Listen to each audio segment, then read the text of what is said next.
and welcome to the Hawks Nest live stream show. My name is Brandon Kane, and we today have got a little bit of a special live stream show. I know you guys are going to be watching the playoff action throughout the day. I'm going to be watching the playoff action throughout the day. So why don't we watch the playoff action throughout the day? Got some great games lined up today with an absolute, I'm sure, barn burner at the end there with the Chiefs and the Bills and Buffalo.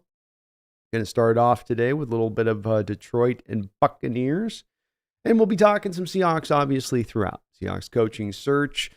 Just dropped a video, I think yesterday was on Ben Johnson. And then working on the Vrabel video I'm going to have coming up next on that. So we'll be getting those uploads on the channel. That uploads soon, hopefully, as I kind of go through the investigatory background look here at Vrabel and see what he all brings to play, which is very interesting at that. But we've got the Lions taking on the Buccaneers here right out the gate. Baker Mayfield, Dave Canales, who may be a bit of a dark horse. You know, nobody's talking about him as a potential Seahawks coach here, but maybe that is a guy who ends up emerging from the Seahawks perspective when this is all said and done. He's obviously the offensive coordinator for the Buccaneers. And then we've got the Detroit Lions with Ben Johnson, who most certainly is a Seahawks head coaching candidate. The Hawks have requested permission to interview him. I think they've already done the Zoom call. They may do an in-person look-see after the season goes. So he is also going to be in play here as a guy that we want to probably pay attention, see what kind of game he calls. I called a pretty good game against the Rams last week. But, yeah, we'll see where this goes with that. I do want to let you guys know here off the rip, off the jump, this is going to be a show that is brought to you by Underdog Fantasy. Click down on the link in the description below, and you can still get in on some great action here at the end of the year. In fact, I'll show you guys my picks here in just a second. Actually, right here, if I can transform it. There we go. So these will be my picks for the day here, which would be, I know it's hard to see because I had to take a picture of it rather than screenshot. But I've got Jamar Gibbs going over 78 yards rushing and receiving. Mike Evans getting more than 8.5 targets, which I think he is going to. 7.5 receptions for Amon St. Brown. I went over on that. And then I took the over on the passing yards for Allen and Mahomes because I think it's going to be a little bit more of a shootout there when it gets all said and done. Like it was a couple years ago in that great game that they had play out. But thank you, Underdog Fantasy, for sponsoring the show throughout this year. You can still get in some great ongoing contests here throughout the end of this season, these last few weeks of these games. Been a lot of fun this last year playing in some of these contests. And again, still can go head-to-head, go up against the house, whatever you want to do with it. You know what I mean? But thank you, Underdog Fantasy, on that. And we do have the game about to cook along here in the next couple of minutes. There hasn't been any real recent news in the Hawks coaching search. They're keeping things fairly well under wraps. So I know I might be asked a little bit about what might be going on currently, where the search is at. Not a ton there. I am hearing some things in the background. I am hearing some whispers, but until I'm sure a little bit more of confirmation wise, I'm not going to get you guys anything. I'm not going to do any gaslighting yet. So yeah, I think we got a good game of football action going down today. Some things to pay attention to. I think the one thing that I'd ask you guys, especially when it comes to Ben Johnson, who is going to be a candidate here for your Seahawks, is just watch how much different his offense can look than our offense looks. When you watch the way he uses the stretch aspect of the run game, he's not just trying to get you in the middle. He'll go to the middle as well. There's a weird deal that not weird, but a cool thing that he does as well is where he really makes it hard on the defense to know when you're just getting blocked man heads up and when he's pulling guys in space. He's not all pull guys in space and yank this guy over here, 3 guys over to the side. He'll run some of that, but it's also the power stuff where it's just man-on-man stuff that he'll run, and he'll go between the two. So notice the mixture today in the run game with Ben Johnson and how he doesn't just come at you in one game, especially in the ground game. And then in the passing attack, watch how they use the option routes. Option routes are a fun thing that can be a hard thing if you don't have your quarterback and the receiver on the same page, but they are a thing that are at times for a cornerback can almost make it impossible to cover them because the receiver comes out there to run the route, they feel your leverage, they work off your leverage, right? So it's not actually them running a pre-designed route. It's the quarterback and receiver being on the same page, reading the leverage both the same ways, and then working off that. A lot of the Lions' success comes with that. And some of the articles I was reading about with Ben Johnson, he'd run option routes 24/7 if he could get away with it. And so something else to take notice of in this offense today from the Lions. But I think you're going to see a pretty varied attack. I think they threw for 365 last time they played the Buccaneers this year. So we'll see what they do here. I don't think the Buccaneers are going to give them much as far as the ground game goes, but we'll see what's up. Let's say hello to my people. Steve Herndon, how you doing? Says, come on, Detroit. Let's get it done, Detroit. Boy, the Niners almost fell last night, man. It's a hell of a game. Packers gave them a run for their money. Well, I'm going to F them Niners. Yeah, man, Love looked like he was locked into that game early on, and boy, that rain definitely played a big part. Those elements, man, they'll come in. At the end of the year, you don't think about it early on in the year when it's sunny out or you're indoors, or boy, your playoff game outside, it's a big factor. Be more Seahawks. Did you guys see how bad Purdy was when Deebo went out? That's been my my point on this thing with Purdy for a while. It's not that I don't think he's an okay quarterback, but he does need all of this stuff around him to be at his best. He's not back there just slinging darts left and right here and there. And boy, he had some bad throws in that game. He does not seem to be a quarterback who wants to have it rain. He's not a wet weather quarterback. I don't think we can call Purdy that, at least. Nicholas new in the house. What's up, Nicholas? Chad Hart. Go Lions. A lot of Lion love tonight. All right. We'll go Lions. Black Sabbath. What's up, guys? How's it going? Sean Lee. Hello. Big Country. William Leonard. Black Sabbath. Woo. Come on, peeps in here. Yeah. Love totally pulled a Brett Favre. He totally ripped a page. Went from looking like Aaron Rodgers to Brett Favre. But it was absolutely the case. Rolling to his right, throwing back across his body to the middle of the field, 20 yards down the field. Another place, too, that I saw with him in that play, where you saw this at times with some of our quarterbacks this year, is that these guys don't want to run sometimes. And they really don't want to run. Because he got out wide there and he had a chance to just, if he wanted to just kind of flick it to his back, he could flick it to his back, or just taken a 5 yards and gotten out of bounds. That decision-making end game is a very important thing. One thing we've got to give Geno a lot of credit for was he was so good at that stuff. Making the right decision. Yeah, you got to make the big-time throws. You got to put the ball in the right spot. But you also got to have those moments where you're making the right decision to not make the bad decision. Take the 4 or 5 yards. Some of these quarterbacks, too, it's like they, especially just watching Jordan last night, it's like just roll out, take your 5, get out of bounds. Doesn't have to be fancy. Come back second down, clock stopped. Everything's still preserved. You still have your timeout at that point.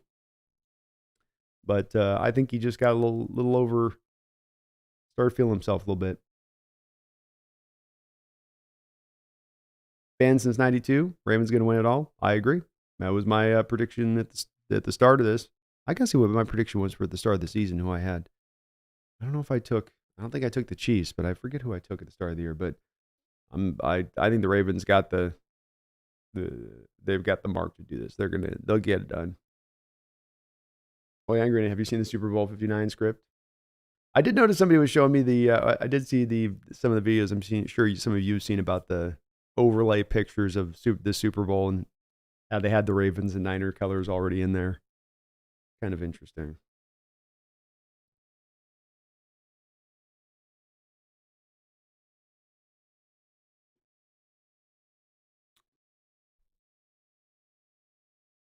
Herbicide says, I heard Ben was going to the commies.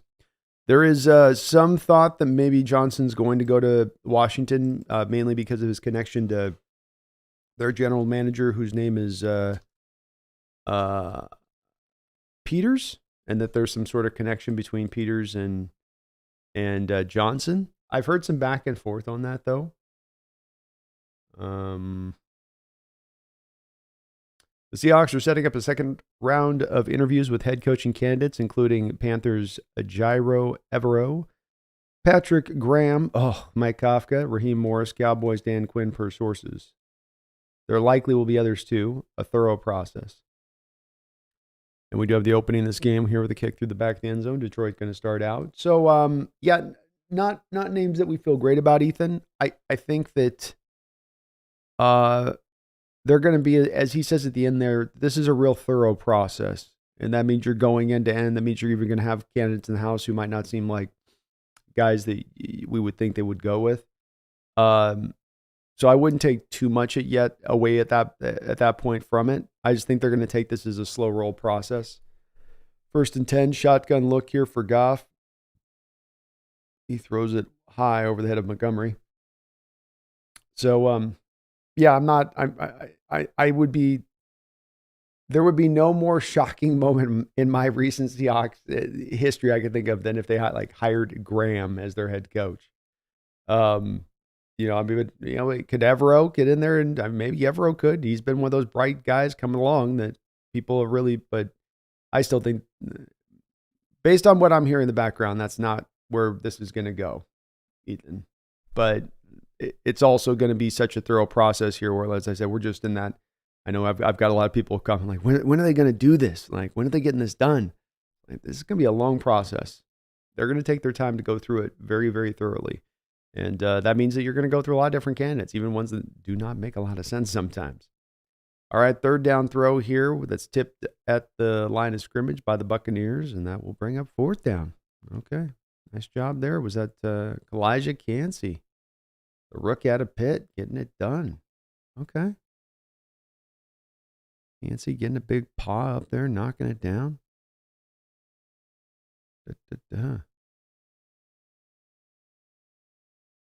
Love Cansey coming out. Might have been a hawk if he had lasted one more pick after 19. Herbicide also heard the Bears are getting rid of Justin Fields and drafting Caleb. Yeah, Herbicide, it's going down. That's been one of those ones you could guess and bet was going down for a very long time. And, the Bears will actually end up not too bad in this situation because they'll still be able to they might even, I've heard reportedly they're going to try to ask for a 1st-round pick, but they might even get a 2nd-round pick for Fields.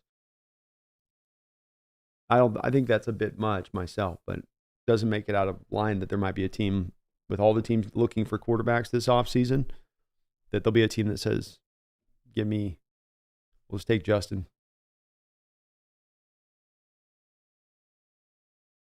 I don't know, Nicholas. I think they're taking Caleb.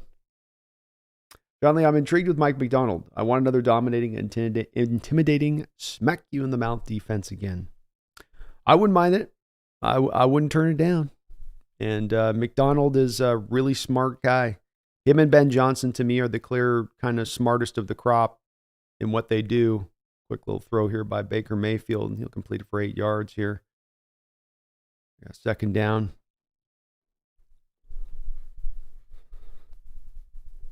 Canales going to come out and try to give him some easy passes here. Baker was awesome last week. 22-36, 337 yards, 120 quarterback rating.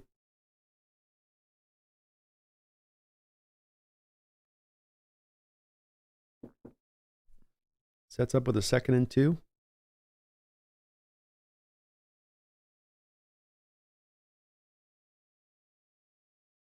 Uh-oh. Handoff here to... That was a weird-looking play. Rashard White gets a nice little 8-yard gain for a 1st down. But I like McDonald. And I love, Sean, the fact that on top of him having a defense that will tackle, fast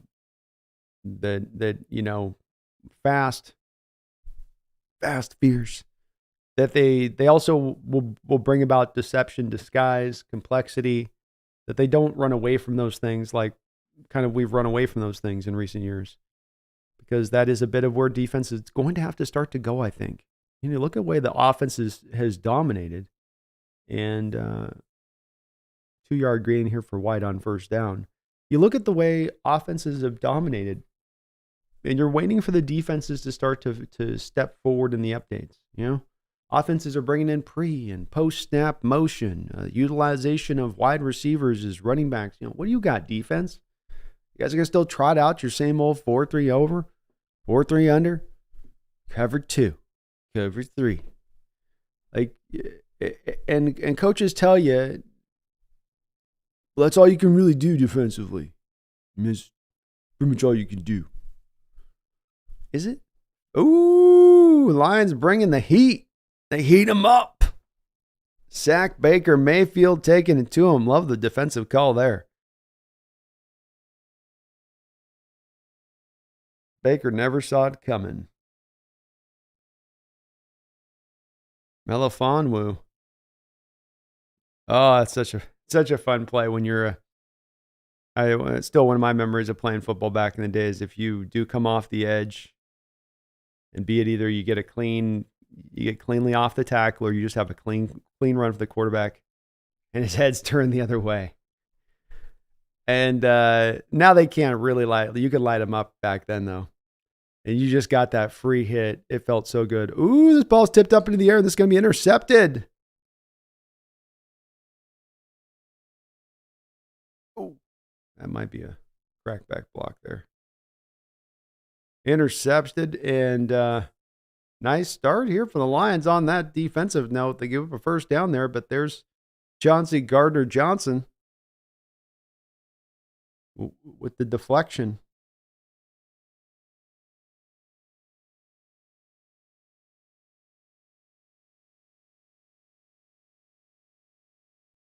Yeah, Baker had a cover 2 look, came back to the post route to Mike Evans. It did get a little high on Evans. I don't know. Evans has made that catch before. You know, you've seen Evans catch it up here where he has those hands. Just that particular one, maybe Baker put a little bit too much mustard on it. He already had the ketchup. He didn't need to add the mustard.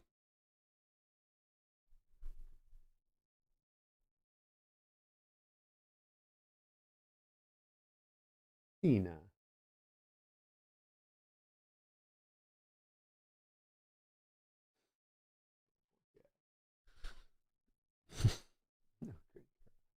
Let me get you some treats. You're looking destitute over there. Do you want me to bring back your bed? I can bring back your bed. Why don't you come over here? Let's go over here and lay. All right, we got 2nd and 6 here from the 37-yard line in Tampa Bay territory. A run to Montgomery again, back-to-back carries to him. That'll bring up a 3rd down, though. There's a flag on the play. Flag says, dude, I don't like that second round of interviews. None of those guys are appealing.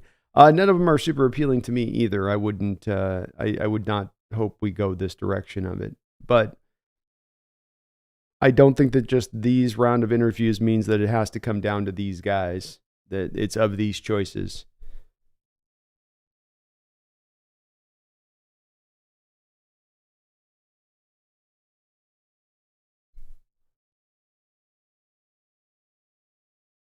Huh.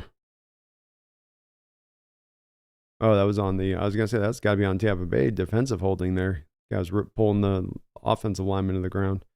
1st and 10. Lions in Buccaneer territory here, threatening. Deep overthrow there. Nice coverage. 2nd and 10. Big Country says Purdy's a dome quarterback. Yeah, he better be in warm weather or dome. That's where he needs to be. Which, if I'm a Niner fan, that's going to be a little bit worrisome for me because as we saw yesterday in these playoffs, the deeper you start to get into January, I mean, granted, you only have to play one more game, I guess what? 2 more games. What am I thinking here? We're not at the conference championship yet, right? Are we? I guess we are. I guess you only got 1 more game. Gotta hope it's going to be a warm one. But boy, he was having a hard time. Glove on, glove off.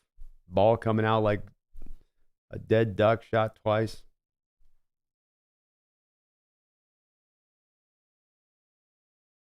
Flag, I celebrated the Packers win only to realize it was the end of the 3rd quarter.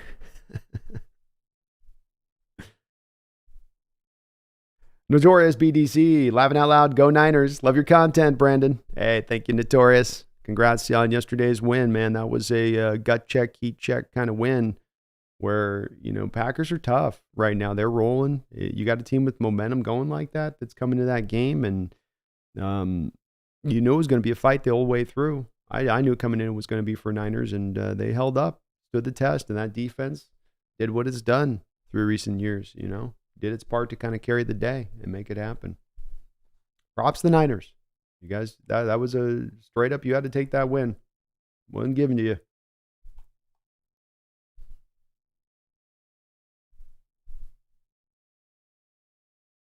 Black says, yeah, I felt dirty rooting for the Pack. It is hard to go both ways on that one. That's just, who am I for on this one?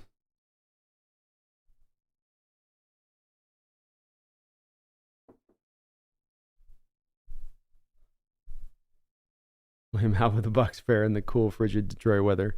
That was hilarious. A reporter question that they asked the Buccaneers coach. That was pretty funny. It was very, very funny.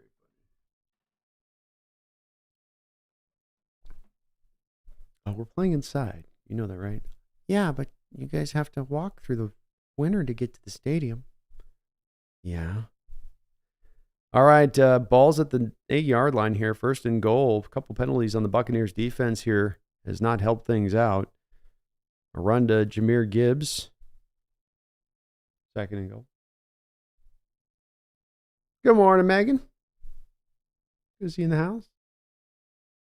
Well, yeah, grenade. The colors for Super Bowl 59 are supposedly purple on top and green on bottom, and everyone is speculating an Eagles, Ravens, Vikings, Ravens, or Hawks, Ravens. Ooh.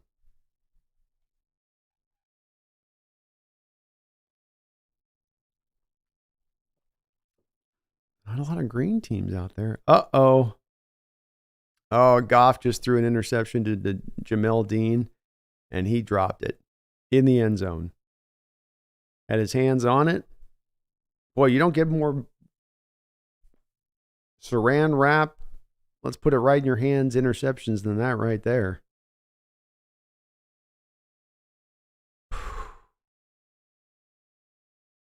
Dude, if Goff throws off platform back foot, like his throws are so different.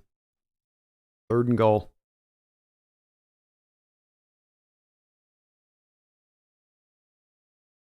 And they try to run it. I think Ben Johnson got scared by Goff on that last throw. He's like, just run it. Third and goal. Boy, very conservative game call there by Ben Johnson on third down. Goff had a horrible throw at the last one, though, so probably freaked him out.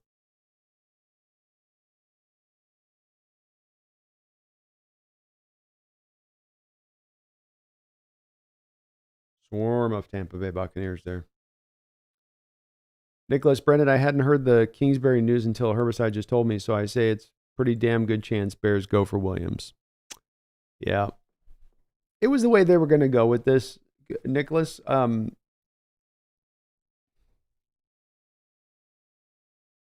Even if you're like, and I'm saying this because I'm not you personally, but like the proverbial person, even if you're in the camp of feeling like Caleb Williams is overrated and that he's been more about the hype machine and all of that, there's enough folks in NFL circles that really do look at him in that special way that it's almost like from the Bears' perspective, because Fields doesn't have that rep, that, I don't know, it feels weird to say this way, or I guess it sounds bad to say this way, but I get the impression it would be like, if you didn't take Caleb Williams then, and then you're rolling with Fields, and Williams goes and becomes that guy when so many had said it just goes without saying he's that good. And you're the Bears organization, Nicholas, that has screwed the pooch or screwed the bear in regards to the quarterback position going on about 40 years. I wonder if there's like that, you know what I mean? There's some of that mounting pressure of stuff that you don't think about would be a factor in these kind of situations, but becomes a factor. And the tape's going to be good enough with Williams to draw you in anyway. I mean, they wouldn't draft him solely on that. If they hated his tape, I'm sure that'd be enough to have him still ride with Fields. But, the big issue with here, the big problem with this, as we talk about often, Nicholas, is, you don't set the stage right for that quarterback to come in there. You just walk into a draft and everyone tells you, just go get a quarterback. The pundits tell you, go get the quarterback. Your fans tell you, go get the quarterback. And then you go and do so without really setting the stage right for them. then they don't really necessarily fail, but they also don't necessarily succeed. And then you don't necessarily know what the hell you got. And then you got to make a move like this where you're sort of, I don't know, maybe they do love Caleb that much, but you are getting maybe a little bit, bully would be the wrong word, but subtly pushed into a direction where you're kind of feeling like, well, this is what we just have to do, but it has nothing to do with making good and proper decisions. D-Band W, you guys do realize that developing an offensive line is the hardest position to fill, right? Most teams aren't happy with their O-line. It's it's definitely one that is not easy necessarily to fill. I'll give you that. I think that the teams that tend to be good in regards to demand to the offensive lines are the teams that tend to invest into the offensive lines. While the Seattle Seahawks have invested a first and a third round pick in their left and right tackles, which this is to my point, D-Man, those investments turned out well. They've also been sort of makeshifting the interior of their offensive line for a few years now. They've tried to go cheap, bottom of the barrel at the center position the past couple of years. They moved to this new mobile-based offensive lineman scheme, but then they kept the old linemen of the old scheme and Haynes and Damian Lewis still on the books for the past couple of years because it was convenient to do so. So it's about investment. It's also about putting the proper alignment in the right scheme. It doesn't mean that in doing that, that's going to guarantee you offensive line success. But when you point to the Hawks and what they've had going on right now, as far as our line not being as good as it's been in recent years, it's been about investment. It's been about dumping $50 million into the safety position and then trying to go with a bare minimum approach on the offensive line. And that's gone back to the kind of Russell days, especially when Russell was making a lot of money. That was the choice that they leaned in to do. And I would expect that that's going to probably change as we move into the future. All right, here's the Buccaneers that take over at the 25-yard line. Hand off to White out of a pistol look. He'll take it up the middle for 9 yards. Jeffrey A. Thistle, thank you for being a member of the Hawks Nest for 20 long months, almost 2 years. Jeffrey says, I just wanted to say, I will be incredibly disappointed if we don't get an offensive head coach. Top offenses in the league this year, all offensive head coaches. John Schneider. Yeah, I'm leaning that direction as well. Of course, my top two guys that I have on my list, Jeffrey, are just that, offensive-minded head coaches.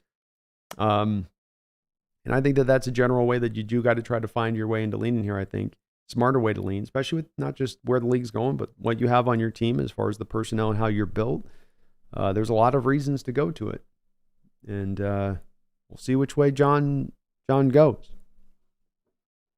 A lot of defensive coordinators on that second interview list, Jeffrey.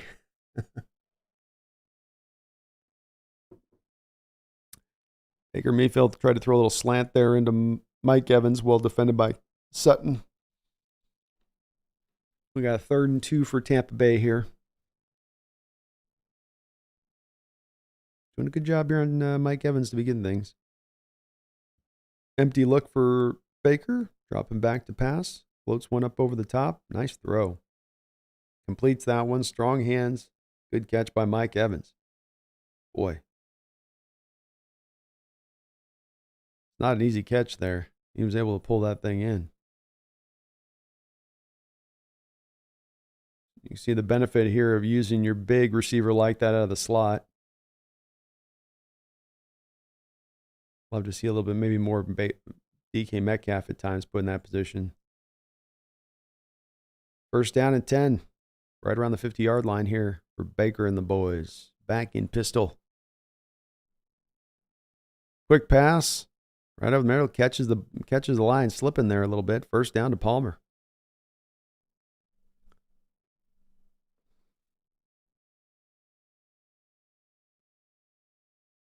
D-Man says some newscast already put on their screen that the Niners and the Ravens in the Super Bowl this year. I saw that as well. Didn't help D-Man when they already had that graphic that had the colors for this year's Super Bowl that already had the Ravens and 49ers colors. Robs, how you doing? It's good to see you. Space was up. Holy Hand Grenade says B. I don't remember. Play action. Ooh, he's under some pressure as Maker. He'll be dragged to the ground. Nice job there. Boy, Lions have blitzed Baker well off the edge. This time it's Branch. B, I don't remember. What was your opinion on Rob Staten? He was about a 9-minute video on Mike McDaniel if you want to check it out. I like Rob's work. Rob does good work, Holy Hand Grenade.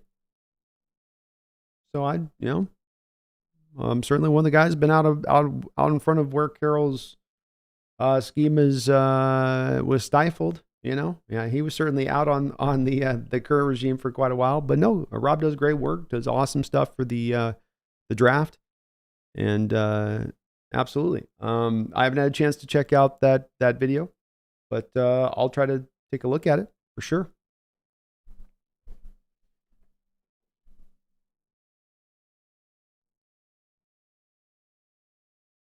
But no, Rob does good work.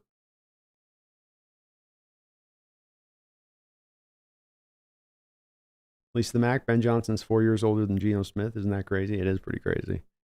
These young Bucks, man, they live and breathe ball, They live and breathe ball.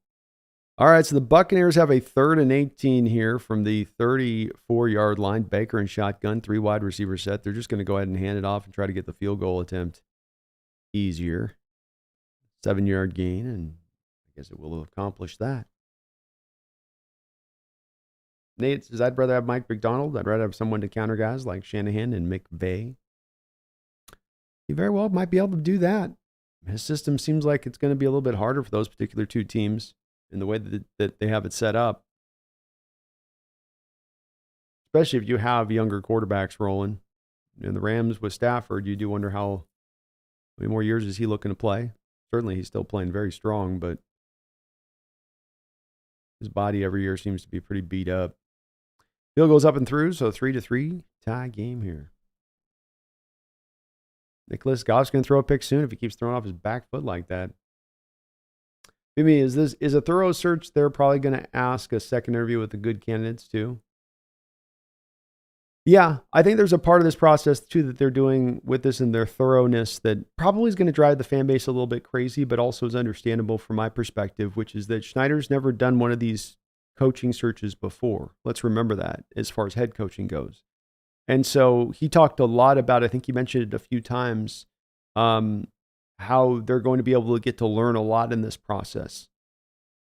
And that's of a high value. You don't get to do this on a yearly basis where you can kind of not just interview these guys, but, learn a lot about your organization and the view of your organization through the lens of league wide. And I think there's, when he says that, I think there's a lot to be believed in that. And that, yeah, you can get some stuff from this. And so the more you interview, the more guys you go through, the more you learn, the more you educate yourself in this process better. And I think it's nothing but a good thing to take your time here. I don't think that there's any reason to have to rush. I know some fans have a little bit of their toe tapping, but I hope they take as long as they need here. I mean, certainly when it comes to a lot of these candidates anyway that might be still coaching that you want to talk to, you can't talk to them in person until you can get them outside the playoffs. So.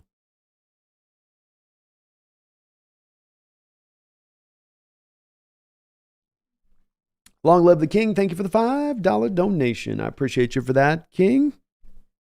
No diss to Pete whatsoever, but fans and league loved our always compete ideals, but we looked over.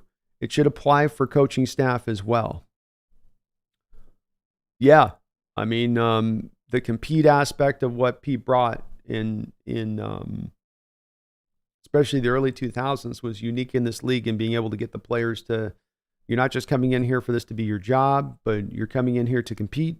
You're coming in here to, it was always there, but he brought it more to the forefront, I think, than other organizations do so like that, where really especially when it came to starters being given their quote unquote spots, that no, instead we are going to fight this out. I don't care what talent you think you have over this guy. If the other guy does better than you, I think that did push it. Trying to find the right words on the coaching thing with this, King. It's almost accountability, like you say. Always compete is certainly a bit of it. I would offer, you're right, King, when you come down to like the last 3 defensive coordinator hires you hire for your Coach Carroll, choosing for all 3 of those to come in-house rather than attempting to go outside and find somebody who could bring some ideas and compete with your scheme. If your scheme's so good, it should be able to stand up the test of somebody coming in with outside ideas. And instead, you leaned away from that. You went to the safe and the known. which, didn't bring you the results that you thought it was going to do by doing that. And that's, where it just didn't work. But yeah, it's certainly when it comes to the staff and putting together defensive staff, that was not a mantra that was really applied. I'd offer it wasn't as much king. I think as you got into late 2000 teens and early 2020s, the compete mantra thing started to kind of slide away a little bit at times for me. It seemed like more and more through these years with Carroll, just guys had their spots. You knew who was going to play. This guy's going to be here. That guy's going to be there. It was kind of rare. Guys got, when Jamal finally got, for instance, this year, basically shut down. Everyone's like, they took somebody out who was given their thought. It's been a little bit like that all the way down to the players. I'd even say in recent years. Meg says the Hawks Nest. How about them Ravens? So proud as it was Edgar Allan's Poe 215th birthday last week. Great job by the Ravens. Houston gave him a little bit of a fight. Was giving him some confusion there with the nice run here by the Lions. Almost a first 9-yard run there by Jahmyr Gibbs.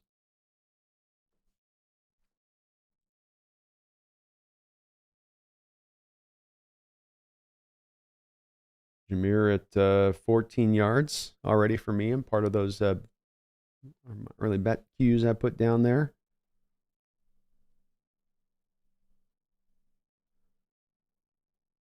Mike Evans already with 3 targets. So I'm looking good on all those early on. 3rd and inches. Goff with a quarterback sneak. There were some stupid quarterback sneaks from Green Bay last night. Boy, talk about the opposite of the brotherly shove. That stuff was horrible.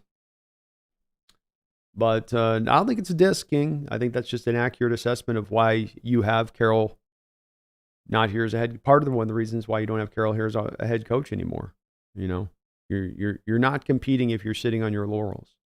You're not competing if you're just sitting on the same old, same old. You're competing if you're pushing the envelope forward at all times. 1st and 10 for the Lions here. Dropped back by Goff. He's looking deep. Comes back underneath here to Amon St. Brown for a... I don't know. Did he stay on his feet? Might have a first there. Gibson says, I was impressed by the Packers' performance. LaFleur is a good coach. He is a very, very good coach. Which, I know Vrabel is not as a hot commodity as much for you guys and talking about him much, but doing some research on Vrabel, he was Vrabel's original offensive coordinator and then got hired to the Green Bay Packers. And then Vrabel brought in Arthur Smith, and Arthur Smith was really good. Then he got hired to the Tennessee Titans. And then Vrabel just couldn't, by the 3rd hire, find the next one that was super awesome. But I'm impressed too. LaFleur is a good coach. He's had that. He's gotten Jordan Love, especially the progression of Love from where he kind of started this year, where it looked a little bit rough, really bringing him along, and it's almost shades of doing sort of an Aaron 2.0 a bit.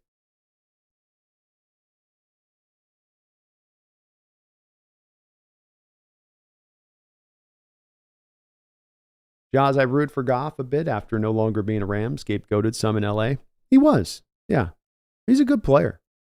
You've got to build, like all kind of specific kind of styles of quarterbacks. You do have to build and put the system around him in a way to make sure that you're not having him throwing off platform or trying to move him around a whole bunch. But he can execute an offense. He can read a defense, and he throws a really nice ball when those feet are set in the ground and he's letting it rip.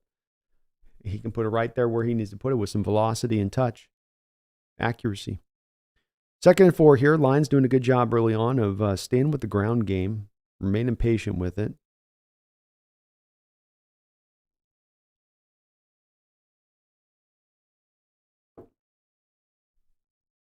Play action pass. They're going to roll him out here. Throws it back 2 yards to actually a negative game play there to the tight end. Kinda. Daniel Barry Sports Highlights. How you doing?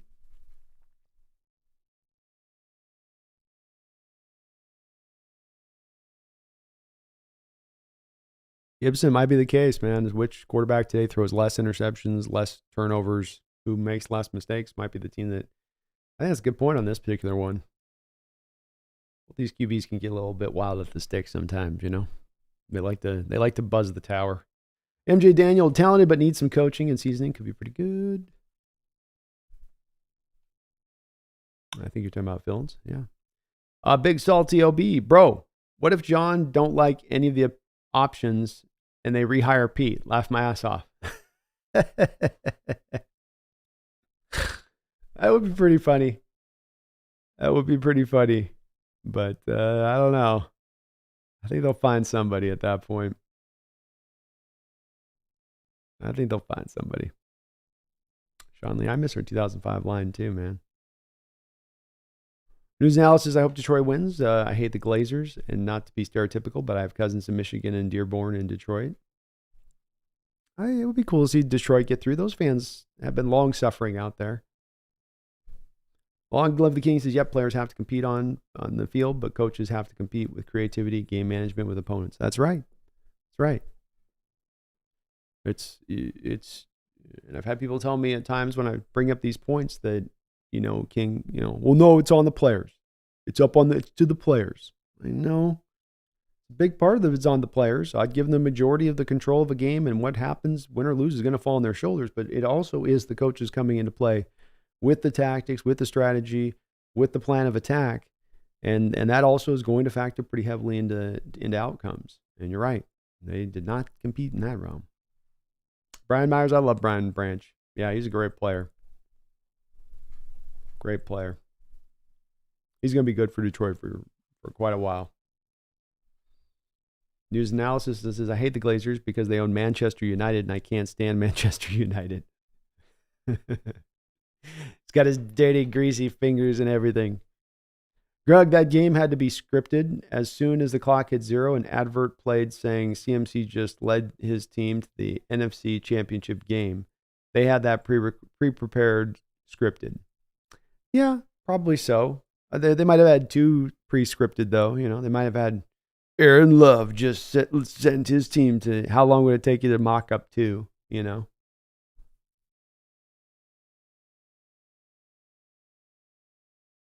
It felt like a pretty well-called game. Maybe San Fran got a couple calls in there. I didn't see super egregious stuff, though. Nicholas says Pumpkin's not going for Detroit. You're sadly mistaken. She's part Lion. How could she not go for the Lions? All right, 3rd and 4 for Goff. He's on they're on the 45-yard line in Buccaneer territory. Buccaneers showing a nice little blitz look here. 2x2 set here for Lions. Oof. Wonderful catch there by Laporta. Goes right there while he set records this year. Got that ball, hands out of the way, caught that ball. Goff put some steam on this. Oof. Goff had to snap that one in there, and Laporta caught that out away from his body. Nice job. Good throw. Goff back to Laporta. Only about a gain of 2 here.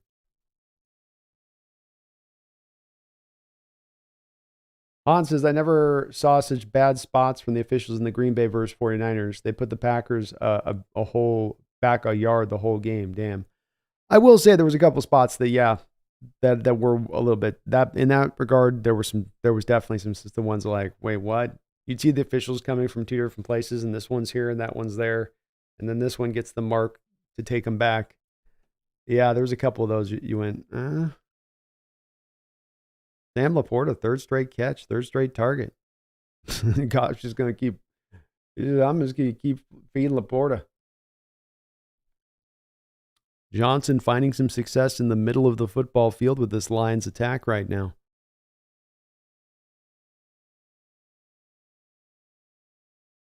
I think he got a little bit of a quarters coverage there.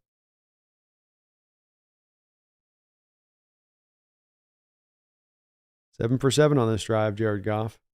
1st and 10. Oof. Almost a nice catch by Amon St. Brown, one-handed just about. Greg says, good people question if Ben Johnson's a leader of men or not. If you listen to his pressers or mic'd up, he comes off as a leader who can connect with players. Also, being with Campbell for 3 years helps. It's got to rub off a little bit, I think, Greg, to your point. And as we saw with Sean McVay, youth doesn't necessarily mean that you can't lead. I think to your point, I agree in that I think leaders are kind of somewhat naturally born and are. it is part of your makeup. It's part of something in your makeup that develops quickly with time as you become a guy into your late 30s. And he's led this offense well.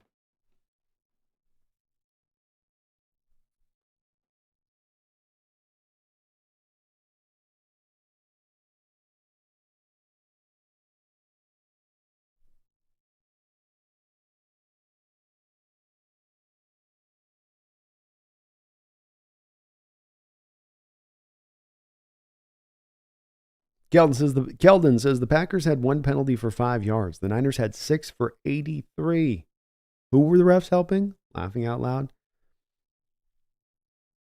Ooh! Another scorching pass by Jared Goff into the back of the end zone, and that ball will be caught. I think that was Reynolds with the catch.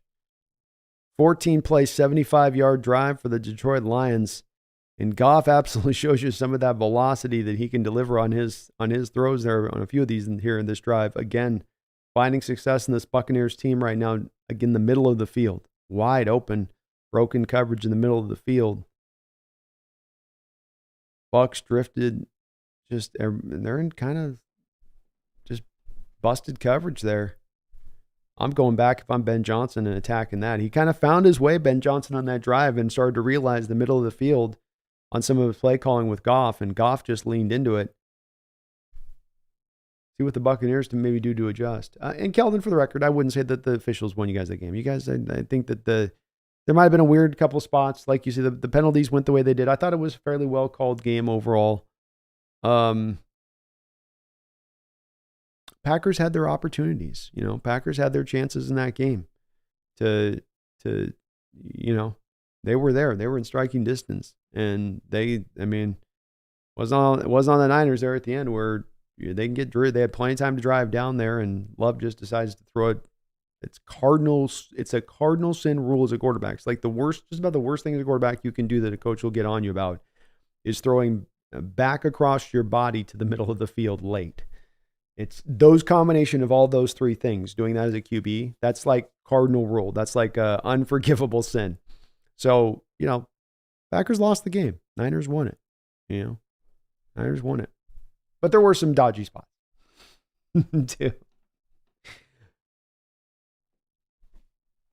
Misfit Sewell's so good at moving. Part of what I like about Johnson is that he's constantly moving guys in the pole game all over the place. And you guys all remember, of course, Trent Williams being the guy that they originally would have as kind of a tight end that they would send in motion pre-snap. And then you give Trent Williams kind of he's in motion prior to the snap, building up speed then to go lay his block. It's kind of devastating.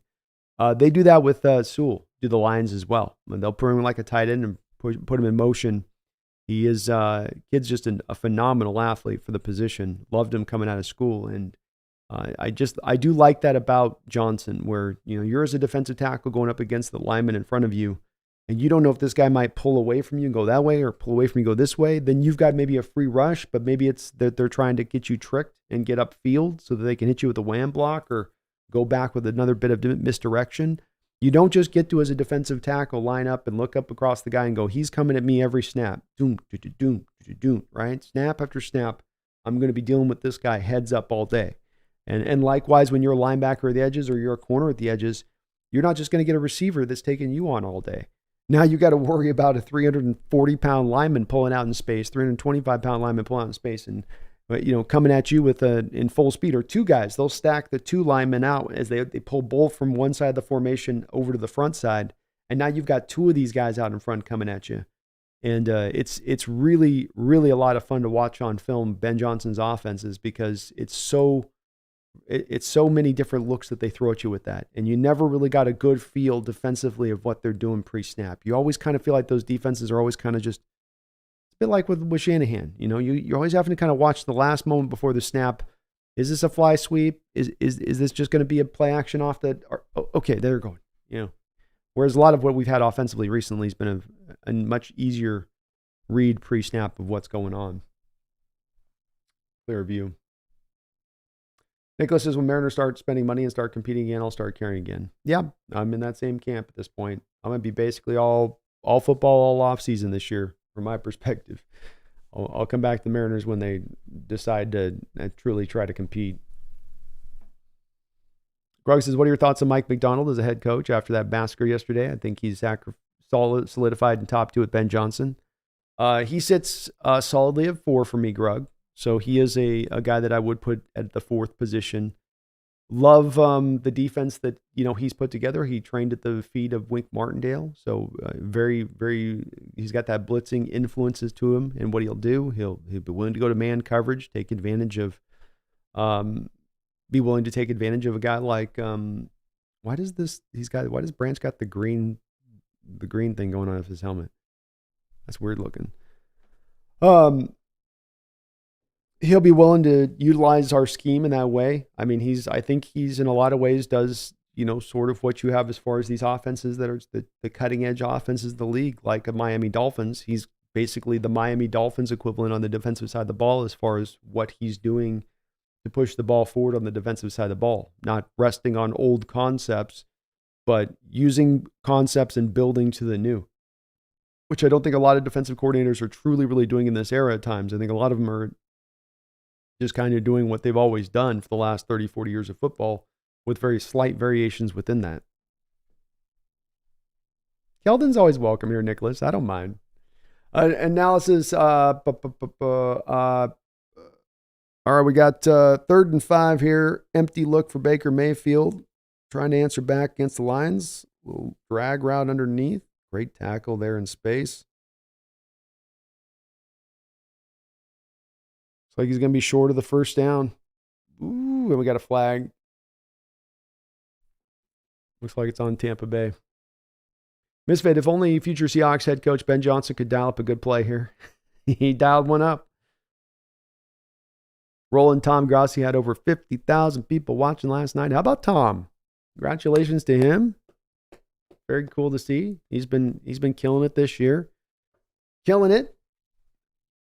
I think, I don't know who the NFL announced as the fan of the year, but he's probably got a great lay to claim on that one, I would say. 50,000, though, I can't imagine. That would be just insane. I wouldn't be able to look at that number and be like, I just can't think that that's even something happening.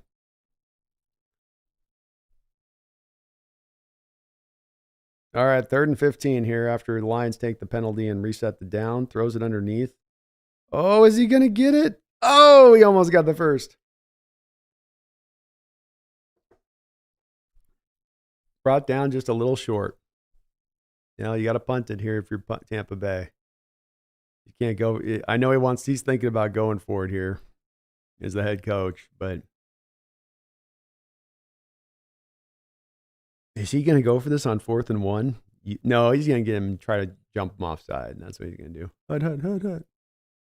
No way he goes for this in his own territory. Yeah, that's a punt. Keldon says Cal needs to go back to the basics. What gets him here? Stop making it about Purdy. Yeah, they got a little bit too much into the pass happy point last night, I thought at times, Keldon. Which is odd for how much you wrote on McCaffrey coming into the year. But he just looked as well not comfortable throwing in the rain. You lose Debo early, and then the trying to make it happen in the rain. He had a couple of throws you got to give him credit for, where there's some ballsy throws by Purdy in that game, where he had to put a couple of throws where it was like, there's some bad ones where it's like he got lucky that wasn't picked, but then there's some other ones where it's like he also put just in the right spot where there was little to no room for error, and he just kind of just fit it in there as he's getting hitting the pocket. But yeah, surprised they didn't lean a little bit more into the run game. Certainly Debo losing him maybe removed the ability to really go to the fly sweeps as much as you would have liked to have gone to it. But even Brandon Ayuk can do that stuff, especially on a night when you're having a hard time getting Brandon the ball. Well, hand grenade, I can imagine what Ben Johnson would do to DK, Tyler, JSN, and Bobo. You'd have a field day here. I'm sure this has got to be one of the more. I can't imagine there's another offense right now out there that he looks at that he goes, I'm going to be able to take this and rise it real quick right from the jump. And I have heard rumors that maybe he wants to build things from the start, and maybe this is where a little bit of the Commanders rumors come into play on this one just a bit, which is fair. But if he wants to just come in and let it rip, you know what I mean? Walker and Charbonnet too. That's right, Misfit. Don Matapete coming back as a DC.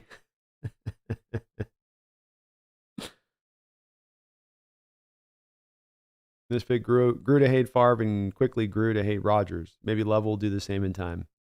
You never know. You never know. I always liked Favre just because it was hard to hate him. Rodgers has some aspects that can be definitely annoying. The Divas side, definitely.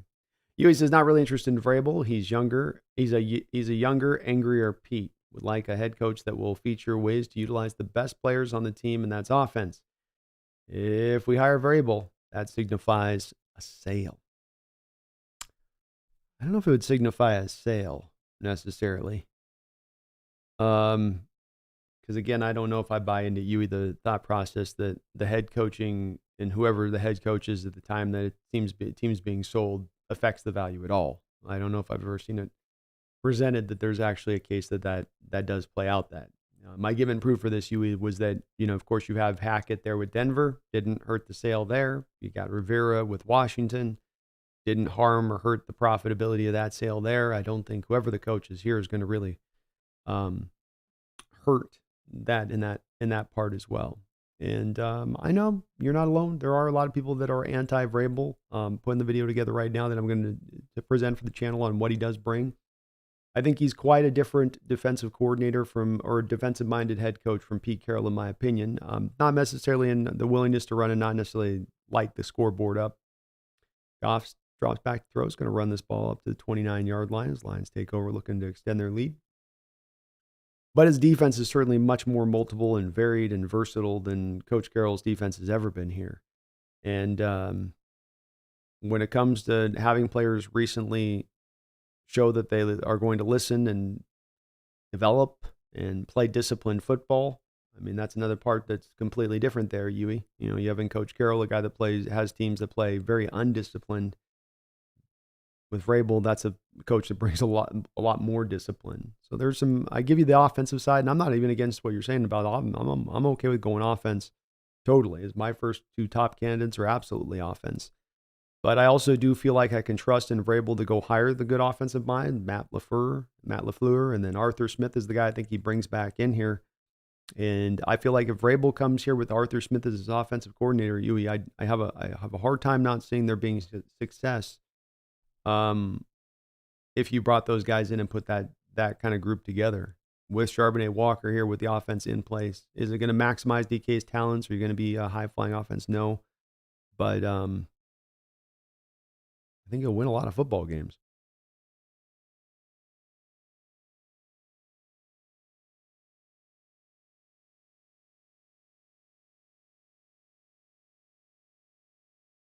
US's Packers seem better by subtraction of Rodgers. Yeah. And I think Love's really has developed. He's taken that couple of years and I feel like he's definitely taken a lot of steps forward in his game. Nate says, who else saw a post on Facebook about Pete being at a Lake Washington basketball game? I did. I saw that. It's pretty cool. Brian Myers, Laporta's so good, and they have Hawkinson too, Riches. Oh, Brian, no, they don't have Hawkinson. Hawkinson's, he's in Minnesota now. Boy, Laporta there just is right on point. Another catch for him. I think it's like a sixth catch of the game. Unstoppable. He is unstoppable.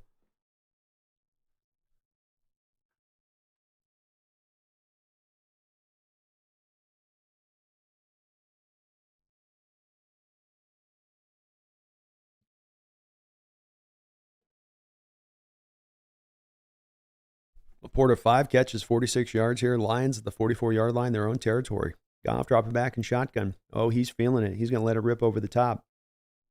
Can't quite get it to Jameson Williams.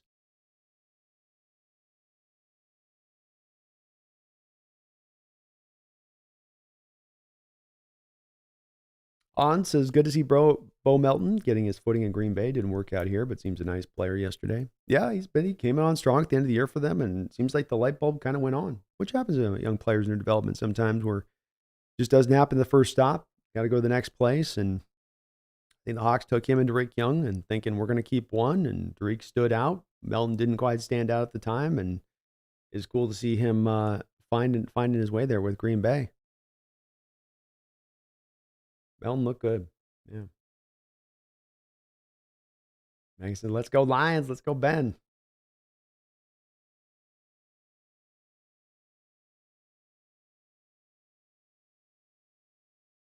Herbicide says the Chargers are rated as a better team to go to over the Hawks. I don't know why. That owner sucks. Same dude with the Panthers. I would never work for them dudes. Yeah, I don't either.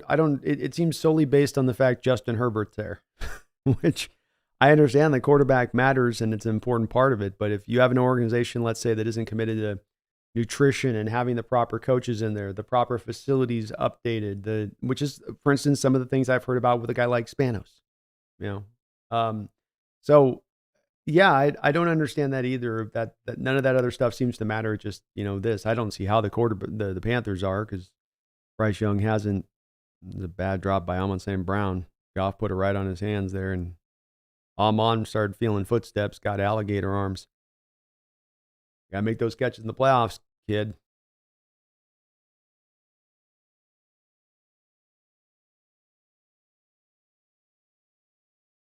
Megan Hawk says, heading out as I have this game and the next game to watch. Catch up soon. Sounds good. See you in a bit. I'll be here all day, Megan. King Bomber Brandon, you'd have 50K too if the Seahawks were going to lose to the Rams for the 5th time in the NFC Championship.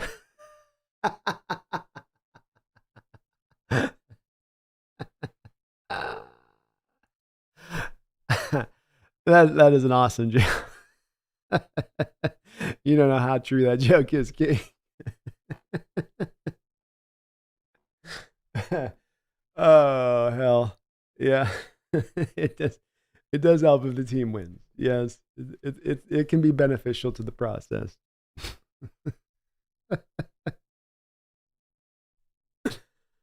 Oh, Lordy.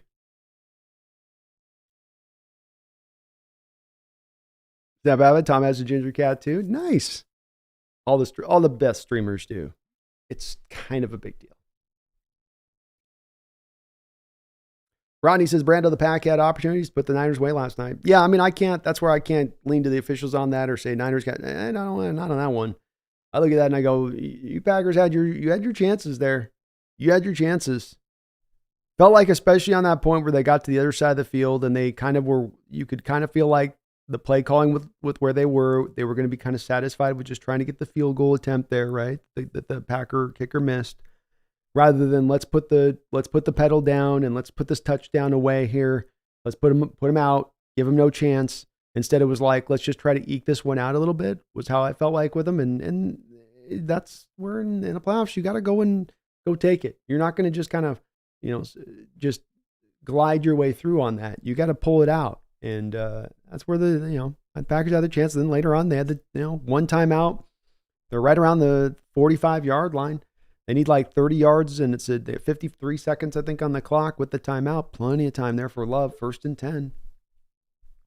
Uses the Commanders have a great wide receiver room and a top 3 pick. True.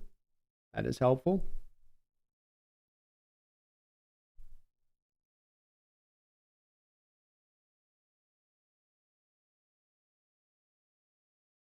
I do think we offer, though, Huey more offensively than they would. I think you would agree with that, though.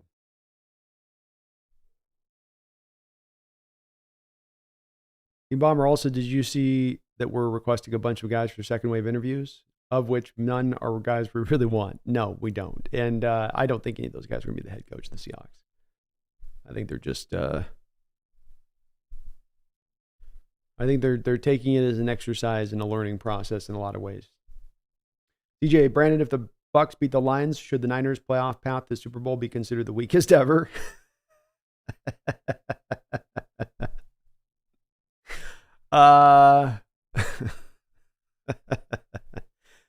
Maybe. Should it be the weakest ever? Let me think.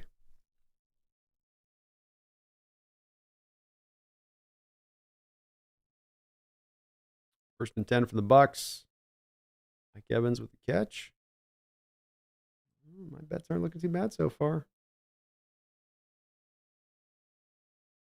Mike Evans just had his 4th target of the game. He's halfway to where I needed him to be already here. Loving it. Loving it. That's a nice back shoulder fade there. You see there that Mike Evans throws his hands up like normally a receiver throws hands up as he's running a 9 route. You're thinking that means that he's going to have the quarterback throwing him the ball, but it seemed to be an indicator to Baker Mayfield to throw the back shoulder throw there instead. Nice little play there. They come back in the bubble screen to Godwin that goes nowhere, 2nd down.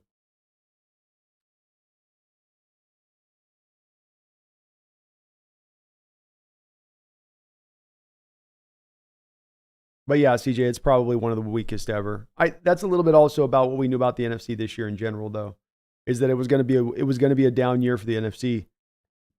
And then you had the Eagles falling apart, who had been the 2nd best NFC team this year. And then you go, okay, it's in kind of a real miserable state this particular season. 2nd down and 10 for Baker here in shotgun. Handoff inside to White, trying to find some room. Not much room to be had. Analysis and Arturo says, I don't like Favre and Rodgers. Teams from Wisconsin are obnoxious. They are. Go, Pack, go. Hans, get them all in the last time they did interviews is 14 years ago, and John wasn't even there. Amen. That's what I say with it too, man.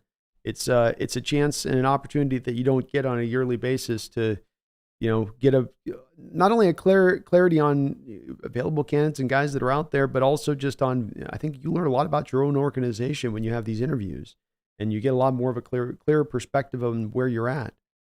3rd and 6 here. Boy, Rachaad White, nice job making the catch and then finding a way to get up the field there to get to the 1st down marker. He had to get kind of lateral a little bit there to find some open space.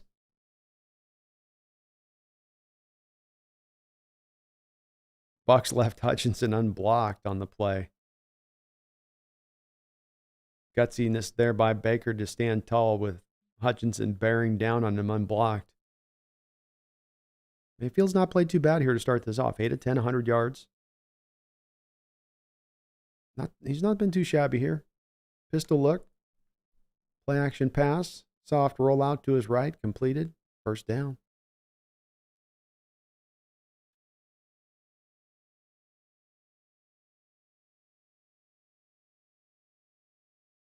Kelton says it was every game Russell beat them. Kyle wouldn't control the ball in the 4th quarter. Russell always had his hero ball chance. It's true. It was a little bit like that. Not leaning in as much the run game. I know the Packers can sometimes do okay in the run, and they got some big boys up there that can make it hard, but just stay with it in those kind of conditions. So I will say neither team was really finding a lot of ground there. It certainly wasn't like the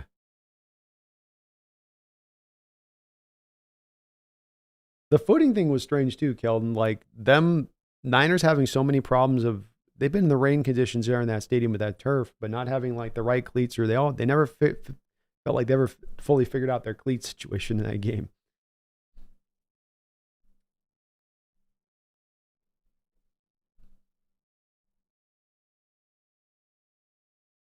Lions doing a good job of getting pressure on Mayfield here. Lag says Quinn would be so uninspiring. Yeah, I wouldn't. I would agree with that.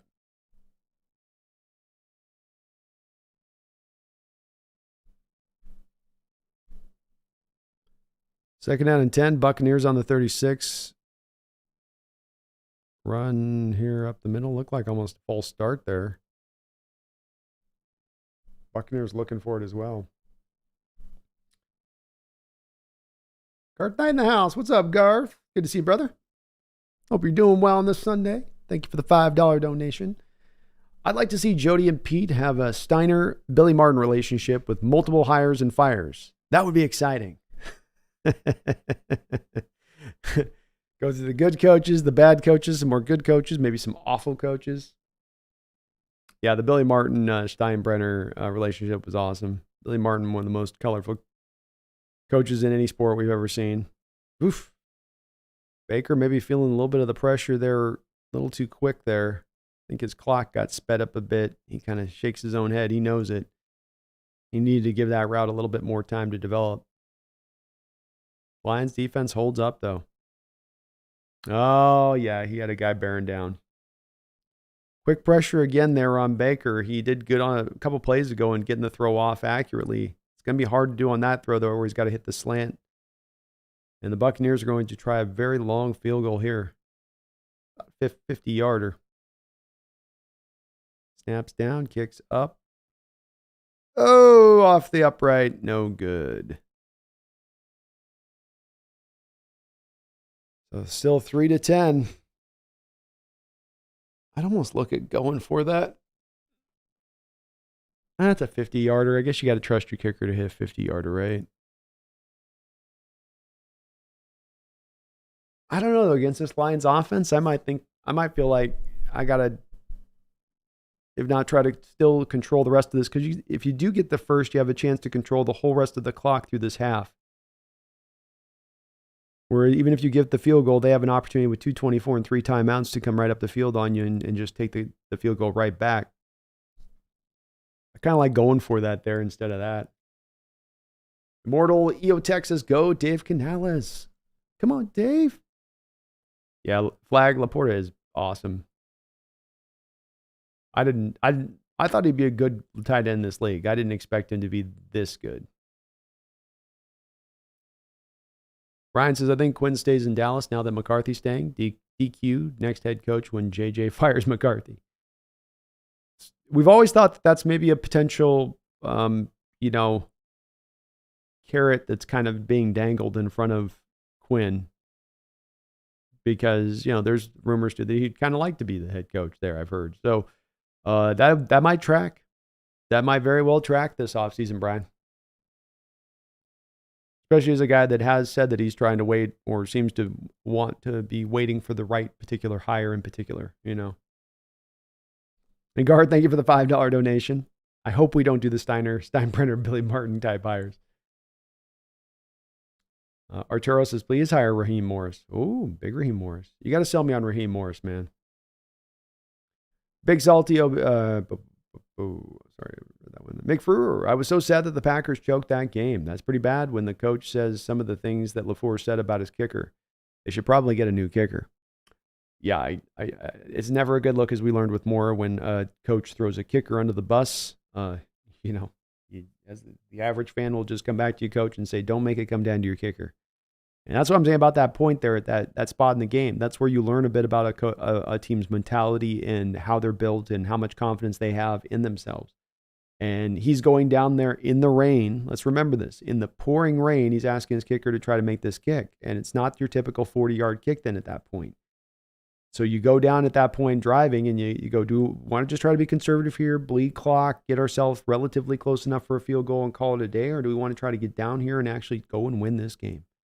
And that's where, as a coach in that moment, you internally got to come back to that and go, you know what, that ain't on the kicker. That's on me in my conservative approach here. It's one of the places I do like in Dan Campbell. He takes it a little bit too far, with the wheelbarrow that he has to trot out there with his balls in it every game. He walks out with them and he goes it on 4th down. But this is where, like, from an analytic perspective or from an outlook on a game perspective, the old book will tell you just go take the field goal, take the points, try to have your kicker take the 40-yarder. That's where I say, well, the new book should be more informative, because that's the one that you close the game out. Niners have no chance.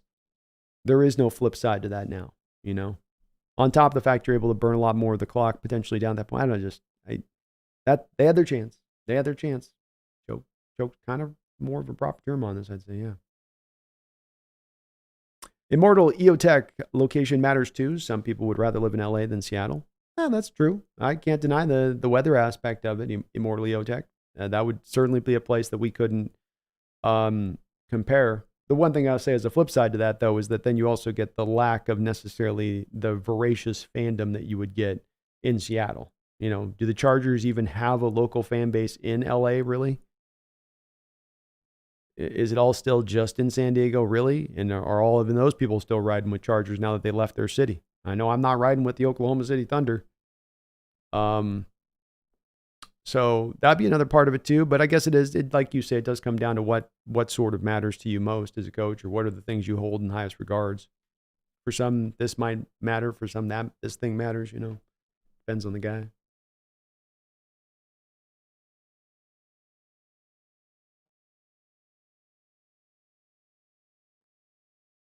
King Bomber says the viewers for Tom make up for their inability to beat the Packers in the playoffs. Huey says, I agree. Schematic and discipline-wise, Vrabel has changed from Pete. Just mean he's a defensive-minded coach that plays safe on offense. Hasn't really accomplished much post-LaFleur in a weak division. That's fair points. Fair enough there for sure. And Arthur Smith did okay for him after LaFleur. But, again, totally fair point on the defensive-minded head coach. And I would not try to push back even an inch on somebody saying, let's get an offensive-minded head coach in here first and foremost.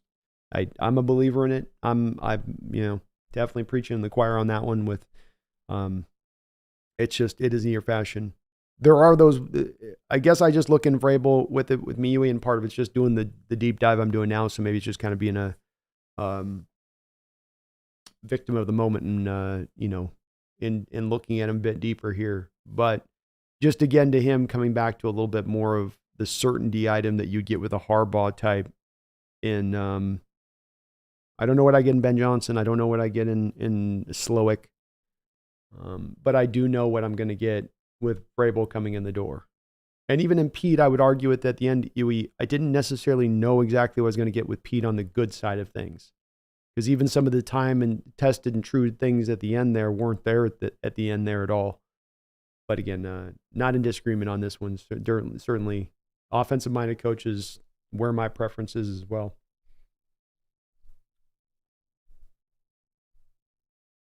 DJ, why are tight ends from Iowa so damn good?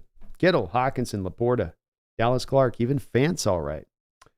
Yeah, they've churned out their share over the years. I don't know. Those corn-fed boys out there, chucking bales of hay, and I don't know what it is. I don't know. They've got a great program there that teaches complete tight ends too, CJ, and you don't just get the freak shows. They go out there and burn 4.45s as a tight end. You get the guys that can block as well, complete. Very good technically speaking. And first down reception here for Amon St. Brown with 1:54 to go in the second quarter here with the Bucs and the Lions. They do a great job. Adrian Riley, Bill Belichick to meet with the Rams for the open defensive coordinator position. Man, why do they always get away with stuff? Shaking my head. Belichick's not going to go be a defensive coordinator. That would be insane. That's got to be, you got to make that up. Is that real?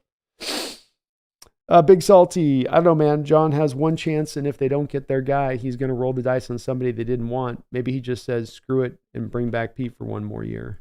No, I don't. I think this decision, remember, the decision didn't come from John on this one, Big Salty.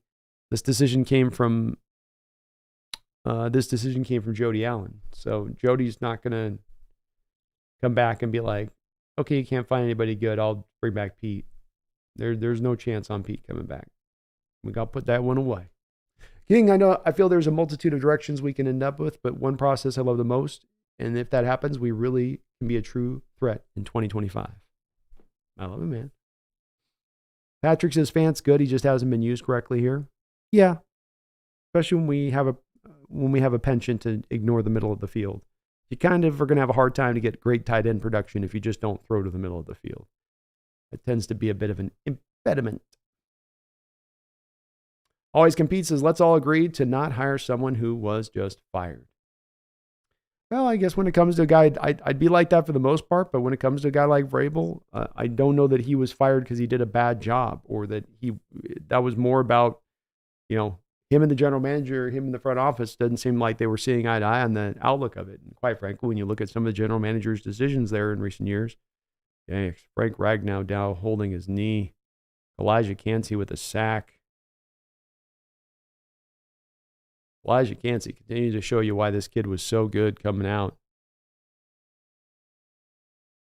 They got him in there at the 3 tech. Oof. Just gets right past him and then just a rip move to clear it.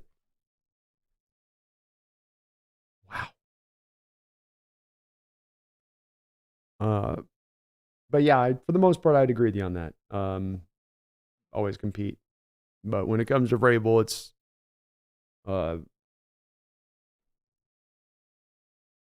Tennessee would have loved to have tried to trade him, for instance. but he came back to them and said, no, give me my opportunity to go get, you don't want me here, then you give me an opportunity to go get my job where I want to get it. So they knew initially there that there's some value in that guy and what they were doing with it. But again, I know I'm not going to try to push very too much to you folks. I know that for the folks that want what they want on this, I'm not going to get too much on making any sales points with it. But for the record, Hans, Brandon didn't discuss possible free agents out there yet. Must be some great interior offensive line out there. Any thoughts? We could take a little bit of a peek here, Hans.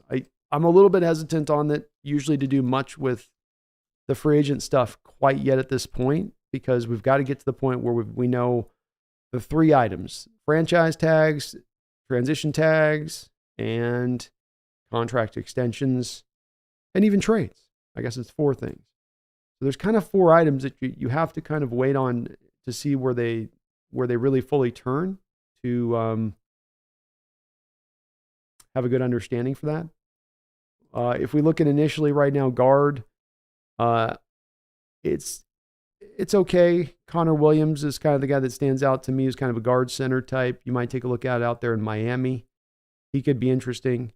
But there's not a lot of great names. Dan Feeney, Batali from Detroit, Dalton Risner from Minnesota, Graham Glasgow from Detroit. All these guys are just kind of meh, to be honest with you. Andrews Pete might be the best of the bunch. Kevin Zeitler's an option out of Baltimore. But in Pete and Zeitler's case, the one worry you might have is that they are a little bit older. I don't know if they'd exactly fit to what type of offense you're going to run necessarily. So it's really lean when it comes to guards so far. With centers,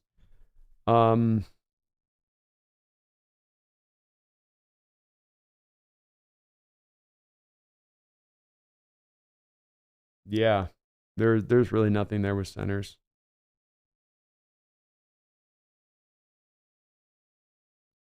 It's pretty lean.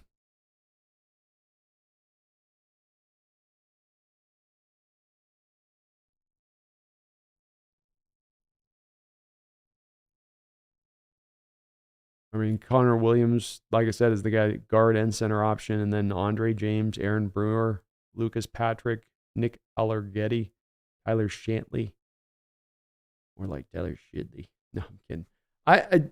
It's not. There isn't much there. We got to wait a little bit on this too, because there will be more guys that are released and potentials for trades, especially right guards. Right guards will bounce around the league in an offseason quite a bit, but which is a position need for us. But there's not much there right now, at least on the outlook of it. King says you clear your books, take your losses this year, give Geno another year and the whole team another year. If they play well in the system and grow, you keep Geno for the third year and make a Super Bowl run. Let's go. Because your books are completely cleared and you have draft picks. If Geno doesn't work out, you cut him and draft a quarterback with a high pick and then make a playoff push. Like it. Huey says, one thing for certain, John Littlefinger and Schneider ain't going to do is bring his old friend Pete back. Littlefinger. John's Littlefinger?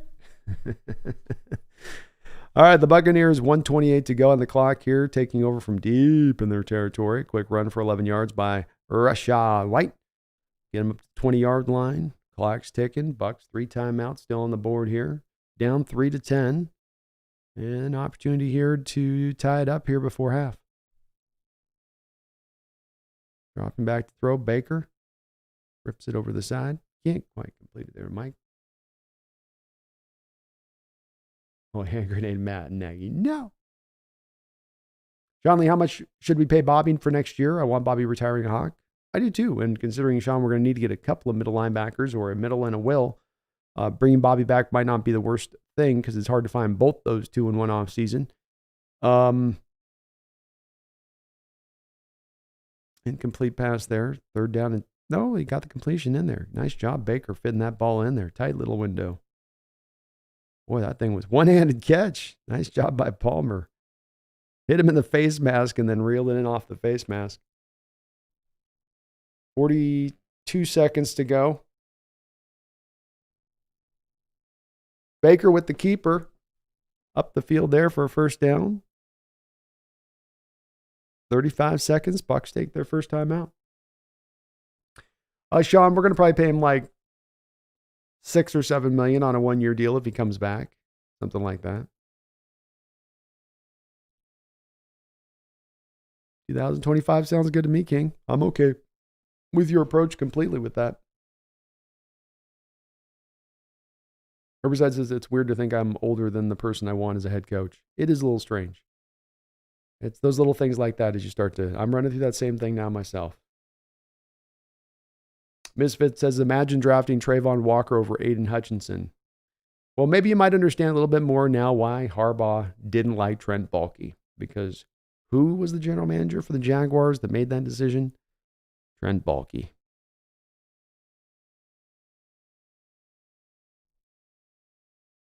McFrewer says, I'm surprised that McDonald hasn't even gotten an interview.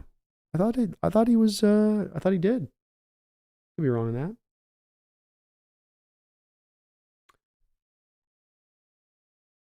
Oh, shoot. I'm a little behind the donos here. Sanchez, thank you for the $2 donation. Says, where does Locke play next year? Ooh.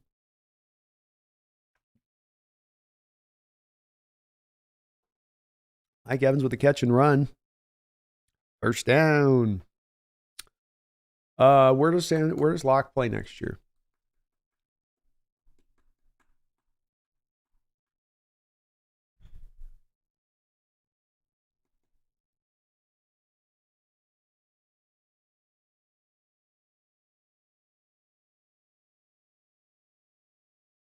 Oh, wow. He's going right back up top. Oh, my God. What a catch by Mike Evans. Oh, Mike Evans. How did he pull that in? He's got an insane catch radius. He looked like he had no business getting to this ball. 2 catches and the Buccaneers were to the 2-yard line. Mike Evans is killing Sutton. Just smoking him.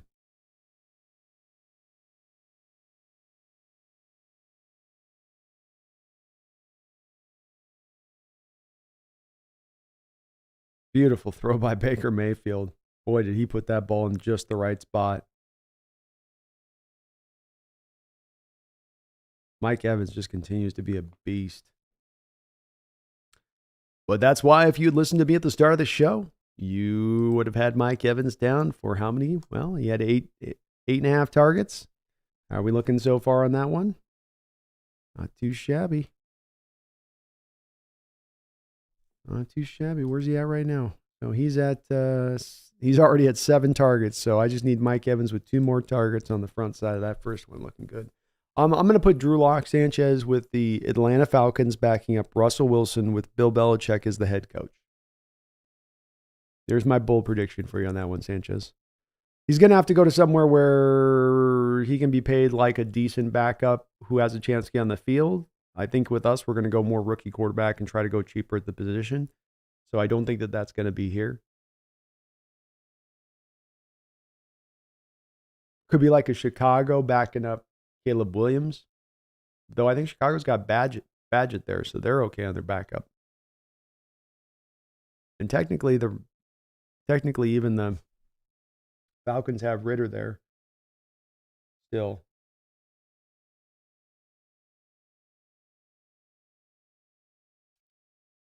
How about the Raiders? You're lucky to look good in a Raiders uniform. Let's go Raiders. I changed my answer, Sanchez, Raiders. Got a penalty flag here on a fade route touchdown, wiped off the board with the flag, looks like. No, they're calling it a touchdown. Flag's wiped. Impressive drive here by the Tampa Bay Buccaneers to close this half off.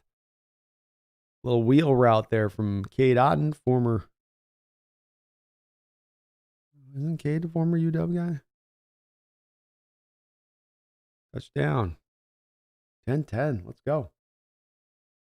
Team Bombers is just bring back B-Wags and let everyone else go. Yeah, bring him back. Bring it back. Please says John Snyder's the type of guy to hire Dan Quinn so he can get closer to Pete Carroll.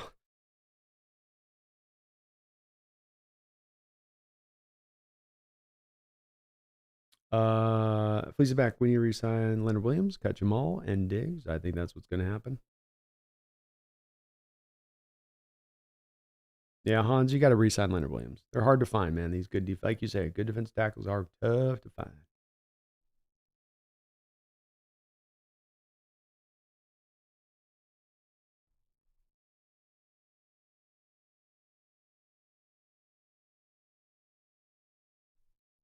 Hans Van Oden says, all their free agents, thank you for your time and effort. Lack maybe some Jan.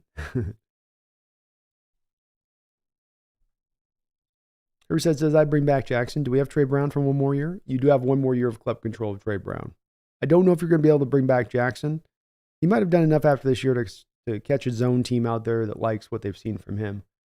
But a lot of that also depends a bit on Herbicide on the type of defense you're going to be running going in the future. Because if you go more man-based principles with your next guy, you're probably not going to want Jackson brought back.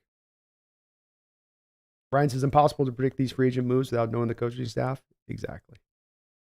There's a lot of moving parts that got to get to a non-moving state before we can kind of get to more of a clear picture with that stuff.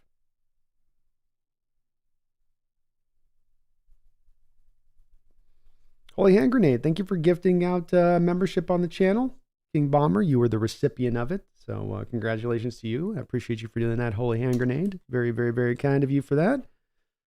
Very kind indeed. WrestleMark Q, thank you for the $5 donation. Appreciate you, brother. Hope you're having a good day. Hey, Brandon, did you see the Rams general manager presser? It sounds like he's trying to get rid of Morris for those picks. Yeah, the part that I didn't understand about the Raheem Morris thing, on top of the fact that what has this guy done in his career to really now get another head coaching opportunity? He was 17-31 with the Tampa Bay Buccaneers. He's not done anything super special with that Rams defense. They're all right. They're middle of the road since he's been there for 3 years. Staley did a better job with that defense than Raheem Morris did. You know, Staley got less out of that defense than Raheem Morris did. And then on top of it, to your point, WrestleMark Q, if you do sign Raheem Morris, you're then going to be giving the Rams 2 third-round picks. And I don't doubt in the least that their general manager is frothing at the mouth to get those picks. You know, he's seen the Niners play in this game. They've gotten a ton of those picks in recent years, from McDaniels to the DC last year. Got hired as the head coach over the Texans. But no, I didn't have a chance to check out the presser. I'm not surprised if he's trying to bump him up, though. I would be too if I was general manager. Like, you want this guy leading your team. You want this guy showing you the way. He's a leader of men. If we didn't love our own coach already, I'd hire him right now. Sounded like a used car salesman, that Rams general manager, I bet. She's a runner. Get 300,000 miles. No doubt about it. Thank you, Russell, for the $5.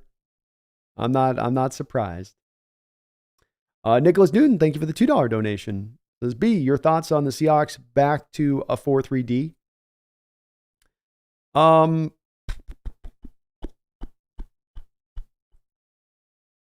mean, it's possible they could transition back to that pretty easily.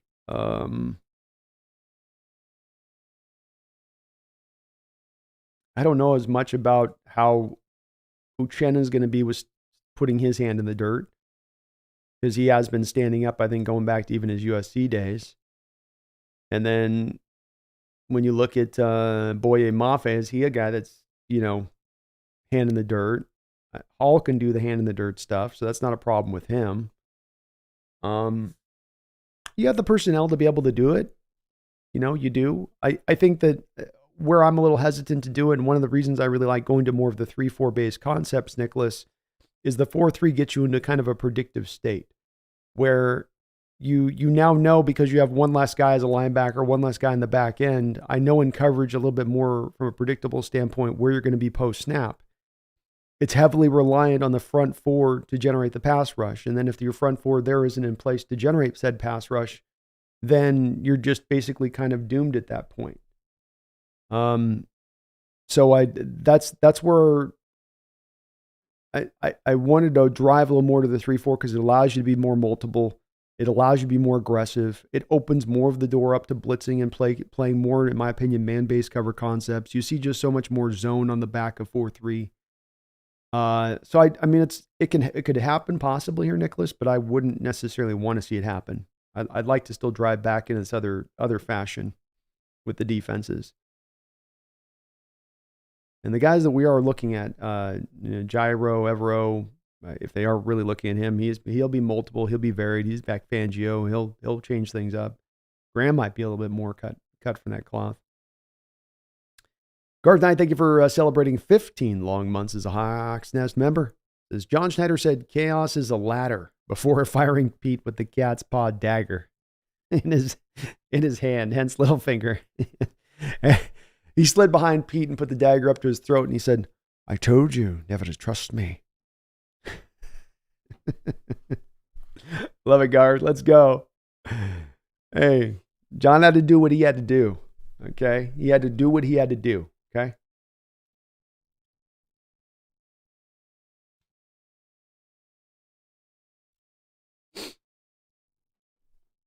Misfit says Mafia would make a great Leo, a la Chris Clemens, if we go back to a 4-3 in that style.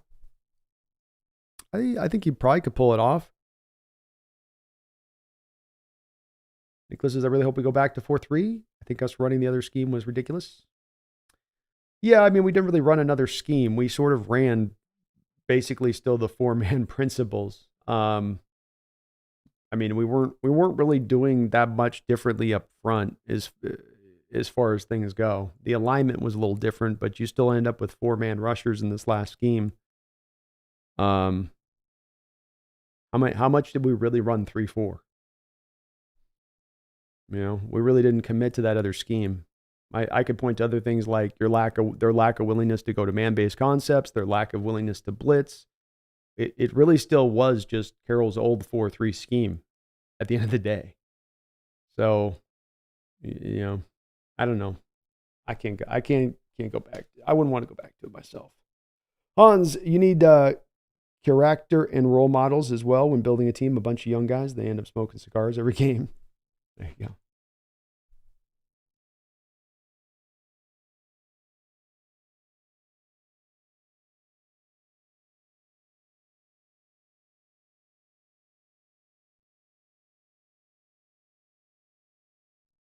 Kotag, hey Brandon, do you remember the commenters that had said Jody Allen was fully into Pete Carroll's coaching position prior to his firing? If so, do you have them as a reliable source now? Do you remember the commentator that said Jody Allen was fully into Pete Carroll's coaching position prior to his firing? If so, do you have them as a reliable source now? Yes. I am starting to develop what I might call somewhat some reliable sources. I don't want to go full on, and if I say something that I think is going down or happening, I want to make sure that I've got some confirmation from some different edges for you guys. So I'm not sending you guys on a gaslight session or, not giving you something. And indeed, my source that told me that Jody Allen was, much more hands-on than we were getting the opinion on. And in many ways that this is one of the sources that made me a little more certain that there was more of a possibility of this thing coming down the track with Coach Carroll and the parting of ways. There has been an indication in the background from some said source about where we are currently at within the search. And we'll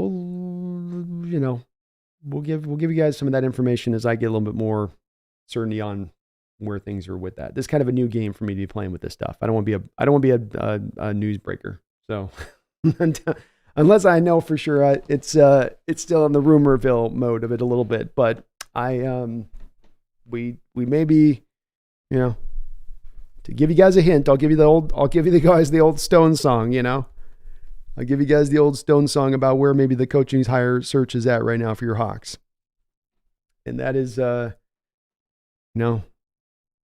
sometimes you don't get what you want, but you get what you need. All right. That's my insider hint for you in regards to the Seahawks coaching search right now. Get what you need. Oh, yeah, now. Lisa Mack, I agree. I do think Julian Love's better than Diggs at this point.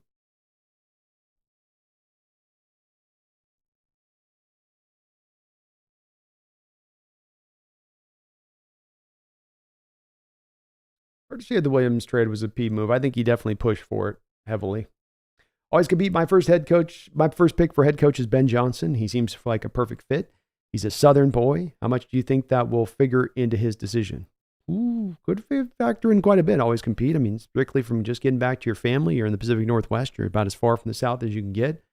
So that you maybe a bit of an impediment there. He is right now for me always compete number 2 on my board as far as what I prefer. So I'm right with you on really loving what Ben Johnson brings to the table, and him being a really attractive head coaching potential option here. Right guy, just did that video on him. Forward thinking in his approach across the board. And I think he's going to get a head coaching job this offseason somewhere. If it's not with us, I think he's getting it somewhere. So, yeah, I think he'd be a really, really nice pick. Besides, Belichick wants wins on his record. He's close to 300. Yeah, I can't see him being on DC. Being on more of the line that we need to cut our losses and start over. I'm okay with that approach. I think it's part of what you have to figure out with where the new coach is at and what kind of coach you're bringing in and where John Schneider sees the team. You know, if he feels like the team underachieved last year and it's very close to competing, he's probably not going to be as likely to want to take it all down to the base on this. He's going to probably think that a new coach coming in here is going to be able to get more out of this team and take this team further faster than the prior. And if that's where his thinking is, then it won't be to take it down to the nub, the proverbial nub. NGB worldwide. Pete was too nice. The way our division plays, we need some hard-nosed football. I think that definitely there was a little bit of an inability maybe on Pete's part at the end there to get into the players and get them to buy in as much where he once could. Maybe it's just the newer generation of player. You know, maybe it's just circumstances. Maybe it's like what Schneider talked about in this press conference last week, or Carroll talked about with Bill Walsh, who spoke this to Carroll at one time. You know, sometimes you get 10 years in the league and 10 years in one spot, and it just, things kind of wear out. The time just kind of wears out at that point. McFrewer, out of all the coaching candidates they've interviewed, the guy that kind of has the most positive energy is probably Raheem Morris. I don't really like the idea, but I'm wondering if he's the pick. If Raheem Morris is the pick, I'm going to be mighty disappointed, in my opinion. I think that's that would be a bad selection, and just one where, again, I don't understand what the reasoning is. This guy getting a head coaching job at this point. He wasn't a good head coach in his first stint. He's not been a great defensive coordinator. I wouldn't get that one at all. But they're giving him a second hire, Mick, so maybe it's possible. Hans says, I think Diggs was doing his business decisions, felt it coming, and if he's injured this offseason, that would be his career, so that's why he wasn't awesome, I think. Potential. It does seem like there were some times out there where he wasn't all in on trying to go and go 100 miles an hour. There were some games it was that way. Titans game, he was laying hits all over the field, but yeah, a lot of times this year throughout the season, you just felt like there was some, like with a few of these players, there's a bit of like, are we going through the motions here? Or are we really all in? Hard-nosed coach works for me, NGB. I'm with it.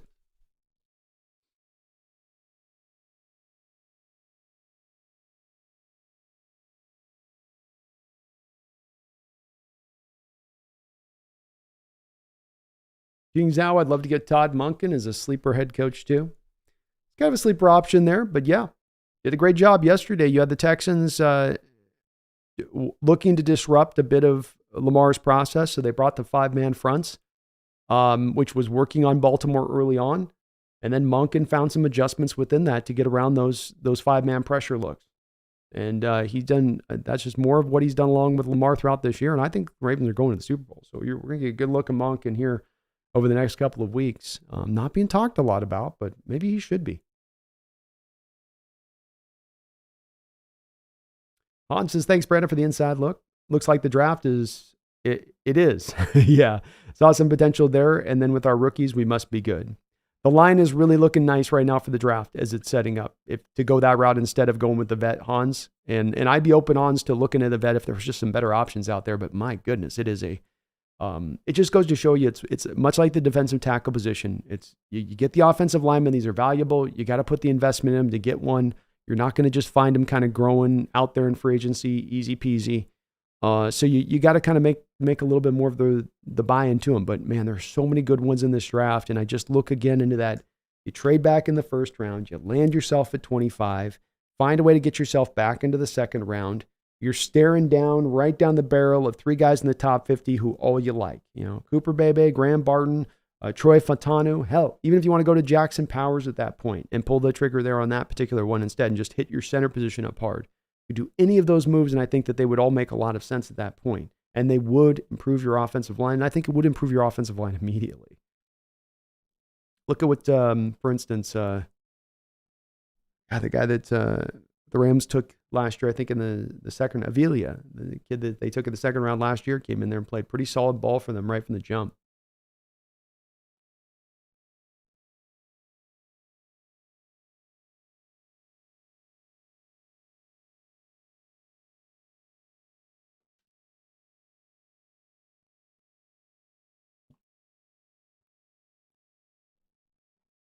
King Bomber, Brandon, do you think any team would take Jamal Adams, Quandre Diggs, Draymond Jones, D. Eskridge, Will Disley, Brian Monet, Nick Bellore for 2025 6th-round pick? Probably not. Probably not. Draymond might have like 5th round value out there, maybe. Disley might have like a 6th round value kind of out there. Nobody else would though. And Mike Evans has been a completely underrated receiver for so many years, considering, like you say, how he started out his career with 10 seasons of 1,000 yards. Guy's just a monster and has continued to be so. I loved him coming out. It was part of what was so wild to me, but with Johnny Manziel, that people overrated Johnny so much at that time because Johnny's just throwing these trust balls up to Mike Evans, throwing it 10 feet over his head, and Evans is just going up with his gargantuan arms and big frame and getting it. If you ever get a chance, go back and watch the old highlights of Manziel to Evans back in college. It is ridiculous to watch. It's just Johnny will be back there and he'll do his Russell Wilson thing and then just throw it down the field to Mike, and then Mike just skies up and mosses some guy over and over again. We got the Lions coming back out here with a first down completion to start out this half now, 10-10. Baker and the boys came down, stole a touchdown at the end of the half, and Lions, maybe a little bit of pressure is going to start to mount here on their side of it in this particular game.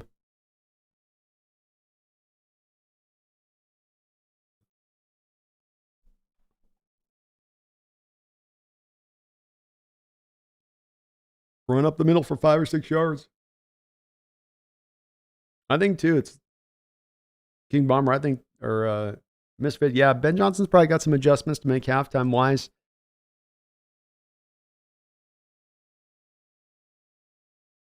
They've not really been able to strike down the field much with their passing attack. It's been a lot of dink and dunking. And the running game's not really going much anywhere so far for the Lions against this Buccaneers team.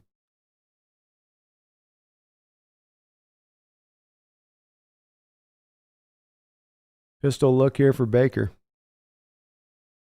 Another handoff to Rachaad White. Big hole. Nice run by White. A little hesitation, then back up the field there. DJ says Mayfield kind of has a little rust in him with his propensity to just let his nuts hang and chuck it downfield in high leverage situations. He does. He's a ballsy thrower of the football. He's certainly not a shrinking violet when it comes to the willingness to open it up and let it loose. Hans says, looks like the 2-minute drive of the Hawks. Canales picked that part out of the playbook for sure. Kind of did look Hawks-like, didn't it? Cool Breeze, what's up, man? Do you think we could trade Diggs? No, King's out. You're not going to be able to trade Diggs. Another handoff here stuffed up after a 3-yard gain. No. The base salary that he carries, King, wouldn't allow you to be able to pull it off. I would be surprised. Even a 7th, I'd be surprised. Always compete. Would I trade for Justin Fields if he comes available? I wouldn't always compete. The big part of it for me on this one is that he has gone through his 3rd year. He comes in here and he lights it up after he comes in here and he has a successful season. Let's say always compete. he puts up a Geno Smith year. So first off, out the gate, you have to basically cut bait with Geno Smith. And then the first question comes to me on this when I consider Justin Fields. Is he better than Geno Smith? Do I know that? And then if he comes out there and has the one good year, always compete, then he's due for a new contract. He's going to want to be paid. And now I'm paying Justin Smith $55 million a year. Now I just have, to me, a little bit of a hesitancy when it comes to paying quarterbacks top 5 money in the sport. I think it truly does impede you in a way of roster construction that you really feel in a tough fashion. If I'm going to pay a guy up at that amount of money, he's got to be in a guy in that rare era of one of the top 3 quarterbacks in the sport, in my opinion. And I don't see Justin Fields' upside being one that, and Hutchinson with a sack there right when the Detroit Lions needed it there on a 3rd down. Boy, they desperately needed a big play there, and they got it, keeping the Buccaneers out of field goal range. Hutchinson working off that right side. Oh, they left him unblocked. The right tackle blew his blocking assignment completely, just left him unblocked. Oh, my goodness. Oh, my goodness. So that's my issue with it. Always compete is you give up a 3rd round pick, at least, maybe even more. Then you've got to, after 1 year, sign him to a contract extension. And that's in the best case scenario. If he comes in and sucks it up, then you're giving up a 3rd round pick for 1 year productivity kind of. So no, I can't quite do that myself.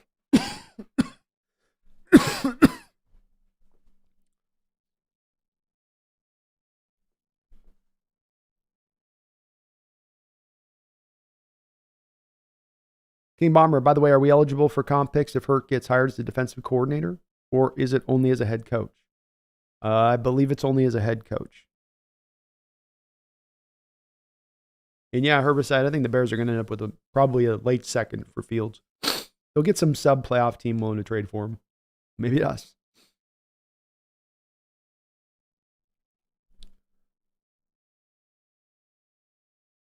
Cool Breeze says, I don't got any horse in the race, but I'm softly hoping we got a Ravens-Lions Super Bowl. That'd be a cool Super Bowl. John says you'd have to pay somebody a 5th rounder to take Diggs' bloated salary. Yeah, which you definitely wouldn't do, John, because the whole point of offloading him would be to save salary.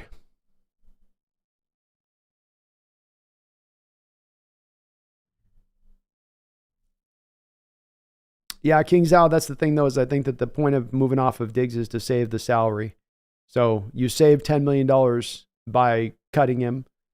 If you're trading him, but then you're taking back the money, but to get the pick, the point kind of, you really want to clear the cap space. Keeping in mind, remember on this forefront, folks, we're sitting on about $2 million of cap space right now, walking into next offseason. So we've got to clear up a pretty substantial amount. And between Diggs and Adams, that's where it has to kind of be done. So I just don't think it'd be as, number one, I don't think that there's anybody that's looking to trade for Diggs. Who wants Diggs in the way that he's played the past couple of years? He's 31 years old. Like, I would just as soon say, hey, if we get him back here on a veteran minimum, okay, but we're not bringing him in for $4 million a year, even if you're going to eat $5 million of his contract. I can't see it happening. I think he'll be a cut.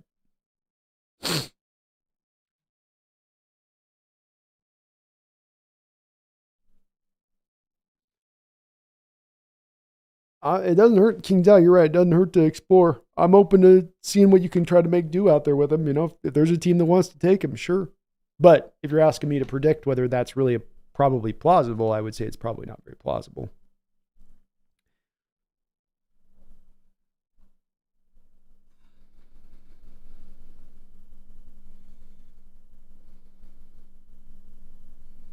Police says, I feel Josh Allen always chokes in big moments. We'll see tonight. We'll see this evening. King Bomber says, even though Slowick had a bad game yesterday, it was still a game for about an entire half. I wouldn't mind Slowick here. I think he's an interesting cat, King. I like him a lot too. And look, that Ravens defense has taken apart a lot of really good offenses this year. It's part of why I think they are the best defense in the league. So, you know, having them take you apart a little bit ain't the worst of things. Whoever said I like Slowick more than Ben Johnson. Johnson has better talent to work with. Fair point. Very fair point. Kings out. I think Carroll as a whole couldn't run a 3-4 since he never has before, but he tried it and failed. I don't know if we're staying at 3-4 going back to 4-3 like before, but I still like the disguised 3-4. I don't think we really ran the 3-4. Remember, folks, I mean, if you look at the last 2 years since we made this quote-unquote change to this Vic Fangio 3-4 defense, it's 4-man fronts that you've run probably about 90 to 95% of the time. And when you pair that with the lack of blitzing and you pair that with the lack of man-based cover concepts, you didn't really run the 3-4 defense. I can, put the lipstick on the pig, right? Still a pig. Flagstaff says, come on, B, you got bad news. I don't want to be rumor monger, Brandon. I don't want that label. I don't want to be breaking news, Brandon, either, really, to be honest with you. I'm not comfortable in that role either. Too much responsibility. But yes, there is we are getting some crackling of Kindle. Not a full on fire yet, right? Little Kindle crackling.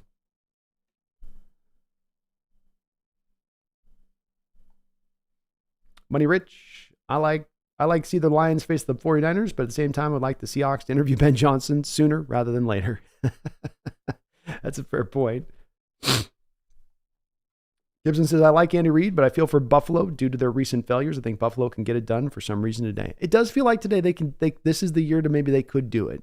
Like this may be just finally the time they can get this thing done against them. Completed pass here on 3rd down and 10. Great job. Middle of the field again is where the Lions are finding a lot of room against this Buccaneers team. We do have a flag on the play.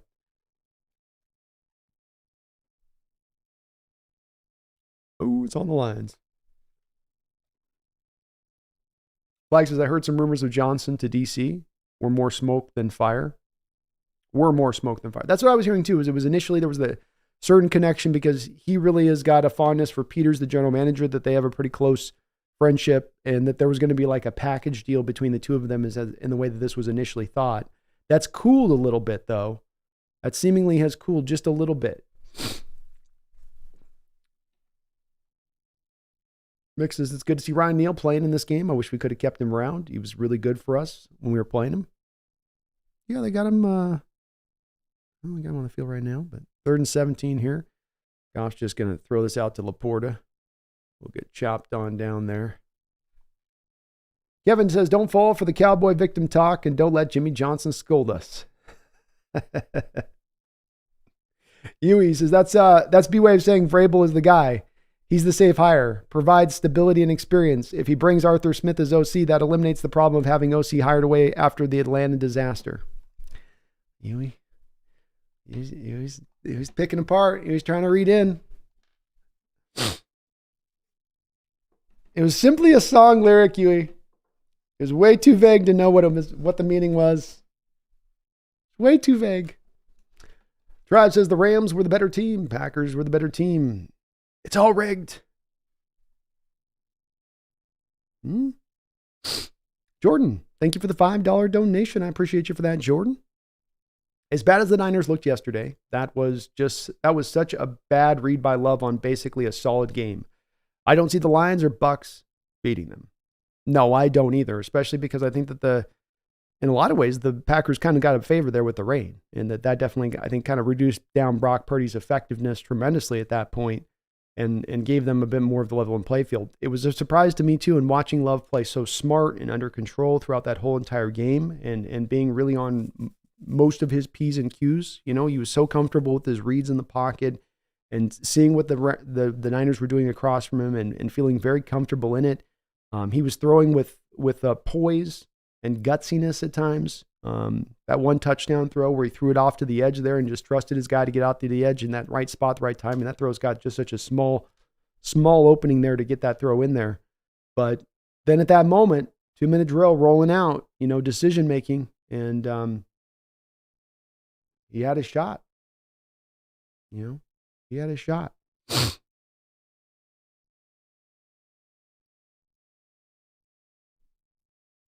Solid game went down on that, Jordan. I saw it the same way.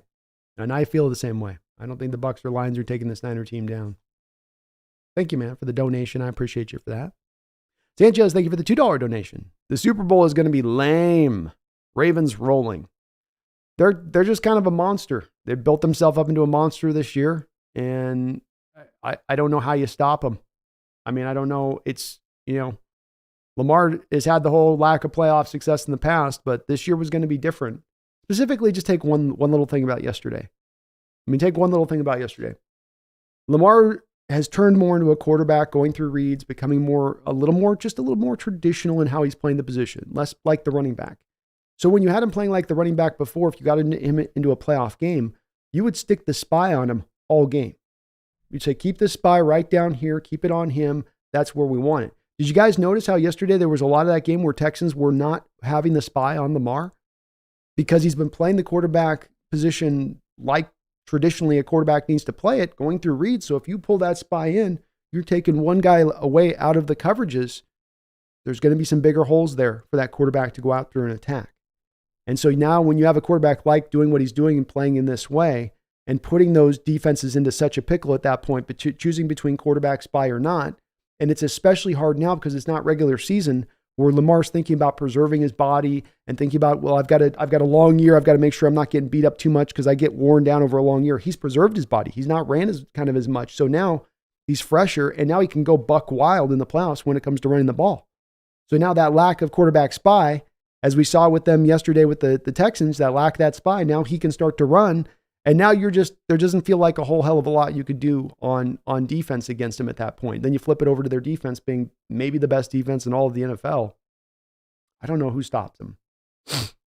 Riverside says we should hire McDonald, re-sign Big Cat, then go and get Chris Jones. Dude, that'd be cool. That'd be a hell of a defense. Hell of a defensive line. Steve says Vrabel is the next head coach. Maybe. Could be. Embellish. CMC has 2 rushing touchdowns yesterday. Did.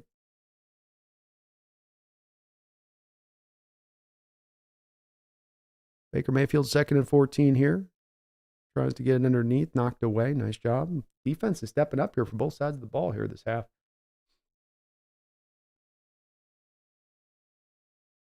Stepping up. It's impressive.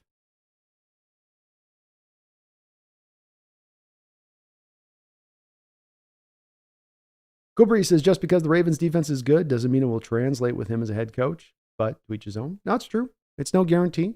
I don't know if there's any, but then that's always, is there any guarantee to any of these hires for sure when it comes to stuff?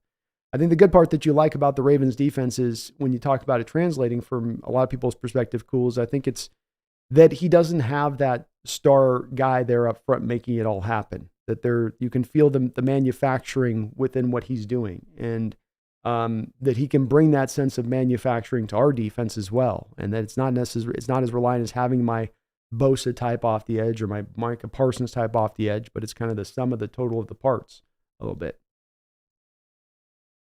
Riverside, Kitty can't get serious. She's too busy napping right now. Baker tried to take a shot down the field there. No dice. So a punt here for Tampa Bay. A little bit of a punt fest we've gotten into here. Misfit says, can we get Ben Johnson to call the defense?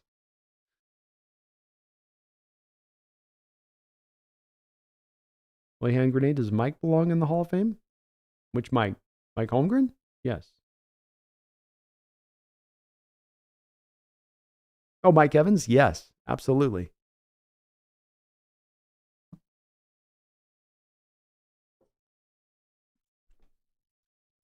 Yeah. Mike Evans isn't a Hall of Famer. I don't know. Yeah, he's got to be. I know that 10,000 mark tends to be like the minimum mark you got to get to even be considered, but how do you not?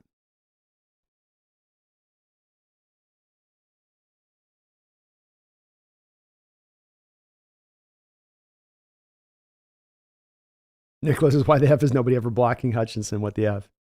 I don't know. I've seen a lot of times where he just gets the tackles just kind of decide they're not even going to, No, I thought you had me going inside, coach. I'm bearing down, right? You wanted me to pin down, right? The back's taking him. No, the back's not taking him. You're taking him. Why would I have a running back block Aiden Hutchinson? Well, we called the 7 spelled Dockery. Isn't that I pinned down at the? No, you don't pin. You don't pin.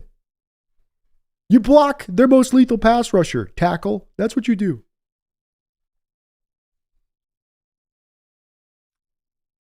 Rampazzi, how has Seattle not put in an interview request for Mike McDonald when 3 other teams have interviewed him? Meanwhile, there are 4 other coaches getting second interviews.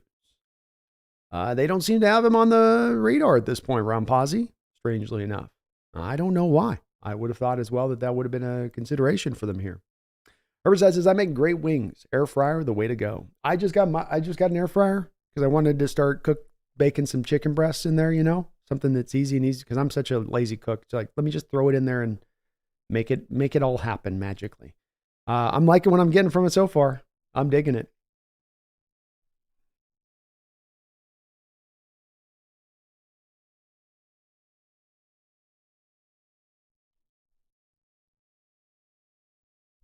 CJ says 49ers beat Ravens in Super Bowl II. Jim gets pissed that Shanahan could beat his brother in the big game when he couldn't. 3. Jim comes to Seattle to get his revenge on Shanahan. Ooh, I like it. I like it, CJ. The 49ers beat the Ravens this year. And then Jim gets pissed for what Shanahan did to his brother. And like all big brothers, he's going to have his little brother's back. And that means now you have to pay the price for hurting my little brother. Now you're going to have to pay the ultimate price. I love it, bro. Jordan says Josh Allen actually plays for the most part well in the playoffs. Oh, maybe we're giving him a little bit of a bad rep here. Let's take a look here.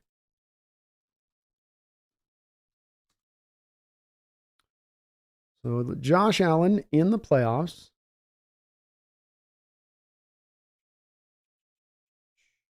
Postseason Josh Allen. He's played 9 games.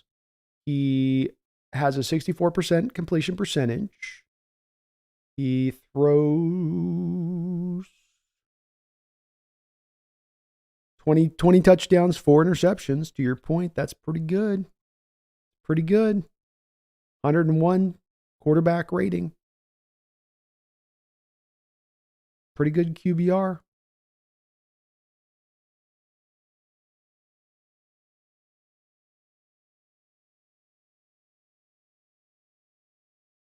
Shoot. 2021, he had 9 touchdowns, no interceptions. 149 rating in 2021. He's also run for almost 500 yards in the playoffs. Yeah, I think he's been all right. He ain't been too shabby. Jordan says, we definitely did not run a 3-4 the last 2 years. It was 4-man fronts, and a 3-4 is a 5-man front as a base. Bingo. That's kind of what I was trying to touch on. We didn't really give the thing a run. Can't call it a failure if you didn't really try it, especially if what you really were doing was just the 4-man fronts. We got a run here on 2nd and 2 by the Lions that gets stuffed up. Montgomery's trying to push over. Or not Montgomery, but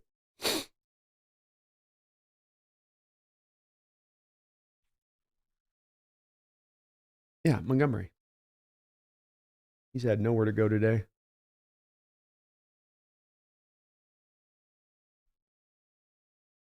Third down and 1. What do you got, Ben? 7:07 to go here. Tied 10-10, third quarter. Goff under center.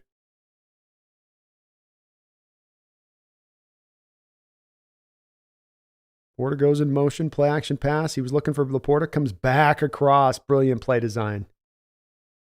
Oh, he's still in the open field. Look at the big man go. Right, the tight end for the Lions.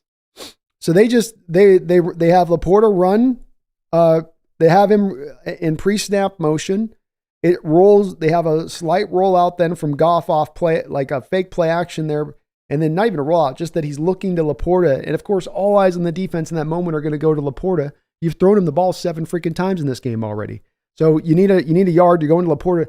They bring the other tight end on almost kind of like a mesh concept coming back across the field, and then throw it to the tight end on the mesh concept underneath. Smart little play there. And here's Jermaine Gibbs out. Nice little gain there. Nice play design. Aaron says, my son's 32 years old. My son is Kyle Osterholt. Birthday is November 16th. He was born in 1991. My son, love NASA. Well, much shout out to Kyle.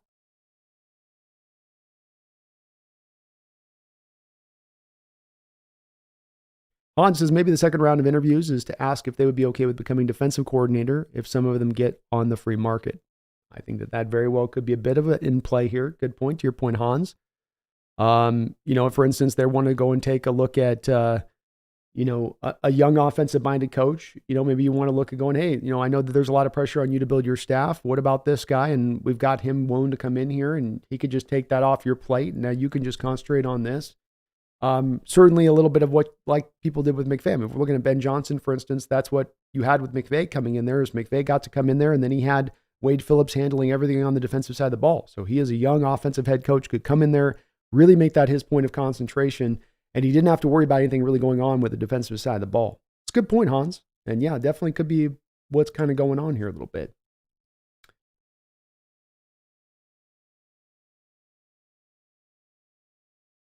Jake says, Purdy gets so many of his interceptions dropped. It's so frustrating. Boy, did he have so many balls last night that just, it felt like they were sitting up in the air for about 20 minutes.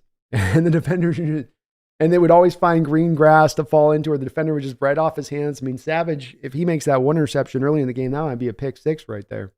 Yeah, it's crazy how many of his interceptions get dropped. Mick says, I wouldn't mind a Vrabel coach team.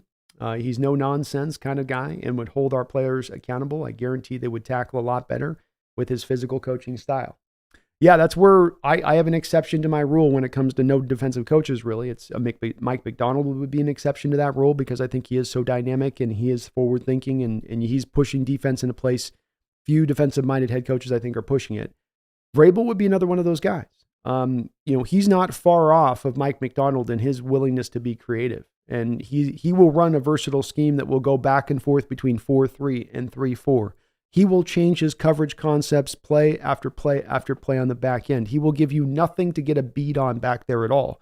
And when it comes to getting guys to play for him hard and getting guys to every Sunday up and all, he does that. There's no worries about that with him coming in. And discipline. This team that was missing discipline for the last couple of years and is one of the things I think you could say is at the top of the list in desperate need right now. He supplies that and a dump truck load full of it at that.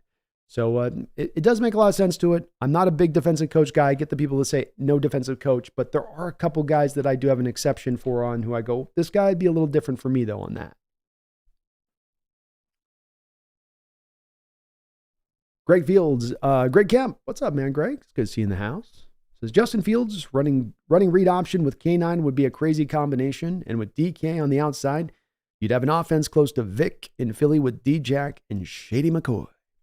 Well, certainly with Justin Fields, you've given him nothing as far as a supporting cast that would come even close to the vicinity, Greg, to your point, of what we would supply here in Seattle. And I wouldn't deny the potential for the explosiveness of that in that first year and for you to then get this team turned around as humanly fast as possible.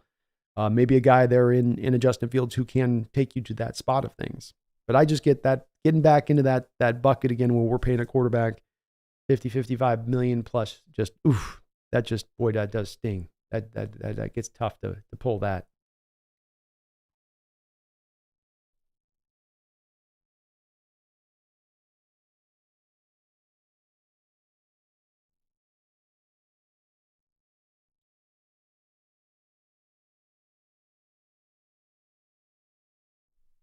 Dark Knight Adams could be replaced with a scarecrow.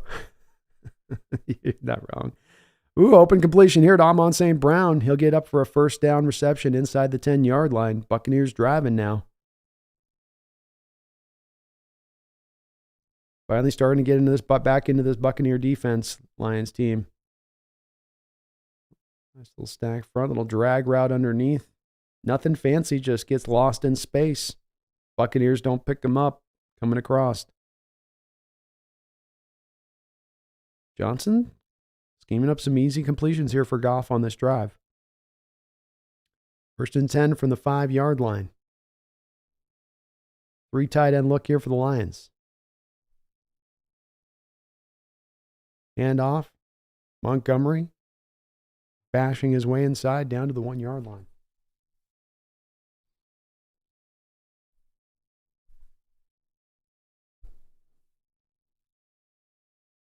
What's up with Harbaugh scoring 34 points? Just a good big round number.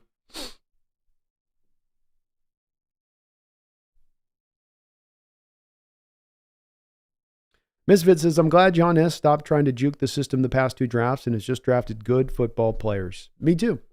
Yep. Lean on value, man. Value. And I think that's really been the biggest thing that he's changed. And I think they were leaning in the other way heavily before with need. Incomplete pass here on 2nd and goal. So we'll bring up 3rd and goal here for the Lions. Misfit says Branch wouldn't have passed our measurables bar in the past. No, probably not.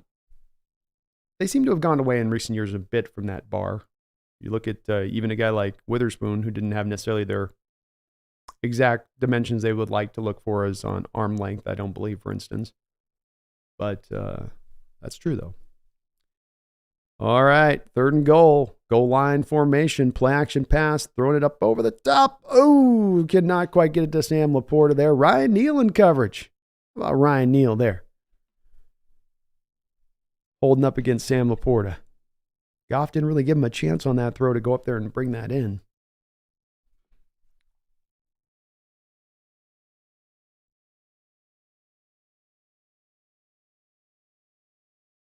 JG says, do you think Baker will finish with under 261 passing yards? I betted the under. I just need a little bit of hope from someone else. Under 260?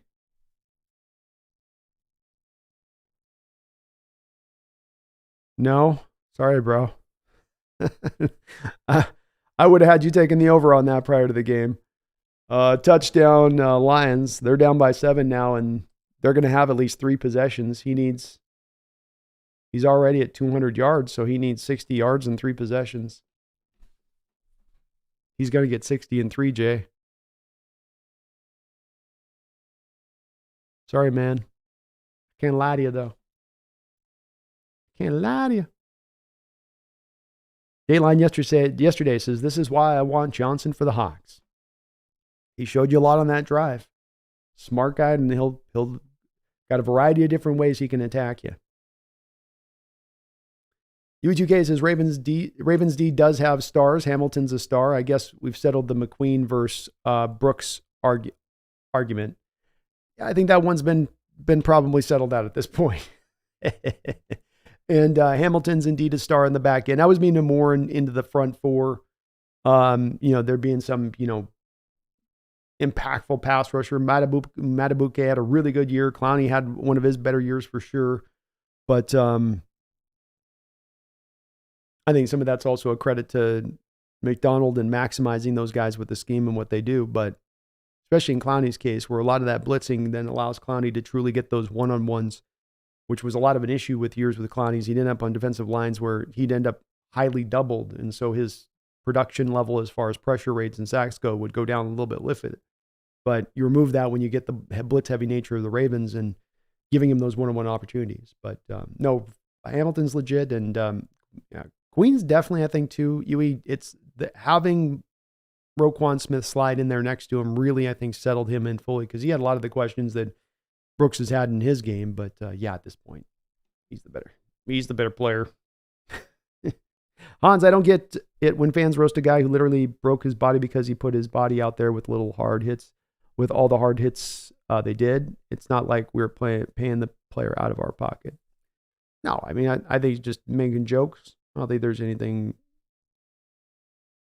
with it.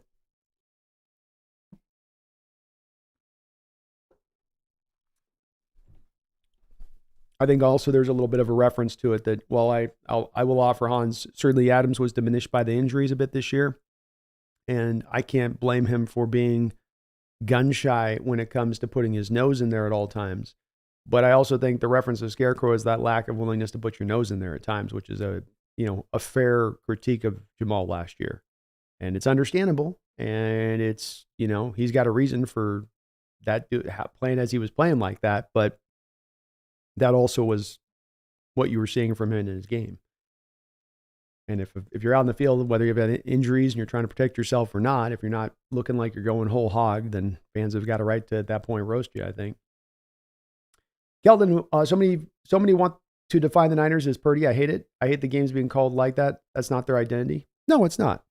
It's a machine, that offense. And it's a machine of all of its parts working interconnected in a way that's not here's a good talent, here's a good talent, here's a good talent. It's that these talents work well all off of each other in the way that they've constructed it from a purposeful fashion.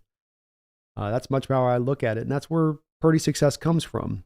And so many, with this want to look at it, Keldon, through putting the quarterback. Is he great? Is he bad? Is he, trying to find that category you can put somebody into, where I've long thought this. I think this about Geno a lot of ways, that there's these different categories and ways we got to look at these QBs rather than just on this, basically stair step of tiers. I know everybody loves the tier-based approach and outlook on it. I think that we should start to get into a little bit more of an era and looking at quarterbacks with a little bit more nuance, a little more differentiation between them.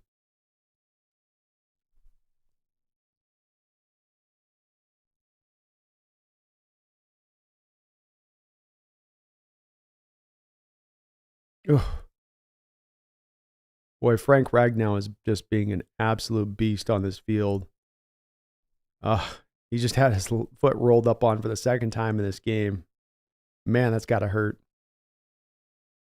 Oh, the Lions are offsides by a mile.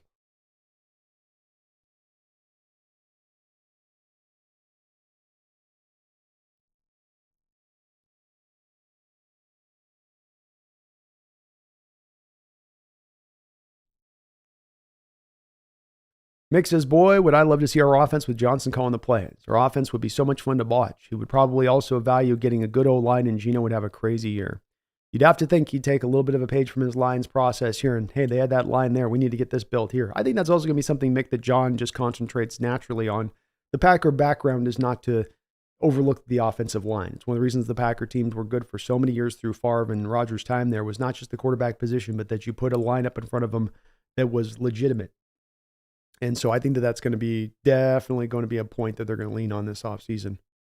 All right, so 1st and 5, we're going to get a pass interference here on the destroyed defender, which will make an automatic first. Hans is a huge fan of Gyro Evero, so if he would be the guy coming in under another head coach, wow, our scheme is set then. But Temper will not let him go, no chance. Very possible, Hans. Very possible. And just goes to show you again with Tepper of what an a-hole he is, right? Because, I mean, we're letting Hurt go out there, or Waldron go out there and interview with who they want to interview with right now, right?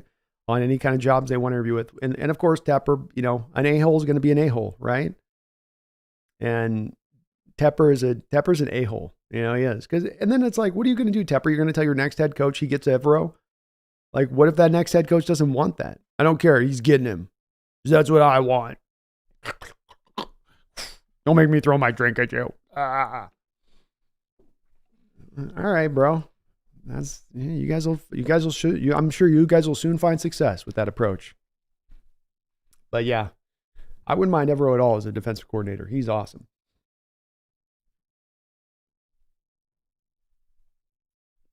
Kind of with going to Carolina was kind of an odd fit for him anyway too, because that was a team that was going off of a 4-3 based nature and how they're built. They weren't a Fangio kind of defense.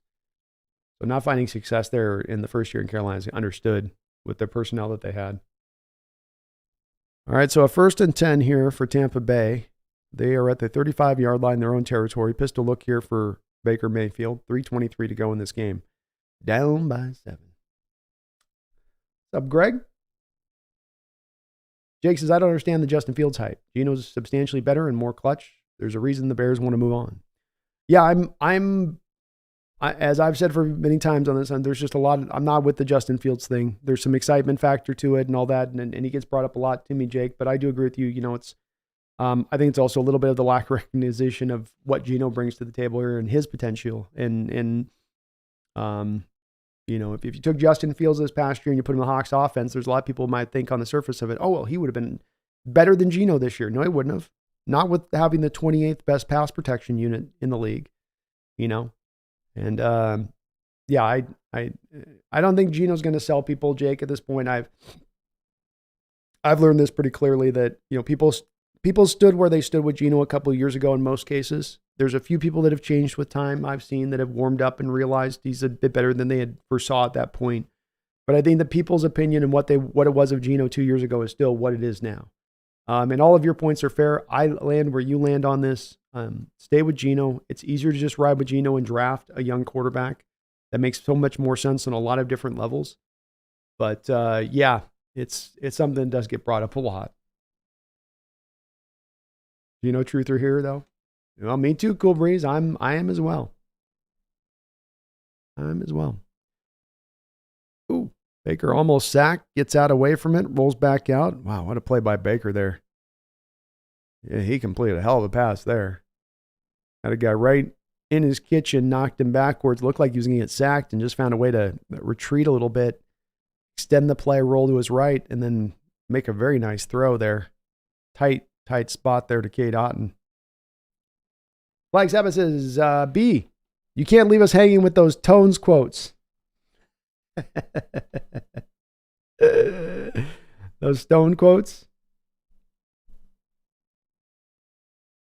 Stone quotes? Those Stones? Oh, you can't let those Stone quote.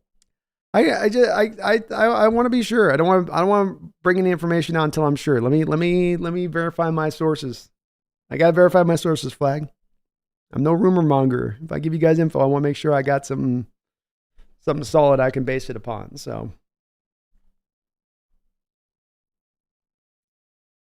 and it's a good hint. It's a very good hint. Thank you for the donation.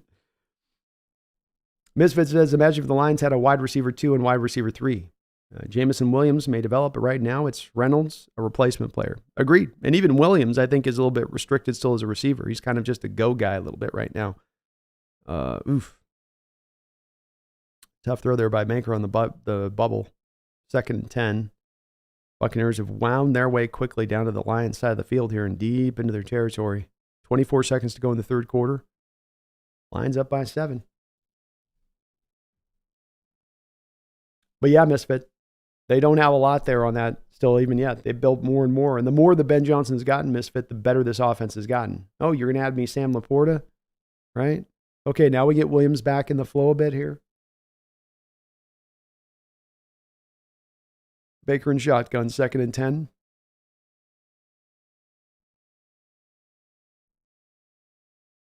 Trying to scramble away. Tries to throw it. Boy, does a good job just getting rid of the ball there.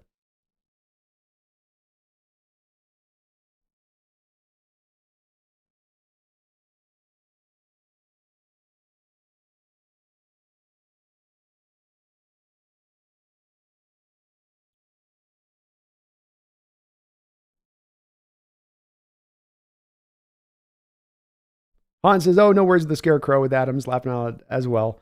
I'm still talking about the general respect for a player, even if he's bad, they're in the NFL and just put their body on the line. That's all. That's one of the places that you'll hear with me, Hans, for instance. I really try to bite my tongue if it ever crosses my mind, but you'll rarely ever hear me try to talk about a player not being soft or blitz here by the Buccaneers. Oh, great call there by the Bucs and Canales. Canales and Johnson going back with a little bit of a chess match here. Lions had brought the blitz a few times in this game and caught Baker Mayfield with it, not seeing it, willing to send the house, sending 6 guys. Canales calls a beautiful screen to the running back, and that's going to you get decimated when you run that double A gap pressure there like they just ran to the Lions. Caught him at just the right time with that play call. Wonderful play call by Canales. Absolutely feeling the moment, knowing what the Lions are going to intend to do there on that 3rd down. That is very smart on his part. Wow, what a great call. Great call against that blitz. Coordinators doing their part in this game. Ryan Ragnow is a tough SOB. You know that thing is just hurting so bad. And every time it re-injures too, if you've been on the basketball court and you've had an ankle roll and then you re-roll it again, it is so painful when it rolls every time. It hurts so bad.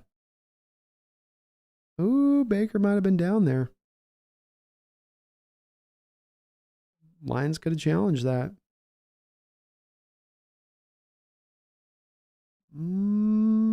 Yeah, probably would have been down if the Lions challenged that previous play with Baker Mayfield.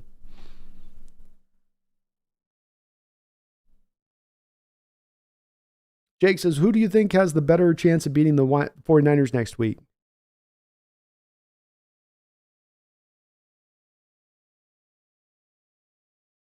the Lions because they can be offensively explosive enough to stay with the 49ers offense, potentially, if they can catch the Niners defense on an off day. I don't think the Buccaneers are going to have enough firepower. I don't think the Buccaneers defense has the ability to deal with Purdy in that offense.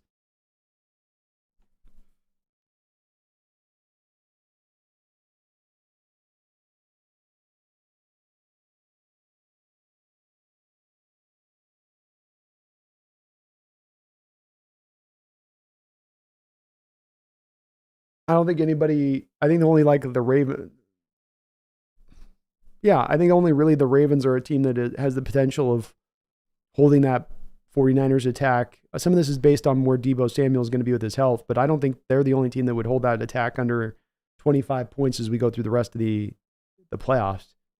So I'm going to need an offense that can put up 25 points. I don't think Baker and the boys are putting up 25 points on the 49ers. 1st and 10 here, 10 seconds to go in the third quarter for the Lions taking over the 25-yard line, tied 17-7. The Gibbs going to be to Jahmyr Gibbs. He's going to be cut down after a gain of about 5 or 6. Sanchez, thank you for the $2 donation. B, you said you might move. Come to the South, yo.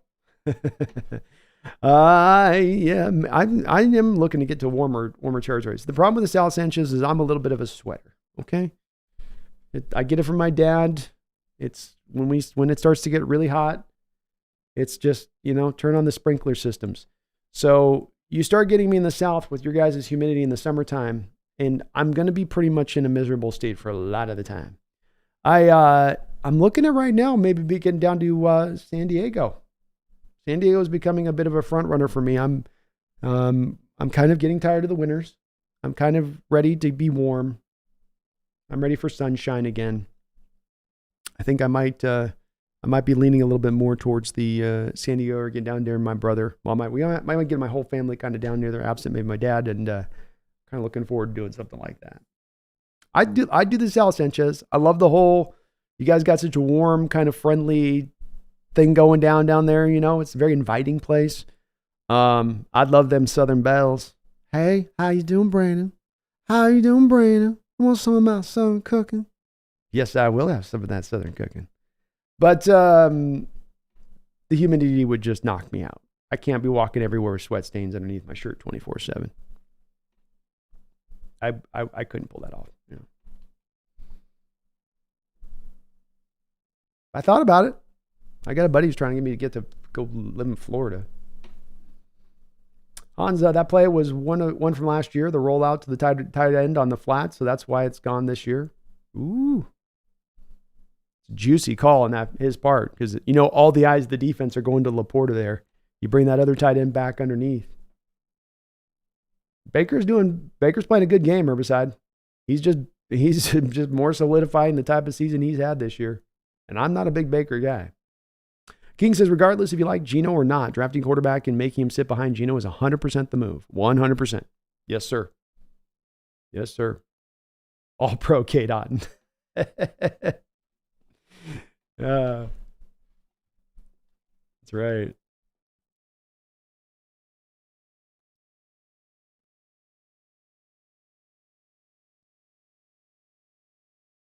Right. We're going to turn UW back into a tight end factory. It was at one time. Year after year, we'd have those boys coming through. Bruner, Stevens.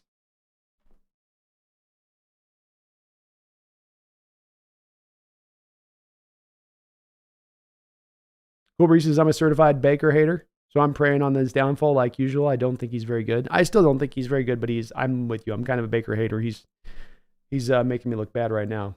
He's playing well. All right, 2nd and 4, play action pass here. It's Jahmyr Gibbs down underneath. Nice job there by Goff. First down.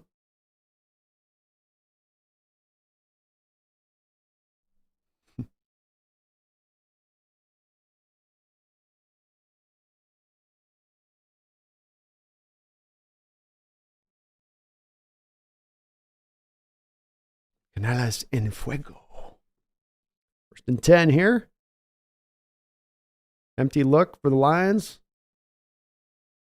Off coverage look from Tampa Bay. 5-man blitz. Back to the middle of the field again goes Ben Johnson. That's where he's finding his openings here against this Tampa Bay team. Keep attacking that, Ben. Keep coming back into the middle of the field. That's where the holes have been at here. They went with a 3 safety high look there to Tampa Bay. And it turned into a cover 2. And Goff recognized and then just attacked in the middle of the field off the cover 2. Nice job, Jermaine Gibbs. Another nice run for him, 7 or 8 yards. Lions starting to definitely get their feeling here offensively speaking. They have found their footing. Ben Johnson's in his mode, in his rhythm.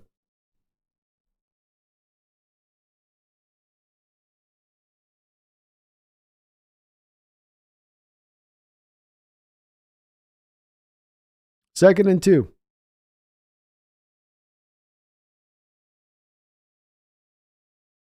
Goff checking the play up at the line of scrimmage here. Wow, he checked to a run.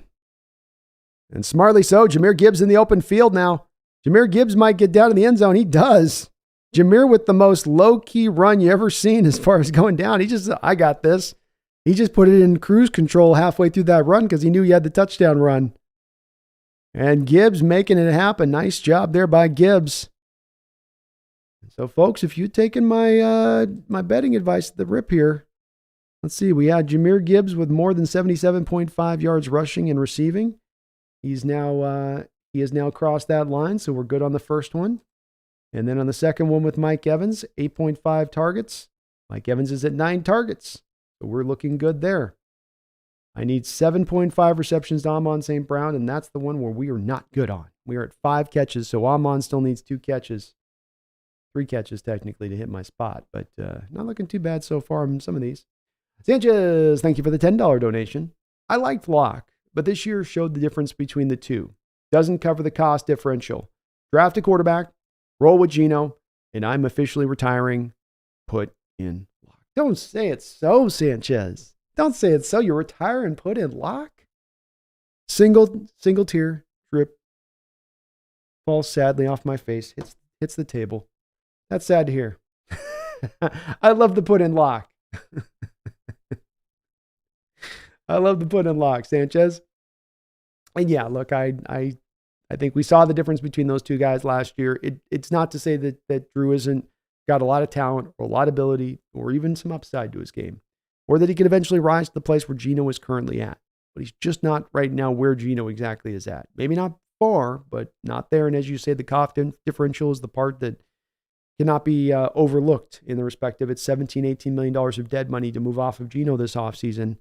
And that factors into whatever you're thinking about if you want to go to Drew Lock, who's going to want to be paid $5 million himself on the other side of it. So, there's not a collective savings to go to Drew. And I think he still did enough this year. He's going to get his chances somewhere to be a backup with a good chance maybe even coming in the game at times. And who knows? Maybe he can take that track of Geno Smith eventually, Sanchez, and find that really good player. Everything gets refined out. Everything gets to the place where he's good to go. But it's not quite there. Just not quite there. But yeah, draft a quarterback, roll with Geno. And everybody should be happy by that, I think. I don't want Geno. I want a new QB. You get your new QB. I love Geno. I think he's ready to go right now, and he can still get the most out of this team, especially if we can get him an offensive line that can pass protect. You're still going to get Geno, and you're probably going to get that offensive line that can pass protect for him. So everybody gets to feel good about this one, right? Everybody gets like kind of they're getting what they want out of it. Thank you, though, Sanchez, for the $10 donation. I appreciate you for that. Brian says, great game. Hope the FC game is this good. Me too, man. I've enjoyed this one. This was fun. Phoebe says, dang, I can't even stay in chat on non-Seahawks games. They're crazy, man. That's crazy, man. Herbazad thinking Rattler in the 3rd, that one dude in the 4th, or Milton in the 5th. That one dude. How do I think? I think you mean Jordan Travis too. I bet you meant Jordan Travis. I know who you're meaning. But that works. That works for me, man. I like all those guys. Ms. Pitt says Detroit should have challenged that Baker throwaway. Yeah, they showed that replay. Probably should have challenged it. Nicholas says, hell no on Rattler. He's toxic. I struggle with him a little bit. Me as well. I have a hard time with Rattler, man. But he's got a lot of people who love him. Misfit says, I like Rattler, but only because of the Netflix series. Brian says, I'm a hell to the no on Rattler. I'm a body language guy with my quarterbacks on the field. I really am. Maybe I shouldn't be, but when I got a guy that just, and you hear about some of the stuff with him off the field too, in addition, and you just go, talent's there with the kid, but the attitude, is that in the right place as well?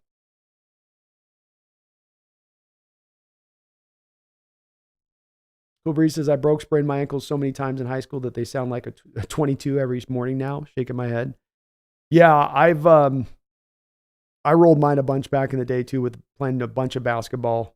And luckily now mine have been okay as I've gotten older. My knees are starting to get a little bit dodgy lately. I don't know, my left knee especially has been going like, good, come on, quiet down. But yeah, once you roll them once, man, it's so much easier to roll them again. And boy, there's no pain like that in the first 15 seconds after rolling an ankle. There is no pain. Your face gets red and sweat just starts dripping. We got a second 10 here for Baker and the Boas. 13:09 to go. Misfit says, how great of a game is Dave Canales calling today? I think he's calling a very good game. Very good game. Tampa Bay's been able to find balance in the run game and pass. You know, there's that tipped interception here, which is a bit of the difference in this game, I think, with that Baker interception. Baker in shotgun, 2nd and 10.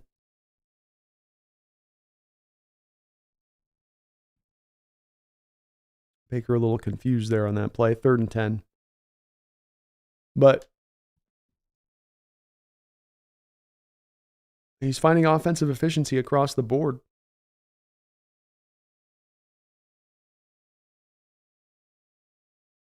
Nice spin move by Hutch. Pretty good pass protection overall there. I think Baker just didn't see that clearly. That whole play from the jump just kind of seemed like he got a little bit confused with stuff. But Canales is calling a really good game. Love the pass balance. Love that he's given Baker some easy completions in here too, not made the game too tough on him from that standpoint. Even a throw like this on 3rd and 10, just try to get it out your back. And he gets a nice completion up the field for a gain of 5-6 yards. Won't get it done, but yeah, I think he's called a good game here today.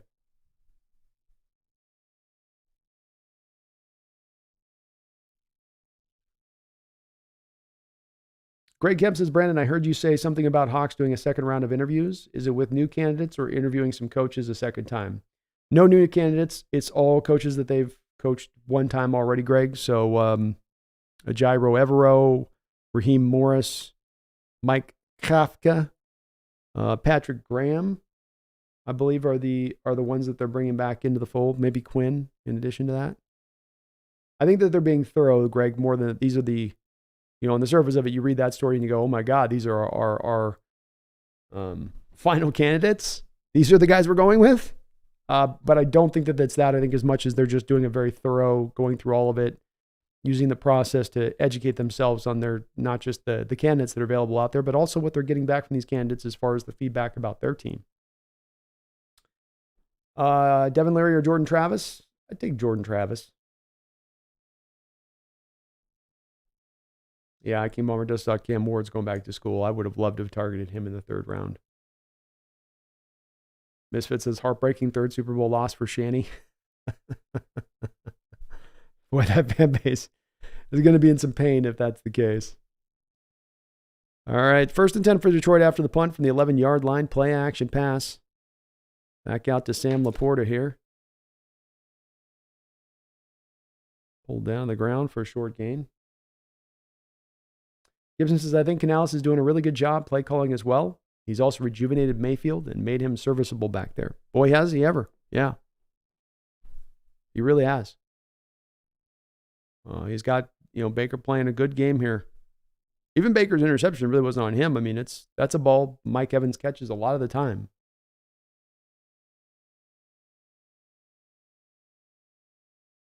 Second and 7. Let's see what Ben Johnson dials up here now. We got an injury on the field here. Is that Vita? No, I don't think that's Vita.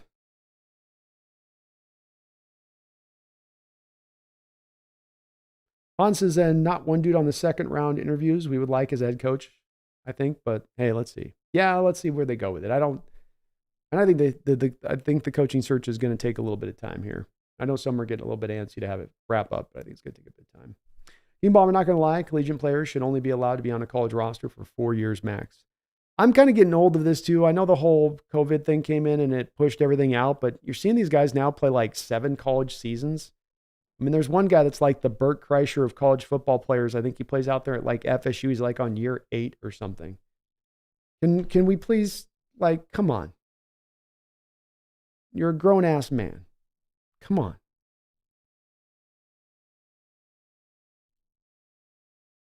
Yeah, Ward's definitely intriguing. He's got a good skill set, nice arm, great at improvisational stuff back behind the line of scrimmage. Can do the on-time stuff as well. Very good decision maker. Same with baseball. I don't know why there are rookies that are 29 years old. They keep chopping, that's for sure, man. They will keep chopping. Misfit says, I'd love Southern Oregon or maybe even Arizona, but Vancouver PDX is great. Yeah, it's not a bad area.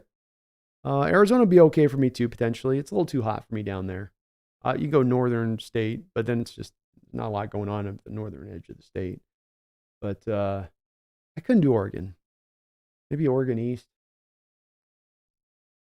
Ward to Miami's done. Going to Miami, huh? That's a good fit for him, I think. Oof, Cristobal. Maybe not. Really? He signed up for Cristobal? Yikes. I don't know if that's good for Cam.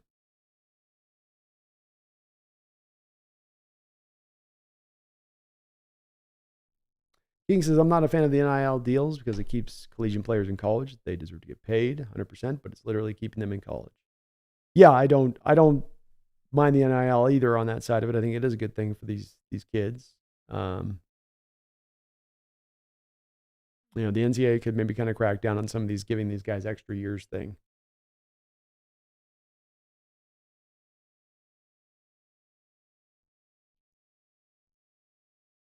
Cooper, is anybody here down to go on and make an offer to buy the M's? We got to get Stanton in the group out of here. I got 5 on it. I'll put 5 down on it. I got 5 on it.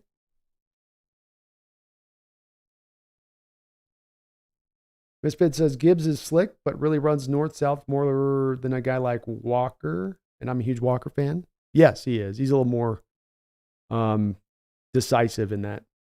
I think it helps, though, too. There's a little bit of a process of that. I think that when you have consistent blocking up in front that you can trust your guys to open the holes, you become more decisive as a back, and that when you don't have those holes, and more often than not, you're kind of getting smacked in the chops right after you get the ball, it starts to get you, I think, a little bit jumpy to those things. It's that sort of cumulative thing that adds up over time. It's like a quarterback being under duress for a long period of time, and they start to see ghosts, and they start to feel pressure that's not there, and they start to, not go through their reads as much. 1st and 10, play action pass. Goff dropping back, letting it rip. He finds Jamison Williams out there for a first down reception.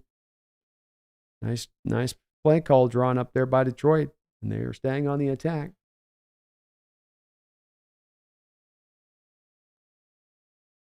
Lag says, man, Lions Ravens Super Bowl would be so boring if it's the same as earlier this season. Yeah, probably not super exciting on that one. Garth Knight, thank you for the $5 donation. Says first Pete and now Sanchez retires the put in lock. The times, they are changing. These times, they are a-changing. They're changing, Garth. Changing all the time. Changing the day, changing the night. Sometimes those just change all the time. Never staying the same. Times, they are changing. Bob Dylan for you. Well, Bob Dylan for you. And I know it's 2 tiers of sadness. 1 tier for Pete, 1 tier for Sanchez. Retiring the put in lock. It's been there for almost 2 years of dedication. Today, we put it to bed. Oh, Goff just got twirled around in the pocket there. That Cansey again, Levante David, the old man, no gray beard getting it done, getting up slow after the play. Thank you, though, Garth, for the $5. I really appreciate it, Garth. You're a good man. Groovy cat down there doing the right. Yep, Cansey created some of the initial pressure, and Levante David there kind of keep things cleaned up. 3rd down and 15 for the Lions from the 44-yard line in their own territory. 2 high safety look here for the Buccaneers. Ball's going to be completed to Brown for a first down. Great job by Brown to stay on his feet after the catch and fight forward to get the first. He was short at first after catching that ball, but then able to lower down his shoulder and push his way forward to get the first down. Pure effort there at the end to make that happen.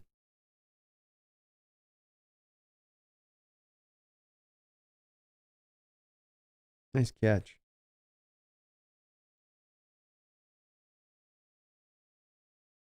Boy, 2 guys dragging, hanging on him.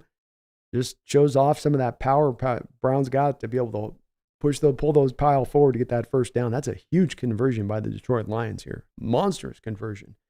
1st and 10. Jahmyr Gibbs with the catch. Jahmyr Gibbs in the open field, making things happen again. First down. Showing his value in this game is Jahmyr Gibbs. And Ben Johnson is put on a clinic right now. I mean, he get back. St. Brown hits Reynolds on an out route, or Jameson Williams on the out route. I mean, just fluid with this offensive attack. And the mismatch there with the linebacker on Gibbs. Yeah, you can't cover him with the linebacker. That ain't going to work.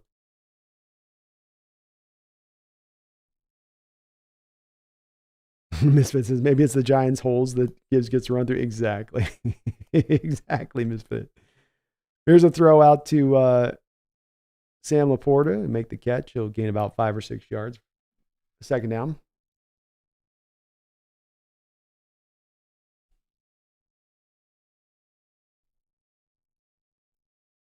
Rattler's matured a lot since the Netflix show, says Misfits. I have heard that a little bit about him. There's still times in watching the tape this last season, Misfits, and it's not all his fault because he had some bad guys around him. Into Gibbs again for a first down run. Clock will continue to turn. So the Lions first down inside the 10-yard line, under 7 minutes to go, up by 7, 1st and goal.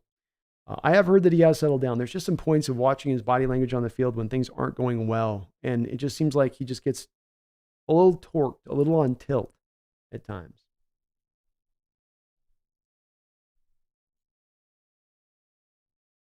I'm not a Walker fan, says Nicholas Newton. He makes me bite all my fingernails off. He is that kind of player. All right, 9-play, 80-yard drive here, taking up almost 6 minutes on the clock for Detroit. Let's see if Johnson keeps the pedal down. He is. He ain't trying to run. Over the top. On St. Brown with a touchdown. Let's go. Amon St. Brown. 7th catch of the day for him. What do I have on my bets today? I had him for more than 7.5, so he needs 1 more reception, and I'm looking good.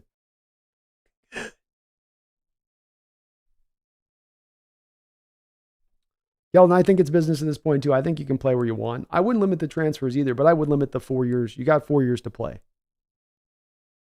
Do it or do not, You got 4 years. And there's all football leagues going up and all that you can get into if you couldn't make it to college, but I'm a fan that you get to play 7 years in that seems a little bit not really. Gibson says, rolling with Geno and developing a pick is the best option. I like Travis out of SFU and seen as a 5th, 6th round pick. Hard pass on Rattler. Totally get the Rattler thing. I'm kind of in the same place. And I like Travis, man. You're right. Probably 5th round pick with that injury that he sustained at the end of the year. We'll probably drop him down a couple rounds. But a very, very, very fun talent.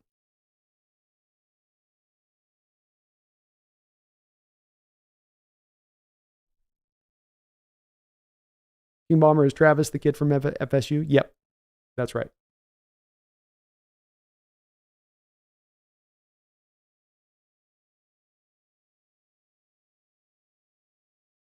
That is correct.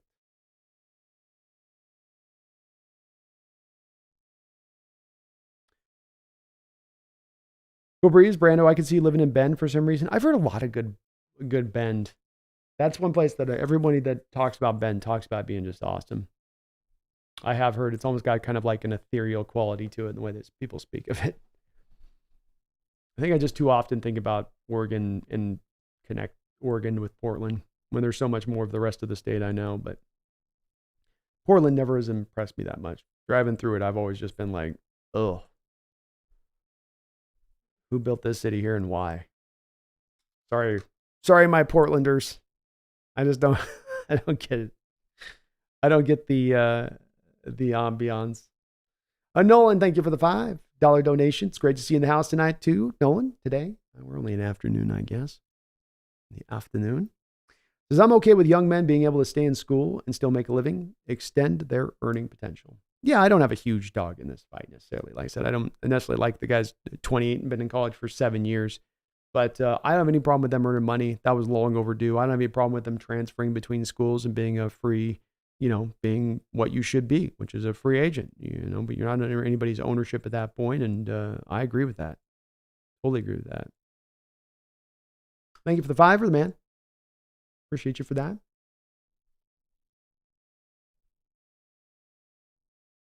Brian says, B trying to get out of the winter cool. Yeah, I'm trying to get out of the Brandon, I can't, I gotta get warm.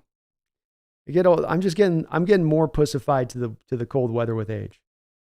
I'm not dealing with it well with age, okay? I gotta be honest with you guys. I'm grumbling, I'm bitching and moaning when I gotta go outside. I need to just go to the heat. The other thing is that I'm not the biggest guy either. So like I got buddies and I got dad, they get that extra 30 pounds their way and they're like, ooh, why are you cold? Like, oh, is it nice having the 25 pounds of insulation you got in there? Are you feeling good? You feeling warm and right, are you? I'm over there.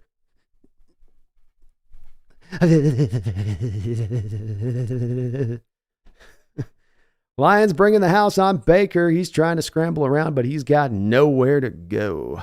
He's going to get torn down to the ground, and we're going to have a third down and maybe game time here on the next snap. Hans, if I see this game of the Bucs, then I think Canales was the guy who made our offense what it was last year. If I see this game of the Bucs, then I think you might have to reword that. I'm not sure what you're saying there on that. King Bomber Brando, I'm curious. Did you evaluate Josh Allen coming out of college, and what were your thoughts? Quite honestly, I didn't do a big deep dive on Josh Allen at that time because it's, with the draft, and you'll see that even, every year, I'm a little bit outside of this as I've done the channel more and more, King Bomber, but before I did the channel, I didn't try to do this as much. We're doing the channel, I feel like I got to probably look at all the guys, regardless of whether we're in contention for them or not. It used to be more of what I would do, King Bomber, is I'm going to concentrate on places that we're going to have a spot to draft. And with Josh, you knew he was going to go in the top 10.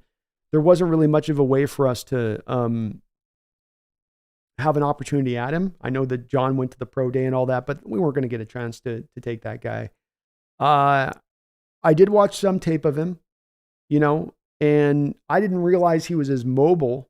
That was the part with him coming out and him really leaning on that. That was not something that I saw as much in him in college that I thought you were going to get. He did play at Wyoming, so the supporting cast wasn't great around him. And it was really on his shoulders a lot of those games. And then, of course, he was kind of wildly inaccurate coming out of school. So he had this monstrously strong arm, but he couldn't seem to put the ball where he wanted to put it at times. But then he also had some bad drops, which also added to his bad completion percentage coming out of Wyoming, right? He just didn't have the talent around him to catch the football. But I didn't do as much of the deep dive on him for those reasons, King, where it was a little bit the same way with Patrick Mahomes, where I'm like, you watch a little bit of tape on him, and you're like, okay, we've got no chance to get this guy. What's there to evaluate at that point? And I'll put my eyes and attention to things that we actually have a chance to get. But now I do a little bit more of, obviously not a little more, I do a lot more. Like I'll know all the prospects at the top and all these quarterbacks up and down, including Caleb Williams and Drake May when it's all said and done coming into this draft. All right, 4th and 14, game time here. Baker lets it rip. He's got a man open. Mike Evans, first down. Wow, there you go. There you go. Greg says, I think Jordan Travis will be at the Senior Bowl. I hope he can show he's healthy and pass the injury. Boy, it'll be I think it's a lot of the Senior Bowl stuff is going to be just the measurements and interview stuff for a lot of these guys, Greg. I think it'll be that way for Jordan too. I mean, man, my man, he had that foot turned sideways. That happened, I think, in mid-November. So I don't know if 3 months later, he's going to be back to a state of like, he can go back and take snaps or do much of the Senior Bowl past just measurements and meeting with teams and talking with them about where he's at on his rehab. Completion outside for a first down here for the Buccaneers. Gets out of bounds. Bucs do have two of their timeouts remaining. Keldon says Bills would be my pick if the Niners don't make it. It would be cool to see the Buffalo Bill fans get reward after all these years, Keldon. It would. I do like Josh Allen. He's awesome. I love him. He's a great quarterback. It's been great to see him to find his kind of independent footing. You know, he was under that Brian Daboll kind of protection and the way the Daboll set things up for him. Then Daboll left and there was a bit of a dip. And it felt like he started to find himself back as this year went along, you know, in discovering it and becoming that guy again here with it. And it's been impressive to watch his progression. Cool Breeze says, Brando, move to Eugene. I got an open room in my house. Pumpkin would be great with my friend's cat.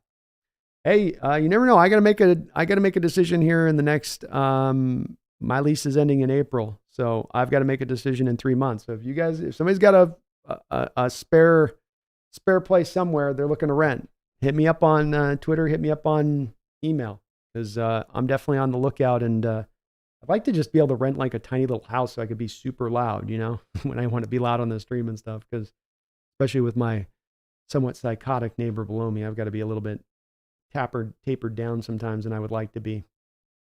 But maybe so, man. Eugene doesn't sound too bad. I could be maybe signed up for that. I'm open to it all at this point. I just got to get out of the snow. I can't do this cold weather thing anymore.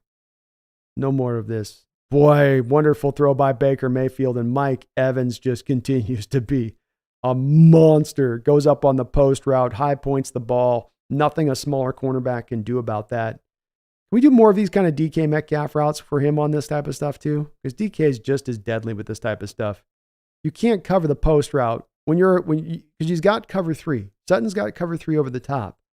So you got to remember with this that he can't jump the post. He's got to stay on top. So even once he jumps the post, Sutton's going to be late to it, right? And it's so easy for the quarterback to recognize cover 3 drop for the cornerback on the outside, because the cornerback's going to flip his hips to the sideline and he's going to drop to depth. So if I see that drop to depth and I've got Evans running the post route in front of him, you throw that all day to him, especially when you have the size mismatch, because the guy's going to be late to break and Evans is going to have the size and length on him to be able to get to the ball before the corner can get there. Wonderful play call by Canellis. Both him and Ben Johnson this game have been very impressive. Tampa Bay is going to go for 2 here. Empty look for Baker. Dropping back to pass. Floats it up over the top for Mike Evans. Looking for a call. Doesn't get it. Wanted the call. Didn't get it.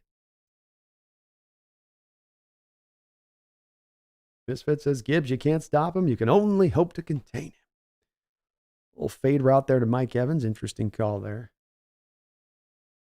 Probably could have called pass interference on that play on Detroit. Sanchez says, can I make your back wall? Retire my comment. Sure, man. Maybe I'll get a shirt. I'll get one of my custom shirts made, Sanchez. Put in lock. You know, like let Russ cook.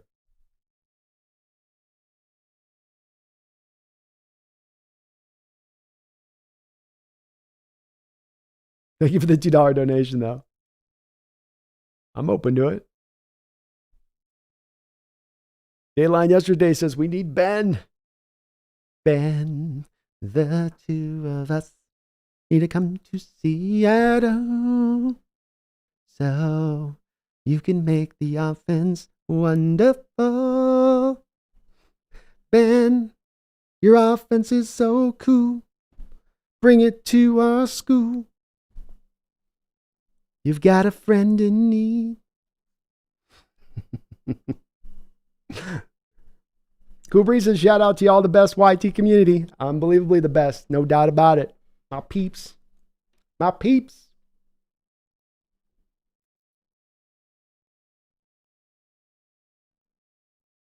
Team Bomber says, really hope Ben Johnson wants to come to Seattle over DC. I do too. I'm glad he is definitely on the list. Nicholas Newton says, Ben Johnson making trash golf looks so good. So good. Megan says, let's go Lions. Seattle News head coach Ben Johnson incoming. Here we go. Aloha, Lord Boone. Good to see you, bro.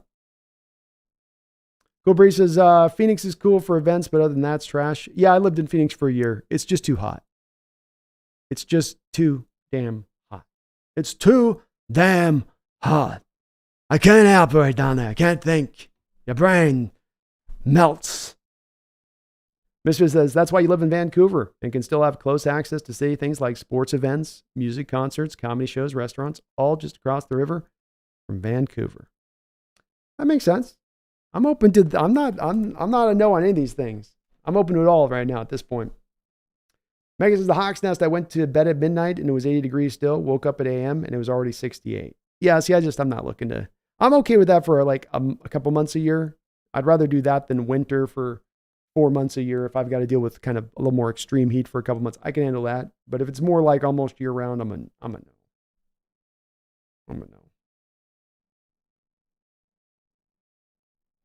You got that.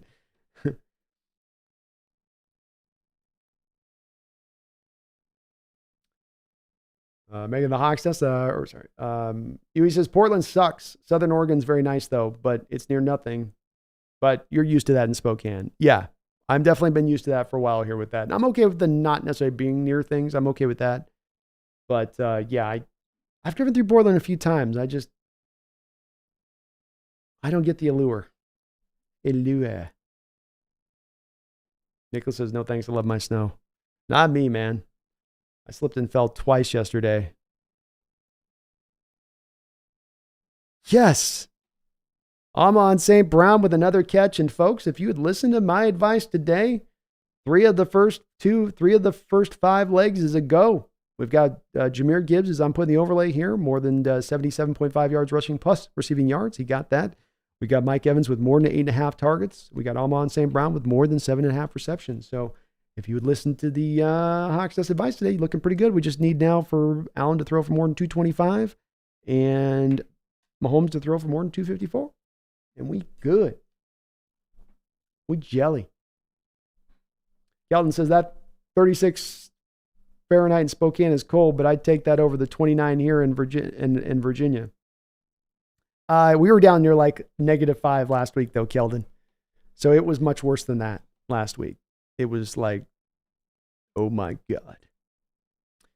Lions are able to get a first down here, and this clock is rolling. Ben Johnson just in his bag right now. In his bag. Last 3 drives have been touchdown drives for this Lions team. 10 plays, 5 plays, 10 plays. Finds himself around the 50-yard line already here on this drive. Pedal to the metal.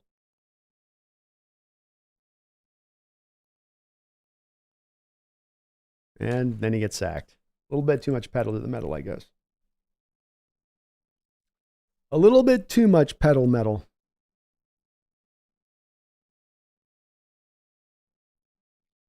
Gibson, I liked Allen to Wyoming, but hard to believe he developed like he has. Yeah, I didn't see him being this. I can't even fade the funk to act like I saw this coming. I did think that the accuracy thing wasn't necessarily, going to be a death knell for him, but I didn't know that the mobility was there like it's been. It's been pretty crazy. And do we have a hold penalty? They called a hold on this? Hands to the face. Yeah. We got called on that a lot this year. Tariq Woolen, especially those bigger cornerbacks on those smaller cornerbacks. You go to lay the press. And you just get that hand going right across the chin. It's a very easy call for officials and seems a bit of a point of emphasis this year. Han says, Brandon, what I meant, Canales made the offense what it was last year. The roll out, tight end play, game plan. I guess Canales has a big impact in the offense last year. This year, no inspiration.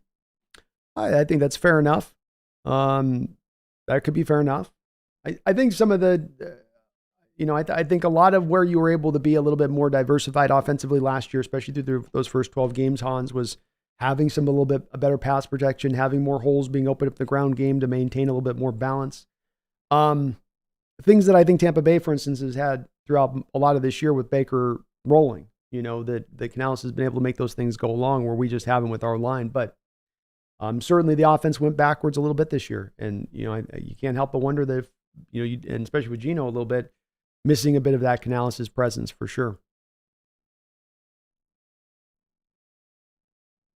Prime, 12s, Vancouver will always be home, but trading the rain for 300 plus days of 509 sunshine is my jam as a garden friend, as a garden fiend, laughing out loud. That's where I'm kind of going to, Prime. It's Seattle, Pacific Northwest is always going to be home, but there is a bit of a draw with age here to be like, yeah, but wouldn't you like to not just be wet and cold all the time? Wouldn't that be nice? And the one thing about living out in Spokane I used to like was that you could count on the summers out here, but the forest fires have gotten out of control. 2nd down and 7.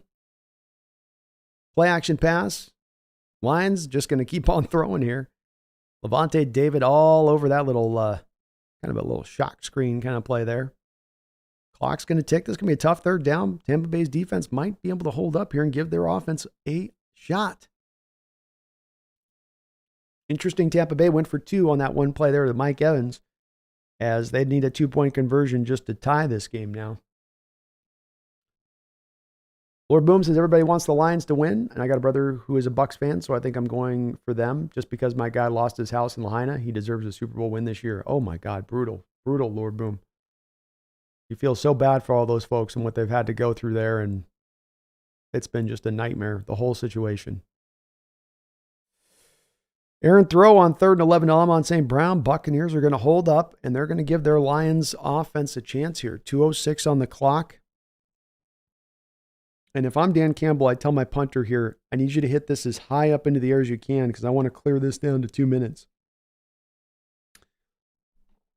But Baker and the boys are going to get an opportunity.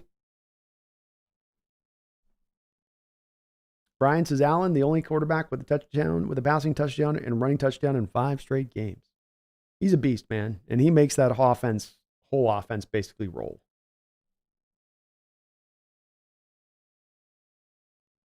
Brian says, move down to LCV. You can have the upstairs in my casa. Hit me up on Twitter, man. I'm open to all possibilities at this point. I would like to get out of the apartment life. That's what I'm trying to vacate from because I just can't.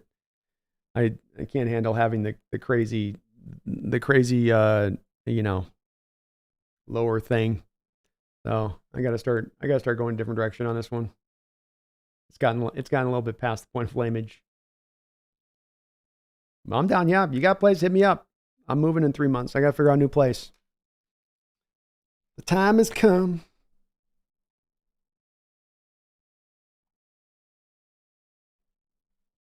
What's up, Proper?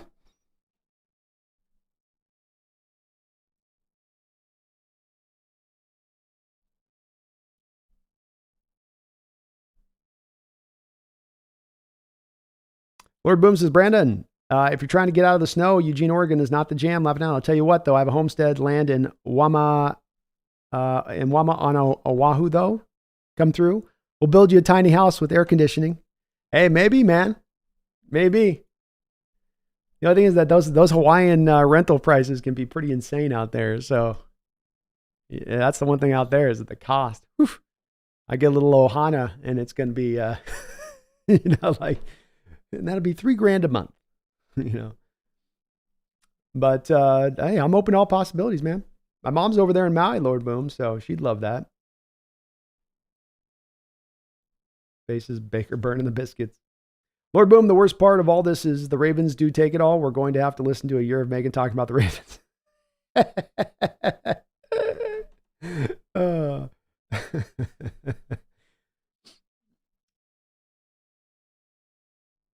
Cool Breeze, what's Brando's Twitter? I always forget, shaking my head. I'm at SeahawksNester.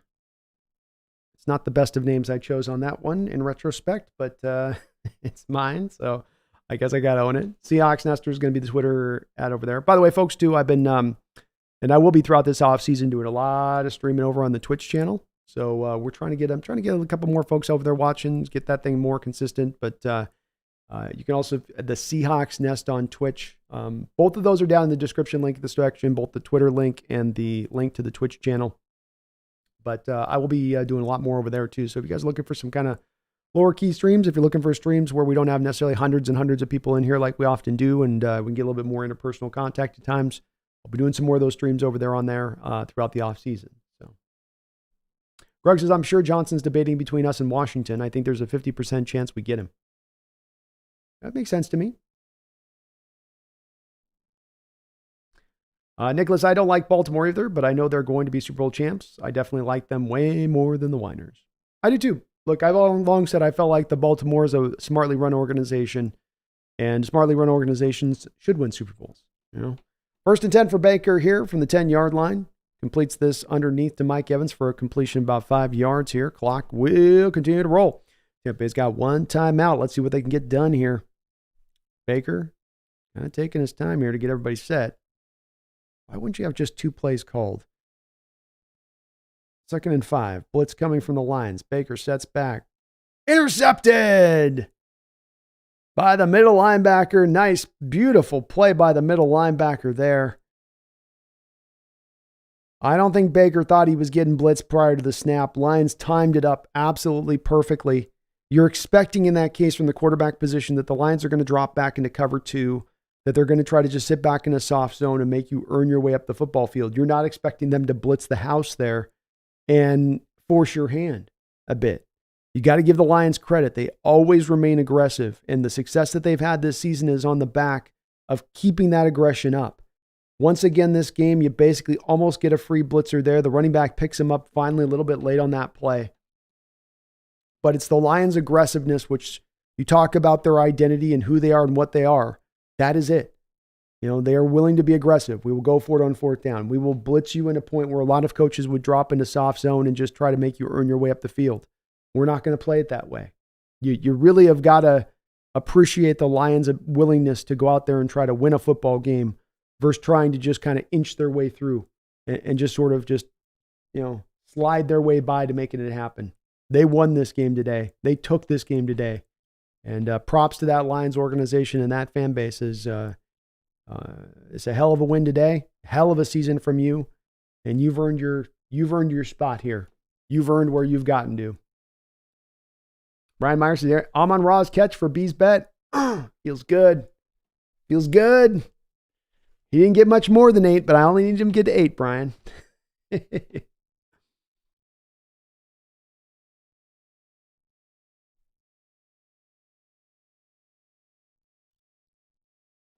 Grass Daniels says, I grew up in Tacoma and just moved to Portland. It's only up from here. So many places get a bad rap, though. Are you? I was about to say, you know, what's next, Grass? You heading to Bakersfield next? Is that the third? Is that going to be the next stop? You know what I mean? You know? But you're right. They do get a bad rap. And I mean, look, I've heard people do love Portland. I know people that have been telling me for a while now, I bang on Tacoma. And people tell me Tacoma's been getting better. So, you know, I may be just a little prejudicial when it comes to some of these cities. Congratulations to the Lions. They're going to come out with this win, 31-23. Ben Johnson, I think, put on a pretty good clinic for you Hawk fans looking for the guy and going, okay, what do you bring? You know, you're number 1 back in this game. I know Montgomery, 10 carries, 33 yards, but Jahmyr Gibbs, 9 carries, 74 yards. Using him out of the backfield, 4 catches, 40 yards. You drafted this guy, and how many players through years do we see this where teams draft guys? And you go, okay, you've got to take this guy, then you've got to work him into this way, right? Like teams will draft guys where this is a guy you have to take, and he's not an in-the-box guy. He's not a running back. He's not a receiver. You've got to use both parts of him, and you can't lean on him too much to where you overinflate his carries to the game, treating him like a number 1 back. He's a part of your offense to work in there. And what did you see them do with Jahmyr Gibbs today? 9 carries, 74 yards, 8.2 yard per carry average. Then they get him 4 catches for 40 yards. And again, Sam Laporta led the way with your catches here. Amon St. Brown got his 8 catches here. Kevin Reynolds made a couple of grabs in this game.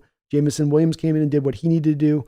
He found a way, like I talked about in that Ben Johnson video a couple of years ago. He finds a way of going throughout the course of the game and maintaining an explosiveness to his offense while utilizing all of the parts of his offense without making it feel like they're being forced, right? Like he's forcing his way to this guy. Now he's forcing his way to that guy. You feel it's a balance and keeping the defense off their kind of sure footing about what they're feeling from what you're bringing offensively or where you're trying to attack them at.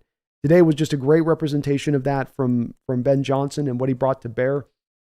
Another very efficient game overall out of Goff, I feel like. 30 of 43, 287 yards from him, 2 touchdowns, no interceptions. Who was the quarterback that was going to play the cleaner game? That's a little bit of what we kind of thought at the start of this game was, who's the guy that can keep the turnovers limited and reduced? And down to the end in this one, the one at the end there with Baker throwing on third down where they got to drive up the field, that's one I'm not going to hit him as much on, but that opening interception, tip ball, not necessarily Baker's fault. That's the bit of the difference there on that. But tremendously called game from Ben Johnson in this one, and tip of the cap to him as he did just I think a great job in this one of really, really calling up a well called game. Yeah, it was a fast game. 12 o'clock, out by 3, which is odd for the playoffs. They usually try to get in every last little commercial break that they possibly can. Misfit says those passing bets are easy. It really was on this one, Misfit, because you knew this was going to be a high-scoring game for the most part. I mean, in the way it was, right? It wasn't going to be a 17-14 game. So you knew the guys were going to get their touches and targets, especially with Mike Evans, where, Baker likes to go to Mike a lot. He'll lean on him. Nicholas says, Brandon, come back to the West Side. Washington, my brother. I'm considering it too. The two things that have been negatives for me when I look at the West Side right now is that, number one, the weather is not going to be any better really going over there than it is over where I'm at. Number two is that it is overcrowded as hell over on the West Side. And then the three, the pricing of places. Like everything is so ridiculously expensive right now on the West Side. Like I got to go live in Arlington to go move to the West Side. Kind of removes a little bit of the, part of that a bit. 1 second, folks. I'm going to get a little more coffee. We'll be right back. Just a sec. Give me just a minute or two here.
Oh, roll it. Thanks for holding on for me, folks. Please do hit that like button if you guys could for me too, as well. Lord Boom, I think the Chiefs are winning the Super Bowl. Oh my goodness. It'd be crazy if they did. They might. You never can count out Patrick Mahomes. Hey. Psst. Come here. Pumpkin. She's in attack mode. Look out. Basically, they've done some good things on the waterfront out there in Tacoma. I have heard Tacoma's been upgraded a bit. I couldn't live in Tacoma.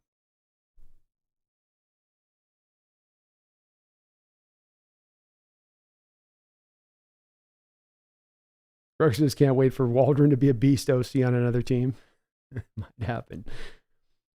Lord Boom, I don't want to see the Bills go. They're going to choke like they choked every single time they've been there. That'd be a horrible game. Boy, it'd be brutal if the Bills lost another Super Bowl, wouldn't it? Even though it's been like 30 years since the 4 straight losses, it would still just be, that would be tough.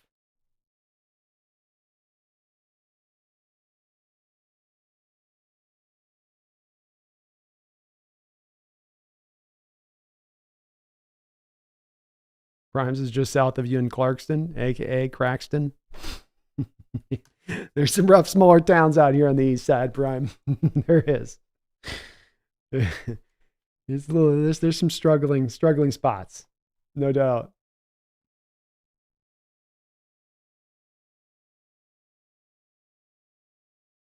Take the last train to Clarkson.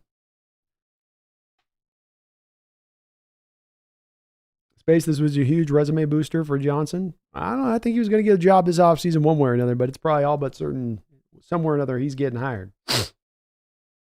Brian Pease says the Lions better bring it. Purdy looked almost shook yesterday.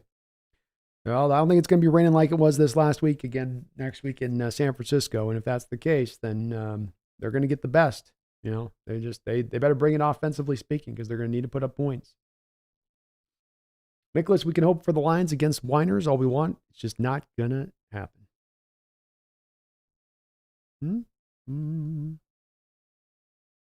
Cool Breeze says Bakerfield, laugh my ass off, then Modesto. Baker's a city you just feel dirty going through the mid part of California. Like, you just have a little bit of a shake after you go through it. Lord Boom, Brandon, it's a homestand land. You're my favorite, my guy. As long as you run your podcast, I won't charge you. You just have to pay for your electricity. Well, you might have me on board with this, man. The only thing with the Hawaiian Islands is I got to have the, on a homestead place, you got to have the internet, you know. I got to have that prime internet upload, download so I can stream. But I'm open to it, bro. I ain't anti it. I'd be down to go live in Wahoo. Nicholas says, doesn't really matter, people. Whiners can't beat Ravens defense. They're going to get that prison loving one way or another. Maybe so. Banks says, I think the Niners will beat the Lions, sadly, but I just hope it's a good game and they make the most out of the shaken Purdy. Yeah, I think I will say the Lions are who I would say have the definitely are going to have to play their best game to beat this Niners team. And I'm saying the Niners have got to me I'll give them 7 points on this upcoming matchup. So it's going to take a hell of an effort by this Lions team to get it done. And hopefully they can bring the kind of aggression they brought today against this Buccaneers team.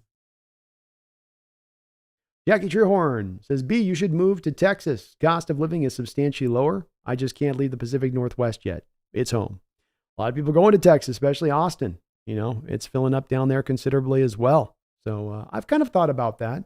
I feel like kind of a West Coast guy a bit at this point. Just kind of feel sort of West Coast. But I'm open to anywhere. I've lived everywhere, so. Hans says, well, the best streams are here on the Hawks Nest. Thank you, Hans. That's kind of you to say, man. Kevin says, yeah, I moved to Milton. Oh, Lordy.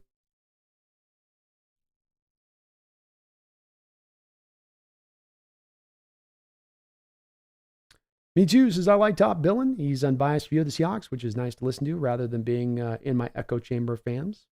It's true. True. Certainly doesn't have a dog in the fight. So you know, with him, you're getting just what he thinks and feels, where there isn't necessarily a biasness to it.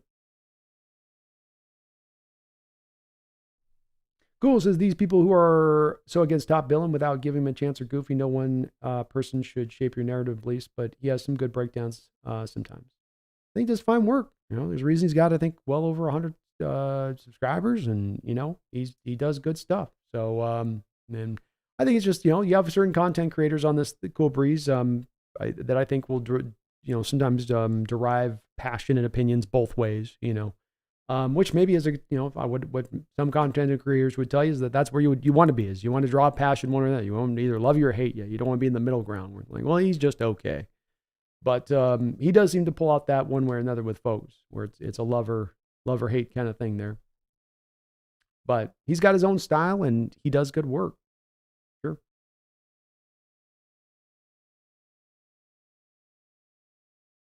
Nicholas says Arlington is a nice area. It's also where I was born, Brennan. I don't mind Arlington. It's just that then you're so far away from everything at that point.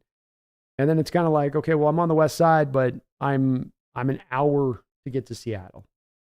That's the part I don't. And then the prices you're still paying are going to be still pretty healthy, even then at that point living in Arlington. It's not even where I go, well, I'm living cheaply out here. I'm like, it's still pricey out here.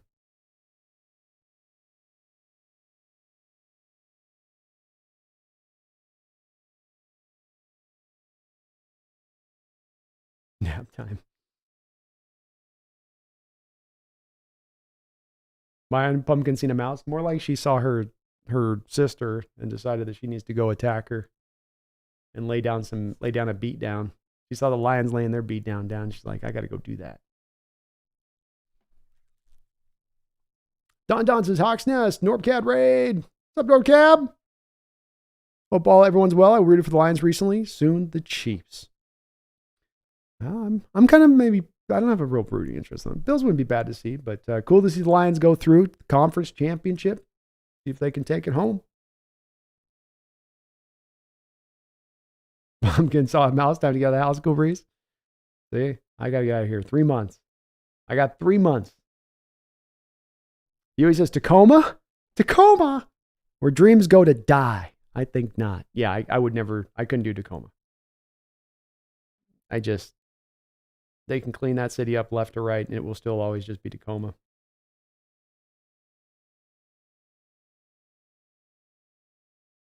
Edmonds wouldn't be bad.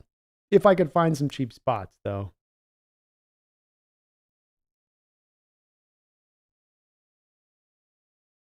Kevin says all of Western Washington's too expensive. Yeah.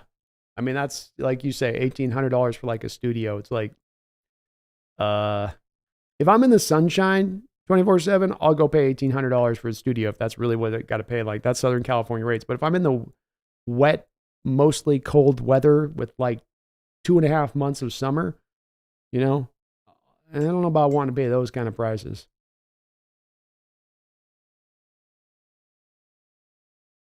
Cobra says, Brando, I'll match the $0 rent and raise a master bedroom. Ooh. Hey, if you guys got free places you guys are looking to rent right now, let me know. Hit me up on HeyHawksNest or HeyHawksNest@gmail or Twitter. I'm looking to get a little bit more inventive with this one, especially if I can get one that's outside of an apartment setting, because I don't mind this apartment. Haven't minded it, but it's reached its end game spot here. I don't like that on game day I can't scream when we score a touchdown because I might shot by my neighbor. Mari Cortez, Brandon turned into a cat. He did.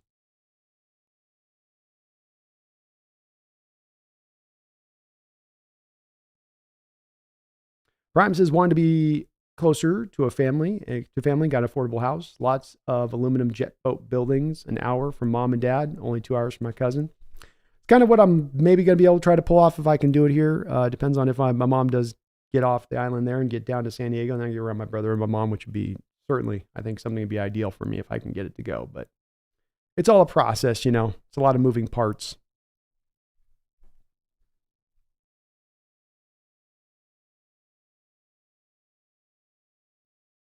But yeah, if you guys have a place you guys are thinking about, do hit me up, HeyHawksNest or Twitter. I'm seriously looking, and I've got 2 months now until my lease ends out. So I gotta figure something out here soon. King says, I can't believe there are actual Pete Carroll stands when almost every team in the NFC has made the championship game after us.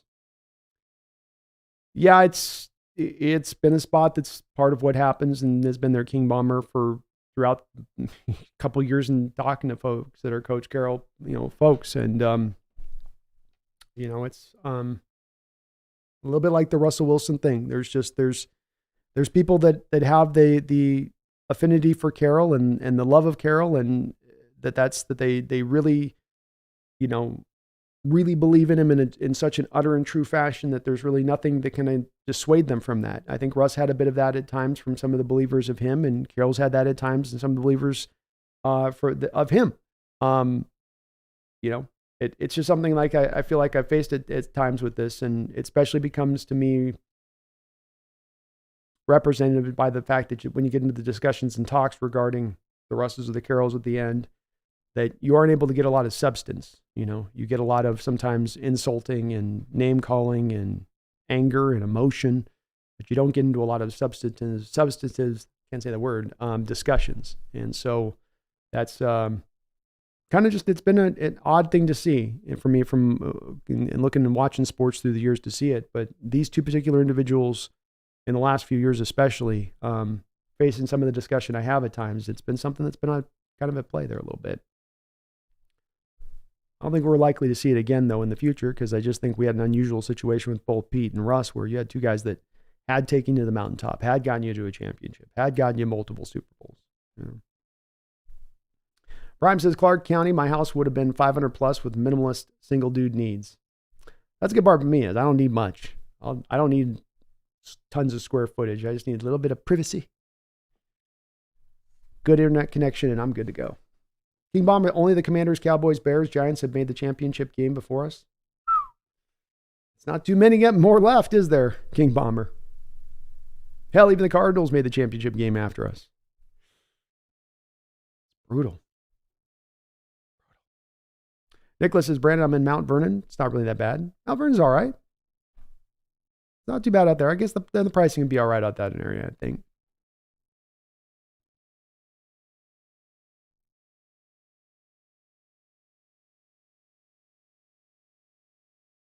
Or boom, haha, I did all my junior college football out there. Bakersfield, Modesto. It's shady as hell, that whole place. It feels like a way station for the cartels. That's what I feel like Baker is. It's the way station between LA and San Francisco. Lord Boom, yep, Brando. After Modesto, you got to get out of there to Coalinga. I can never say Coalinga to get to the full California experience. Yeah, exactly. The full California experience. Sup, vato? What you doing in my area, man? Just driving through on my way to San Diego. Uh-huh. Sure you are, I see. What you repping? I'm not repping. Eli Montana. Yeah, I was going to suggest Skagit Valley for you, Brando. Skagit Valley.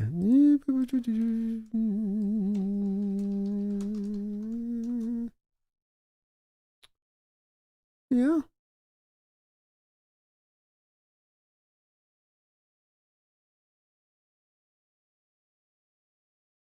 Well, aren't I technically already in kind of Skagit Valley because I'm in Spokane Valley? Kind of close to that. I mean, basically. Oh, no, I'm not. I'm confusing this with something else. Oh, yeah, that's northern. Burlington, Sedro-Woolley. I don't know. That's just so far north for me. And the attraction of living on the west side would be to be somewhat near Seattle, at least near like the renting facilities for like training camp and stuff to go out there. Gotta do like an hour drive every day. Hour and a half drive from there probably to get down there. This is better with that apartment. It is better with that apartment. Doyan says, I miss 1998 when gas was 84 cents a gallon and rent was $500. The good old days. Now, if I want to go back to Washington State, I have to move to Yakima. It's the truth, man. It's gotten expensive. And hell, it's even getting expensive out here. I mean, even Spokane that's supposed to be used to be cheap. I'm on the edge of town out here.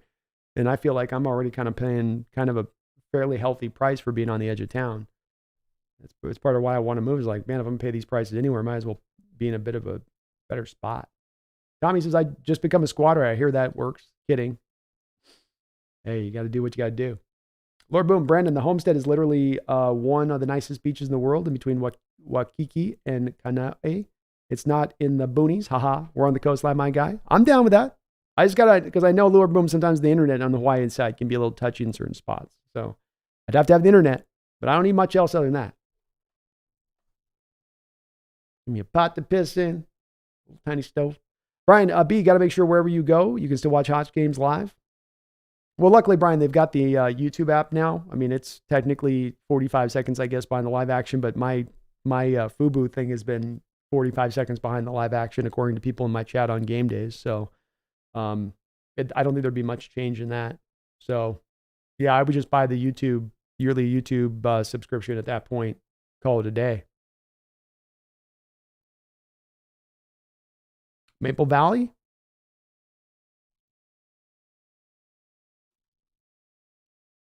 I brought you guys into this. I need a little bit of the brain trust on this.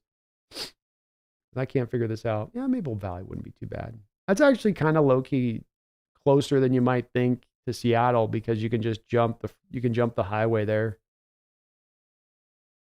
You can get right up onto especially the 405 getting up to Renton. That actually wouldn't be too bad. Not a lot going on out there in Maple Valley, but it's a pretty area. It's beautiful with the mountains out and around you. Flags has moved to Tacoma and participate in the next Sean Kemp drive-by. Lord Boom, Brandon, I just like the whiners so much yesterday. I found myself cheering on and then being disappointed by Love's interceptions. I was having flashbacks. I was actually, even though I've told you guys I'm not really, rooting for any given interest, I did kind of find myself a little bit rooting for Green Bay yesterday, just for how much pain that it would have put the 49ers through. I was really, as the game wore on, becoming more and more of a dirty Packer fan. I was doing the same, Lord Boom. Team Bomber, we haven't been in the championship game in a decade. Wow. Yeah, we haven't had one playoff win in 7 years. Is all we've got. It's been a long time. That whole thing where people keep trying to throw that thing to me of Carroll's a consistent winner. He's consistently getting somebody wrote the other day, I don't know why people want to get rid of this. He's consistently got you as a contender. Contender of what? We haven't contended for nothing in 7 years. Not with one playoff win. The whole contention, it's like, the definition to me of contention and what other people call contention, I think, are two different things. Because some people think just barely sliding into the back door of the playoffs on a yearly basis makes you a contender, when I don't. We know the teams that can contend and truly be those teams to really at the end of the year make some noise, and those that can't as you get through the year. And last 7 years, we haven't had a team that can make any noise in the playoffs. That's just the bottom line. So they have not been contenders.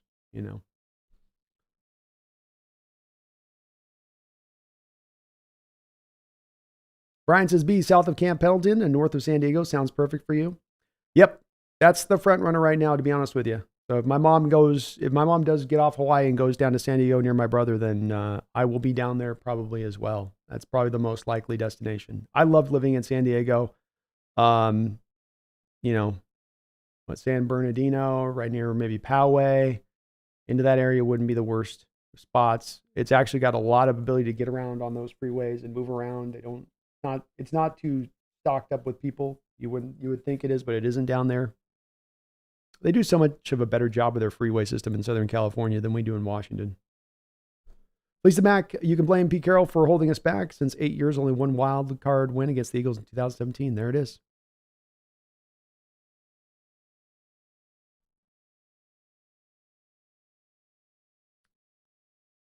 Lord Boom says, hey, laughing out loud. When I was a little boy, the first place we lived was Tacoma, and yes, it was ghetto. Back then, it was still a good neighborhood community. We all knew each other. It was a good place. Yeah, the place I went to, I remember I think it was my great-grandma lived out there in Tacoma when I was young, and we used to go out there, and it was rough back then. I was like, great-grandma, this is where you live? Yes. Okay. Nicholas, Brandon, Mount Vernon, a hard drive from Seattle with good traffic. Take light rail to stadium. Oh, okay. That works. Hour drive?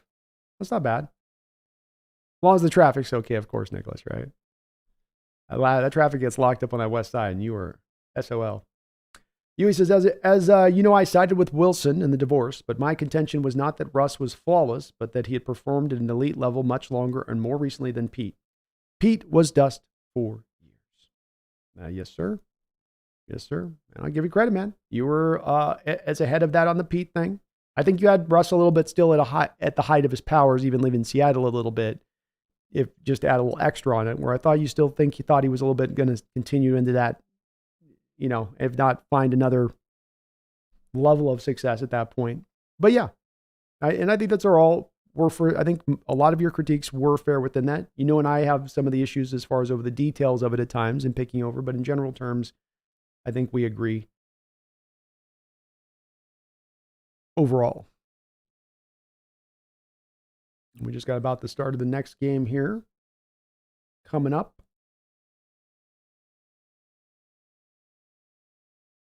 Lord Boom, studios in Hawaii go for $2,500 and over because most studios have maintenance fees. So you're looking at an average of $3,000 plus a month for a studio in Hawaii. Laughing out loud. That's it. Yeah. Hawaii prices are cray. Especially when you talk about having to have like AC, where it's like, and my costs on when I run that AC in the summer are going to be, you know, pretty insane too. So here's a kickoff to the Bills. They're going to start this up with a nice little return out to around the 30-yard line. He says, amen to P being gone. My thanks to Little Finger Schneider. I told you not to trust me.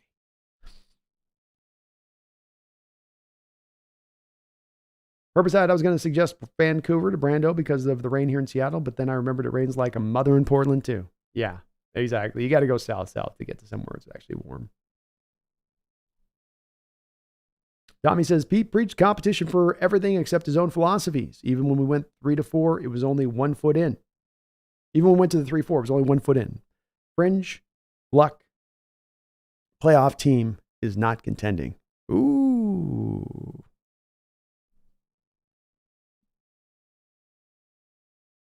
Almost is that an incomplete pass or a fumble there? Fumble there on Stephon Diggs. Luckily, nice job by they're going to call a flag for knocking the ball out of bounds, I think, on the Buffalo player. So the ball was fumbled, and the Buffalo player knocked it out of bounds on purpose. Of course, we had this ruled against us with the John Radigan play this year, where he had the similar situation happen on a punt. Yeah. You can't knock it out of bounds on purpose.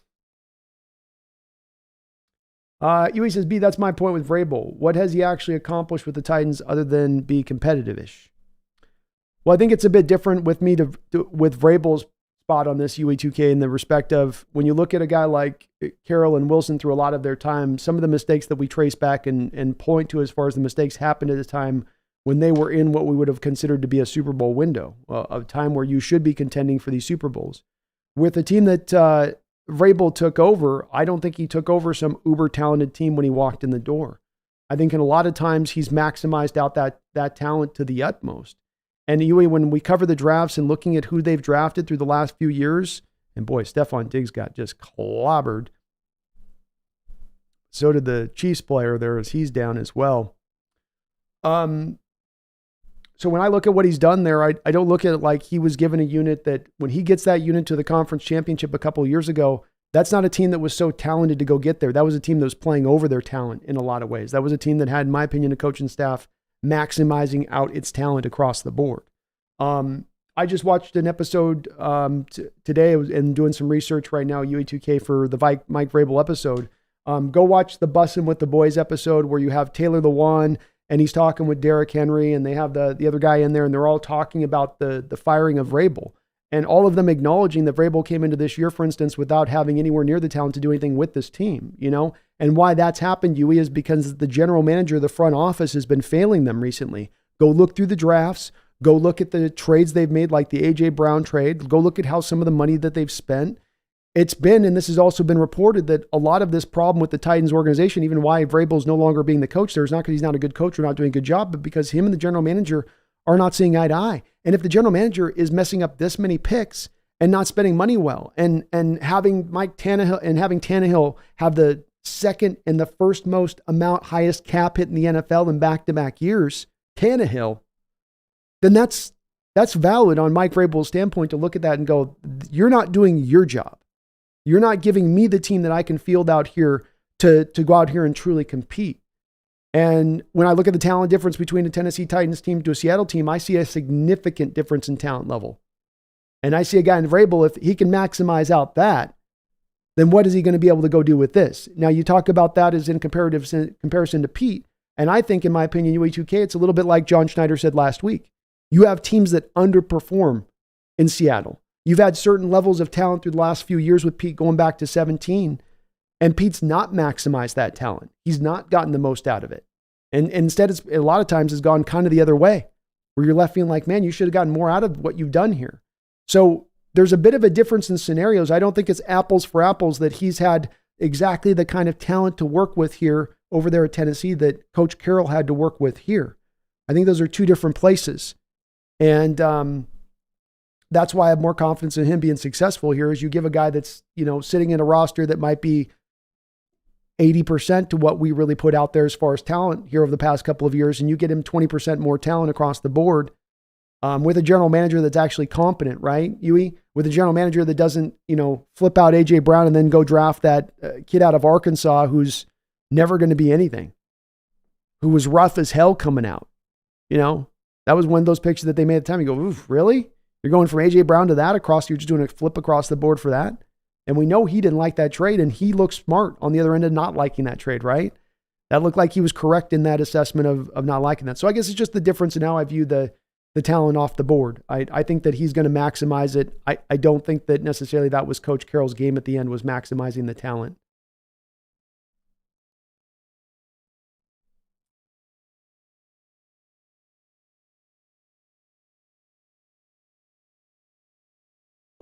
Stoyan says, isn't San Diego even more expensive than Seattle? My brother lives there, and he says it's stupid expensive. I don't know if it's more expensive than Seattle. I think it's probably right about in line with how expensive Seattle is. And then it comes down to Stoyan, what's live in the rain at that expense or go live in the sun at that expense and be around the family too, which is, of course, the really at the front of this would be the big bonus for me, is being able to be around the fam. But it's not cheap in San Diego. That's true. But that's the thing, is I think a lot of these places I'm looking at, it's a bit of making the choice of, even the cheap places like here in Spokane are not really that cheap. Okay, you're saving $300 or $400 difference in rent, maybe, when it really boils down.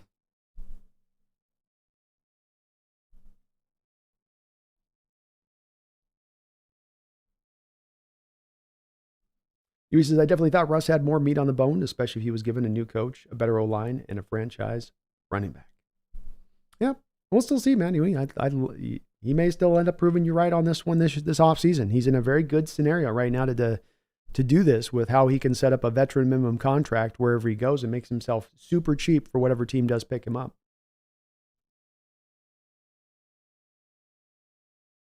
Brees is $500 a month for a master with a bath in a house, good area in Eugene.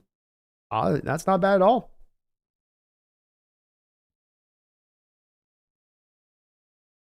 That's way better than where I'm at.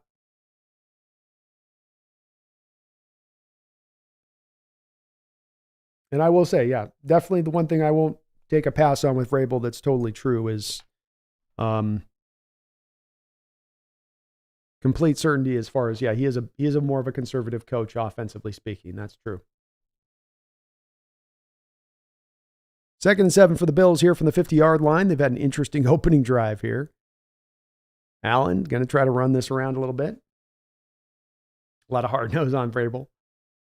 Keen Bomber says Vrabel took over a mediocre team to a decent team and has taken them to the AFC Championship Conference and has put you in playoff contention. That's right. That's where I feel like I think he's just taken the talent of his unit and raised them up, which is what I always say is one of my biggest markers for a coach in measuring a coach and where I sit with them: conservative, high-powered offense, defensive-minded, offensive-minded coach. Whatever you may be, do I find myself looking at your team saying you're getting the most out of your players? You're maximizing what talent you do have on your roster. Great throw and catch here. I think he hit his tight end there. Dalton Kincaid with a fantastic grab there from Josh Allen for a first down.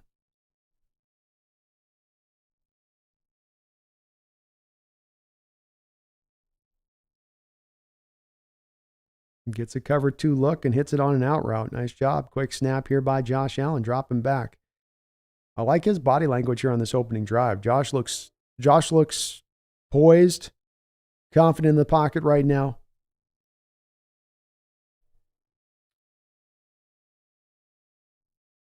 King Bomber says Tannehill's a mid quarterback. Henry, A.J. Brown, that left tackle, and not much else. That's right.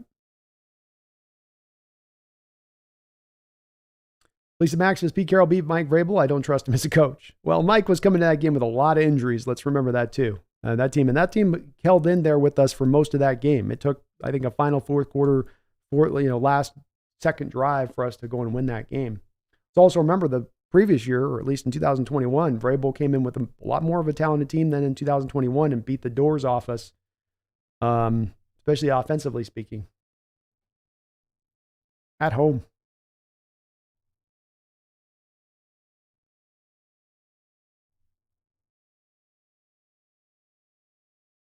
Flag says, move over here to Michigan. We just had a week and a half of sub-zero temperatures maxing at negative 33 degrees. Yeah, exactly. I can't. My old bones just can't no more. 1st and 10 from the 21-yard line for the Bills. Fast-moving opening drive here. Allen, quick bubble screen to the tight end, Kincaid, on his feet down into the 10-yard line for a first down.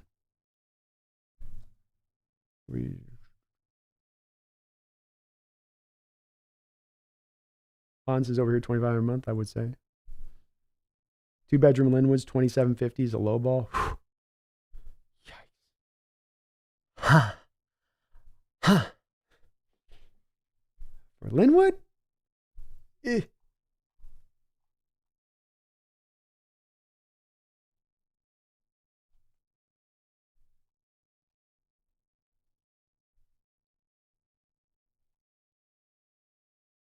Cool Breeze Oregon seems to be the look Brando tap in. 1st and 10, handoff here to Cook. He's cutting his way up the field here for 3 yards. Kevin says, I agree, man. San Diego's where it's at. It's such a beautiful place to live. It really is. And it's temperature's great. Warm weather, not too hot. California is Seahawks Nation.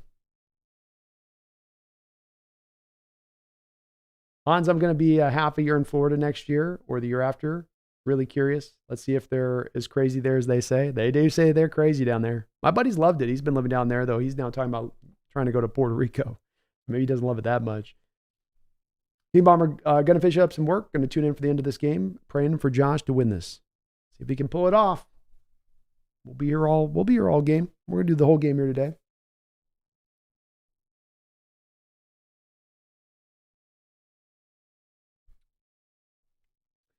Team Bomber, Vrabel is definitely a better head coach than Carroll, but I'd still rather have an offensive guy. I get it. I totally get it.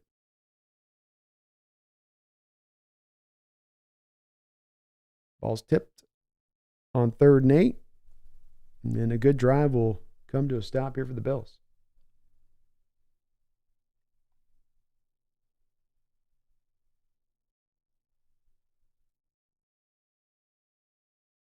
Cool Breeze says, let's all move to Arkansas and pay $100 a month per room. Hawks Nest. That's right. Let's take over an apartment complex. Let's take a whole complex over with Hawks Nesters in Arkansas randomly. Kevin, Ben Johnson did win the interview today. He's certainly going to look pretty good. Pretty good. Yeah, I like how Josh Allen looked on that drive, King Bomber. He looked good. And it's only 3 points, but that's a good opening drive from Buffalo.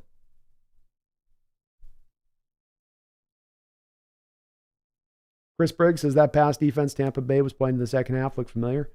They got a little soft, didn't they? A little bit soft.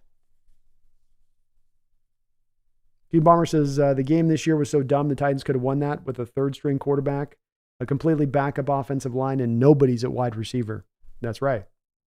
I mean, they had nothing out there, and they still kept themselves. Just again, that's more of a testament to me about what Vrabel is able to do. It's that ability to get his players to play hard and every week. You know, you don't have to question that. He's not going to have guys on his field making business decisions. And whatever he is able to do in his coaching and process to get them there, it seems to be working.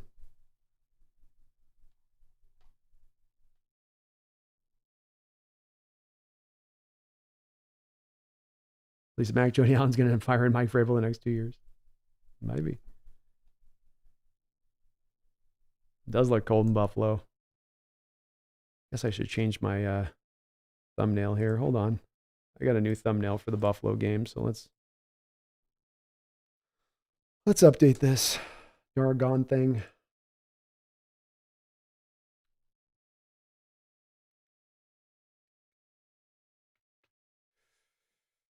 Change.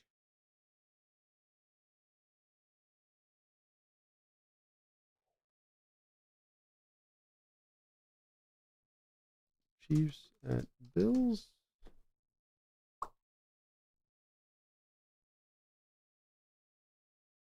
There we go.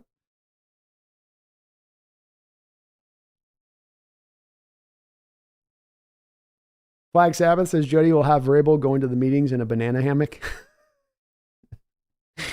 They finish up the interviews. Joey's like, "This is great, Mike. We're ready to hire you." Well, that's good. Yes, there'll just be one more thing. Jody stands up from her table, walks over to the office windows, and starts to slowly close the shades in the windows one by one. Goes over to the next one. Mike goes, "You said just there'll be one more thing?" He says, "Yes, there will be." So, Mike, how much do you really want this job? Well, I really do want it. But do you really want it? Why don't you lay down on the couch, Mike? The chair's okay here, Jody. Why don't you lay on the couch? Maybe unbutton the top button on your shirt.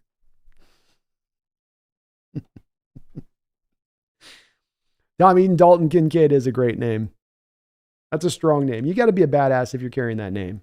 Even if you start out kind of weakly, you got to get strong.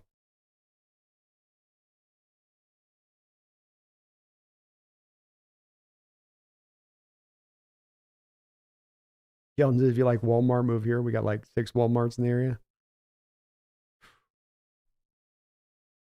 I don't do Walmart much. I don't know why I don't have anything against it. I just don't go there much. Nick Craig, I want Ben Johnson badly, but if he goes to Washington, as reported, a Vrabel-Smith combo would be a second pick. I like that combination. Arthur Smith and Vrabel would be a hell of a tag team partnership here in Seattle, I think. Our side says, I see Vrabel being 9-7 here, max. I think he'll be able to max the talent out a little bit better than that. I do. He says, this isn't our Brandon's cat. It's better than Pete. Jackie Treehorn, B, Florida, the only state where the farther north you go, the further south you get.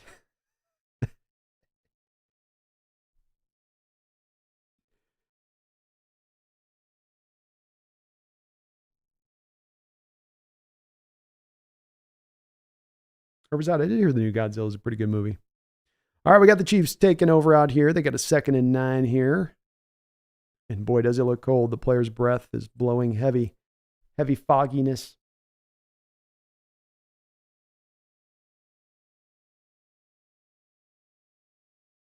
Tom Eaton says, my observation was Bowles was playing the field position game like a good defensive-minded coach and ended up losing the game like they always do. That's why I want an offensive coach. Win it in the first. Yeah, I think you maybe could be onto something with that a little bit. We got a nice little kind of screen set up here. Gets the Chiefs up the field to the 50-yard line. I think you'd be onto something with that because there was a little bit playing, right? You had the 10-10 game coming out of tight end, out of the halftime. And we know those defensive-minded coaches are going to try to play into that field position game if they have the opportunity to do so. That wasn't really a screen, just kind of broken coverage there. So it would make sense that that's kind of a bit of the way that went. He was definitely kind of protecting against the deep ball, against what would be the quick shot by the Lions there a bit, but then leaving a lot of holes underneath, and especially in the middle of the field. 1st and 10 from Holmes, play action pass, dropping back to throw, lets it rip up to Travis Kelce for a 15-yard gain. There's a Godzilla movie that just came out. No, a lot of people had that as their number 1 movie from last year, too. Some like legitimate reviewers did.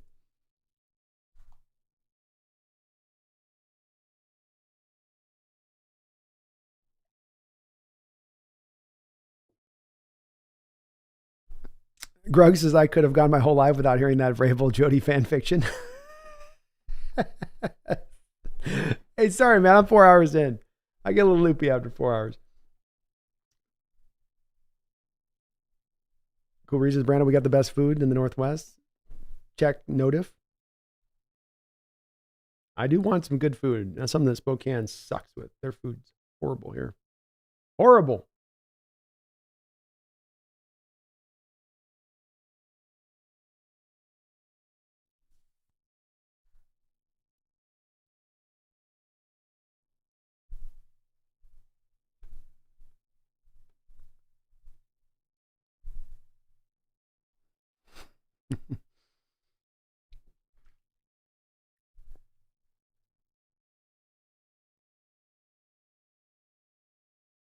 Screen pass here by the Chiefs. Nowhere to go there. Nice job by the Bills of snuffing that one out. Third down.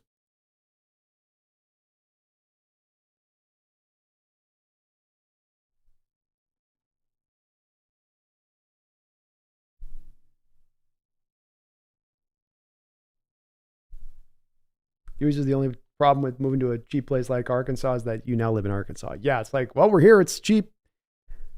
And we're in Arkansas.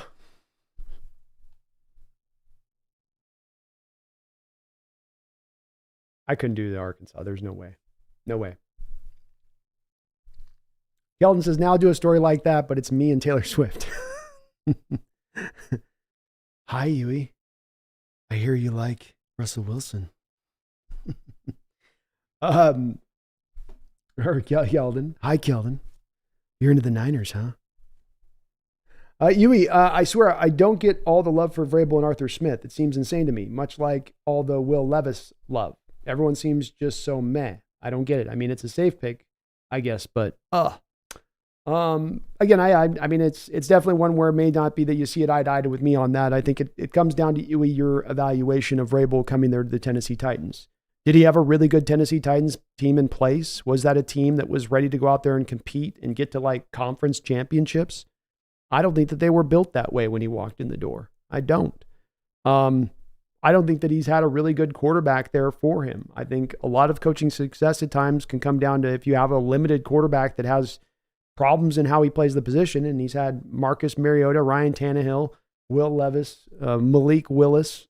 You know, these are not quarterbacks I think any coach is really going to find a tremendous amount of success. And the fact that he found success with Tannehill, again, just the difference in valuation is you might have looked at that roster and said that's a roster that any old coach could have gotten to the conference championship. I look at that as I say, with that job and walking into that job, I think there would have been a few coaches who could have taken that particular roster to the conference championship. And when I look at Arthur Smith and what he does with Atlanta as far as in the run game, Arthur Smith maybe perhaps is not that good as a head coach, or maybe he's just a good offensive coordinator. But when it comes to his ability to coordinate up a run game that's varied, that attacks you from every different angle, that utilizes all the kind of concepts that exist in the game, from man blocking concepts to zone blocking concepts to duo, he's going to do a variety of different, very inventive things in the ground game to make your ground game very difficult to deal with.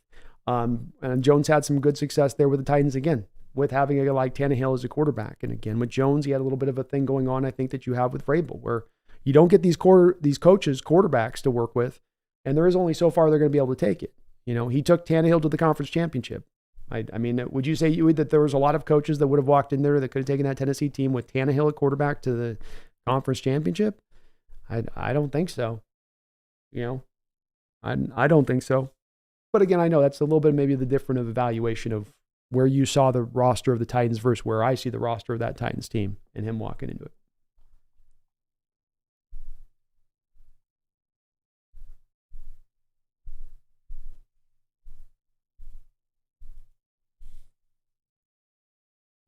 Please, I'd rather have Jim Harbaugh than Mike Vrabel. Me too. I've got Harbaugh as my number one and still remaining in that spot.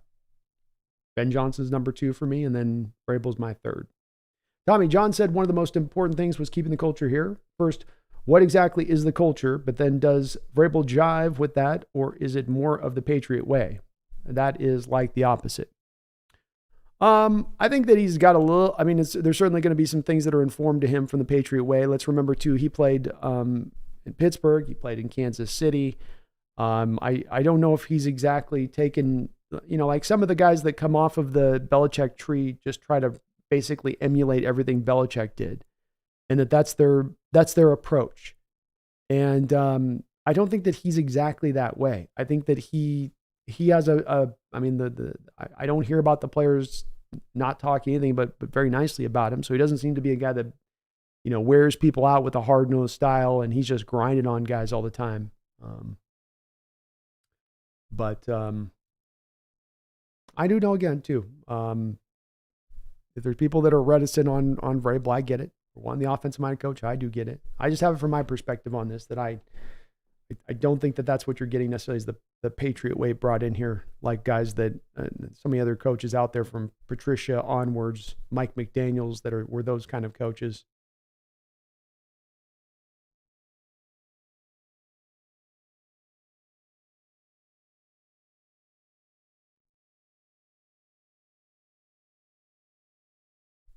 Riverside says, remember when nobody wanted Lamar? Yeah, that was crazy. Pretty nuts. He was on the open market. Anybody could have had him. 1st and 10 for the Bills. Second drive for them. Tie game, 3-3 here. Hand off inside to Cook. He'll take it for about 6 yards.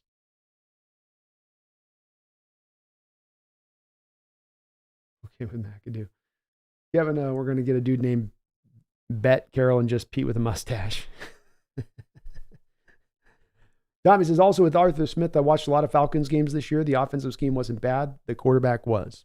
So there's just kind of more proof to my pudding on that, Tommy, which is just that, he failed at the stop, but it doesn't mean he isn't a really good offensive mind or can put together a really good offensive system, especially underneath Vrabel, which he's had that success with before. Bubble screen here to slot receiver here, first down. Prime says, I'm down with unknown knowns and known knowns, but no unknown unknowns or no known unknowns. Fair. Detroit Lions press pass. Thank you for subscribing to the channel. Appreciate you for that. Congratulations on a well-played game, a great played season, and hope you guys go out there and can take care of business next week. Or I'm going to have to hear from Lions fans all offseason. I'd already had to do a Rams fan of an offseason of them rubbing my nose in the dirt. I had to go through an offseason of Rams championship. I don't need to go through a 49ers offseason of championship.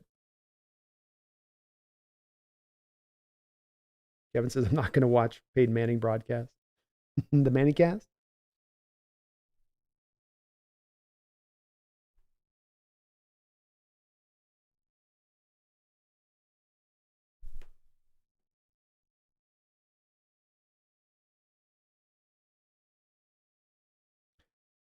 First and 10 for the 50. Handoff outside here. Still getting up the field nicely for a 9-yard gain. Detroit Lions press. Change the game score. Thing still shows Lions. It does. My bad. Why didn't this update? Thank you for letting me know that. There we go. My bad. Appreciate you, Detroit. And congratulations. Flag says, could you imagine Jim Tom Sula dragging his knuckles up to the podium for his introductory press conference as the new Seahawks head coach? Oh, big, just, well-coiffed chest hair popping up out the middle of his chest, a big old gold chain sitting right on the middle of it, probably like a saint, right? Got some random saint right there, just sitting like on the cushion of his chest hair there. We're going to turn this around. We're going to turn this around, Seattle.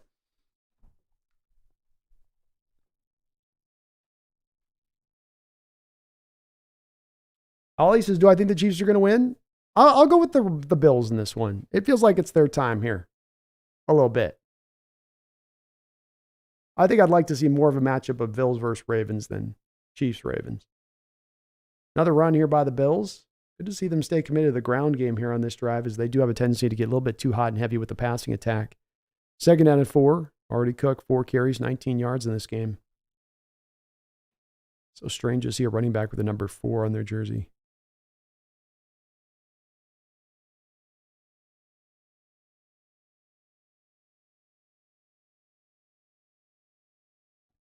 $52 seconds to go in a fast-moving first quarter here. Under center is Josh Allen. 2nd and 4. Another give to Cook. Boy, good hesitation stutter there by Cook. Got himself free to the edge there and got the first down. It looked like he was corralled there. It was going to be a no yard gain, and he got the first down. Nicely done. Got the defender to stop his feet, and that was all he needed to do.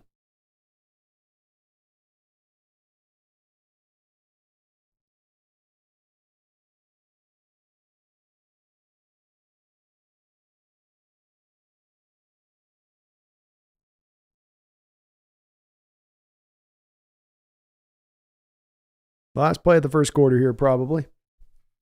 Allen dropping back to throw. He's going to try to scramble. He's going to scramble. And he's able to get this down to, or almost a first down. Chris Jones able to make the tackle there. And that'll be the end of the first quarter with the Bills driving. Let's go. Kelton says the Chiefs have been smacked down a peg all year. They just don't die like some kind of football zombie. It's weird, yeah. You would have thought this would have been the year where at one point or other they would have been like, okay, we just can't get it done. The receivers that we had drafted haven't developed. We're just kind of offensively out of sync at times. And I say that where they were still, I think, the number one offense in the league this year, which is so crazy that we think of them this year as that way. But yet they still were as good as they were offensively speaking. So, yeah, I do feel like they've been kind of in that place where you think they're eventually going to get kind of, now will be the time, but they find a way to just sort of hang on.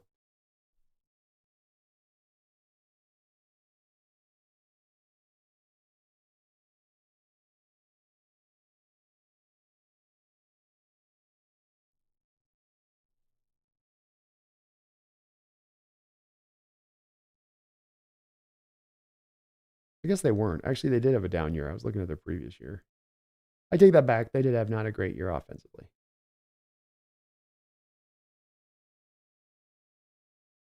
Still almost top 10.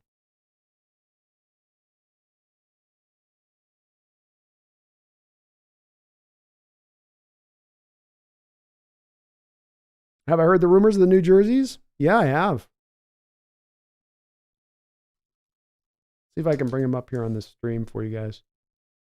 Somebody did a mock-up of them. They're pretty cool looking.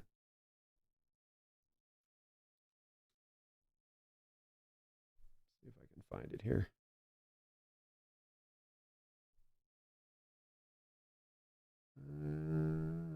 Here we go.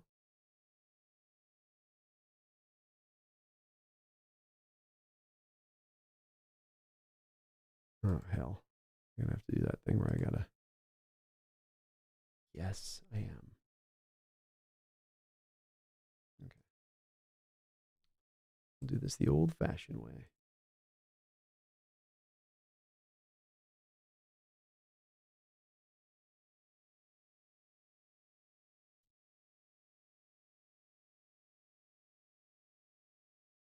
Come on. Just saved it. Where's it at? Oh.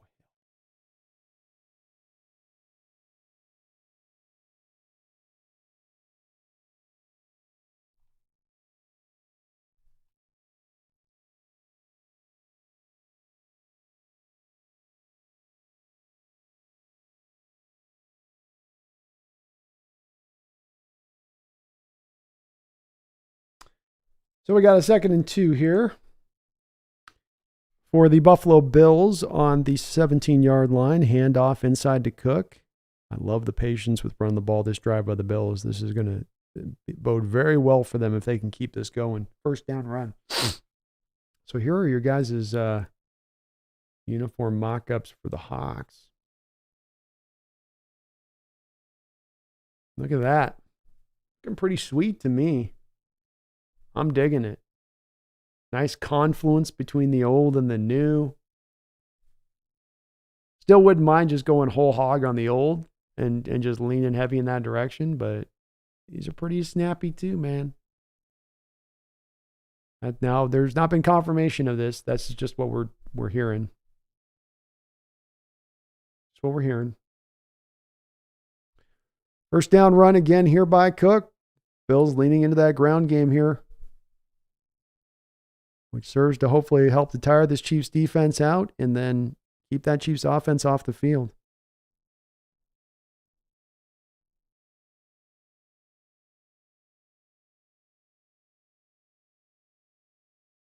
Chris Jones doing all he can. Chris Jones had like a finger on Cook there and brought him to the ground.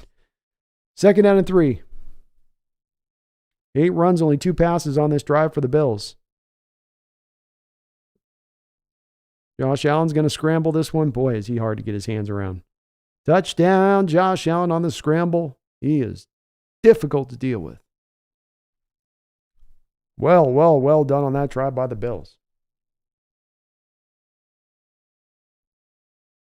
Mick Brewer, please don't have the Chiefs go to the Super Bowl. I'm afraid of the Taylor Swift Super Bowl coverage. One of the main storylines would be which outfit is Taylor wearing and who is she sitting with.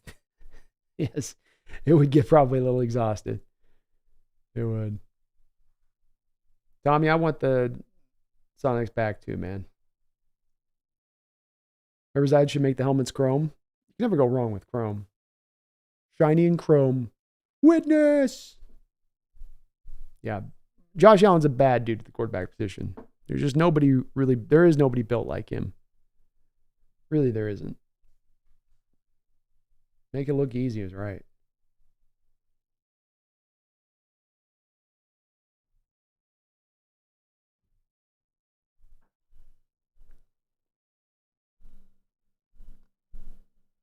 Brian says the NFL is not a U of Oregon home away. One alternate, that's it. It's true. Yeah, Chris Jones is out there being like the only impact guy in that Chiefs defense. You're watching like he's the only one. You're watching everybody else getting, kind of handed their lunch, and he's out there still being a factor.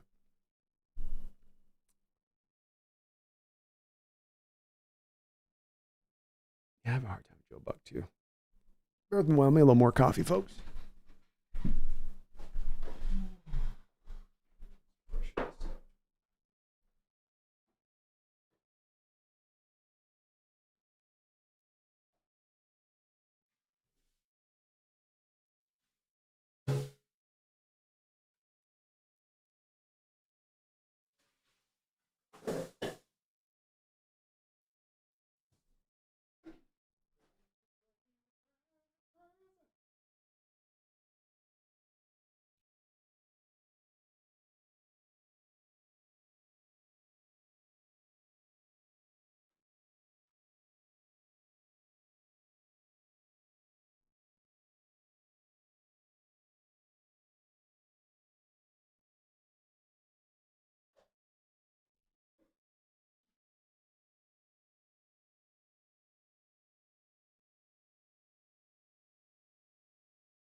Kevin O'Connell says, man, imagine if John Schneider went and had gotten Josh Allen like he wanted. He would have been very awesome in Seattle. He would have been very, very, very nice. He would have been perfect. Yeah, Chris Jones does always carry the Chiefs. Misfit says Joe Buck is just loud. He doesn't have a unique voice or any inflection. Just volume up. Normal volume up. Agreed. Yeah, he's kind of just, it's always in that same kind of place.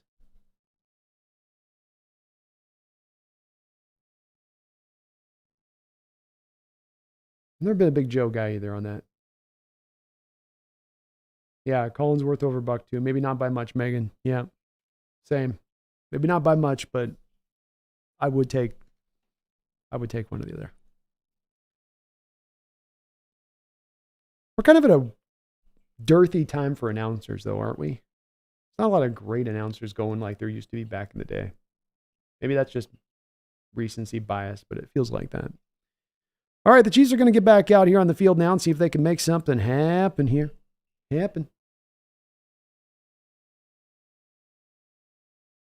Tommy says Pete would still have a job if he had listened to John and got Josh Allen. Maybe so.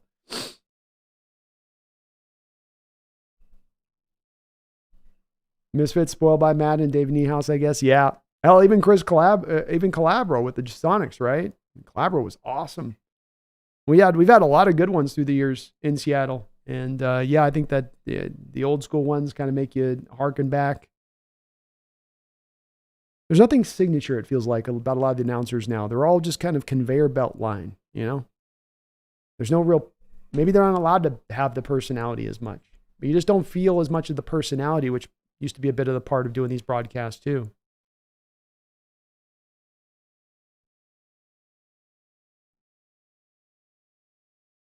This says, I'd take a wet dog over Joe Buck calling a game.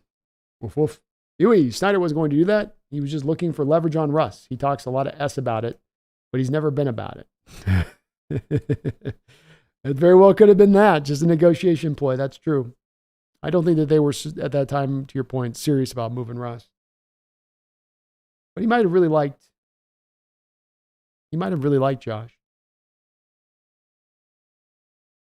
Feed more Seahawks. I can't wait until next season. We get Tom on the mic. That'll be pretty cool. I've always thought, does he really want to do that, though? Kind of wondered that about him a bit. Maybe.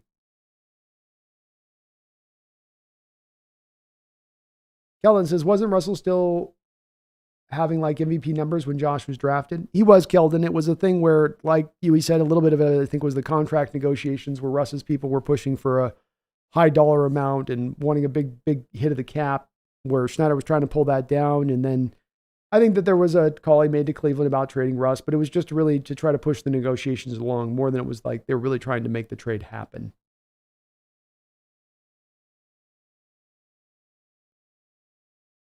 Misfit, William Shatner could call a better game than Joe Buck. Buffalo Bills running down the field faster than ever been seen. How are they doing it? I don't know. They're just so fast. Someone tell me, how do you take down Josh Allen? He's like a big horse. I can't do a Shatner. Someone please now. We must win.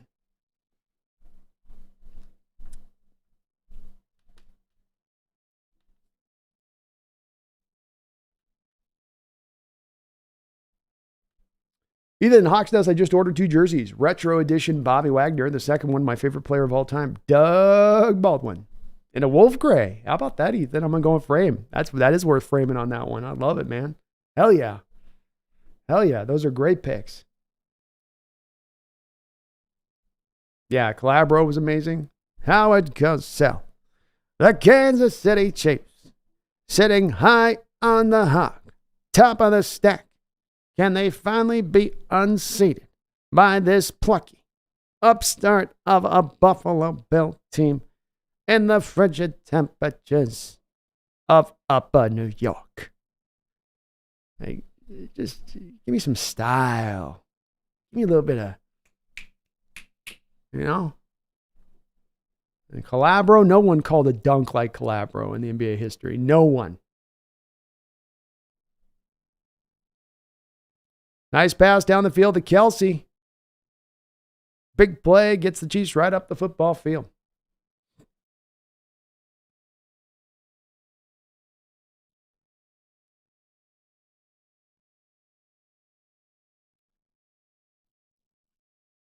Al Michaels, Chris Collinsworth, goated, says Holly Hand Grenade.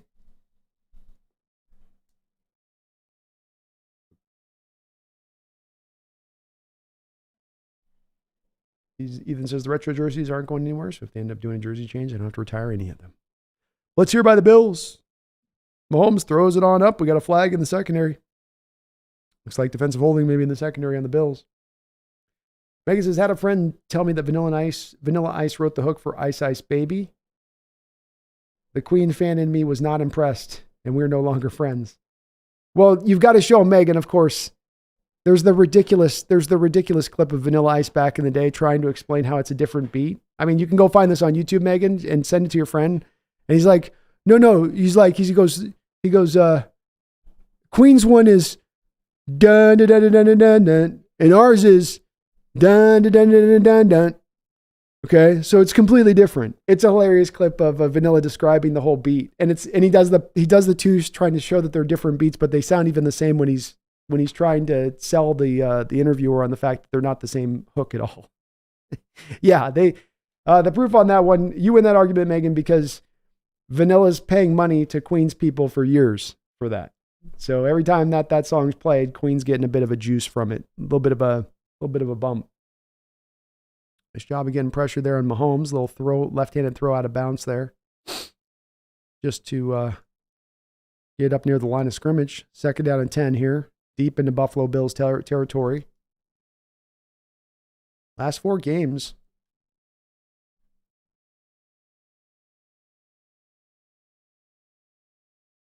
Pretty good offensively for the Chiefs here. 2nd down and 10. Play action pass. Quick throw out to the tight end in space there, taken right down to the ground. So bring up 3rd and long for the Chiefs.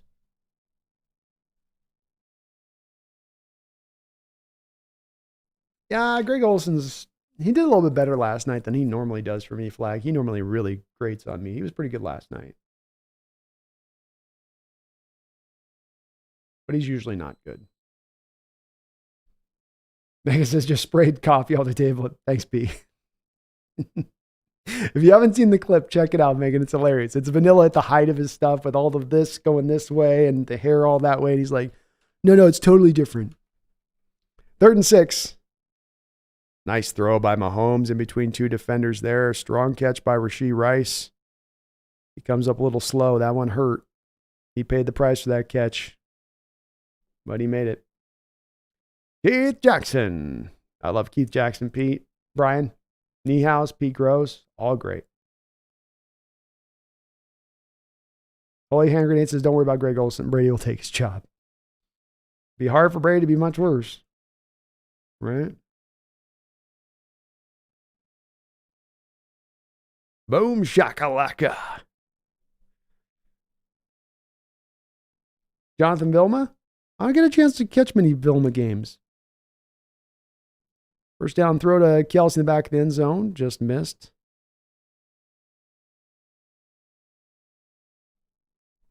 Let me try a little fade there. Yeah, a little fade. Mahomes just a little bit off on that throw. If he puts that more to the corner, that's a touchdown.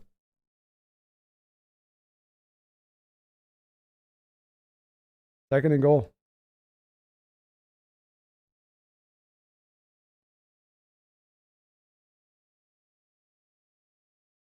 Fly sweep here. Bills got it. Fumble! Fumble! Chiefs are signaling they still have it. Hawks Nest saw it. Awesome. It's a hilarious clip. Pat Summerall was good. This is Pat Summerall. He had that. Yeah, he had the great cadence to him. Him and Madden, perfect. I didn't mind the Dennis Miller experiment, Keldon. I think I was the one guy that was like okay with Miller in there and kind of liked him bringing what he was bringing.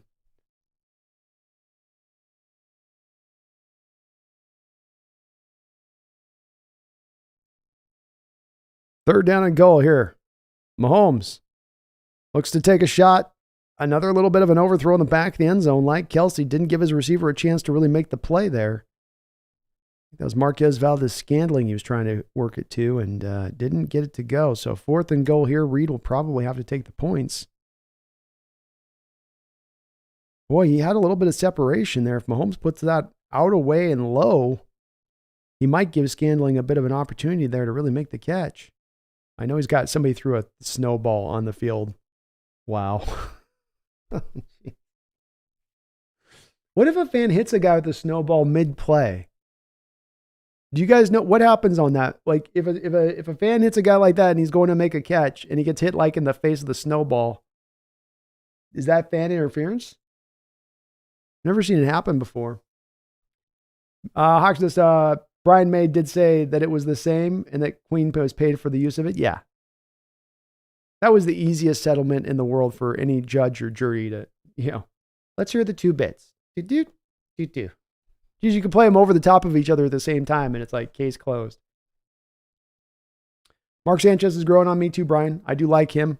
I like his approach. He seems like he does his homework week to week and does get into the stuff and really dives in, not just, well, I've got these teams, I'll just go and cover them this week. But he actually understands what he's talking about. I do think he does a pretty good job. He's getting better and better too. I don't know how Buffalo didn't recover that ball. Yeah, Misfit. Mahomes doesn't look exactly on his game right. Like Allen looks like he's on his P's and Q's here a little bit. Mahomes a little sloppy to begin things. You hated Dennis Miller. The Bills defense holding up like Anatraja's treasure trove in 1549 going down the welfare satellite. Dennis with the crazy references. That was like Hannibal moving down through northern Italy in 200 AD. Bill Burr would be the best color guy. He would be so much fun. Yeah, dude got hit by a snowball, man. Does anybody got the snowball interference rules? Can you guys help me with that? Throw me a bone on that one. How's that work?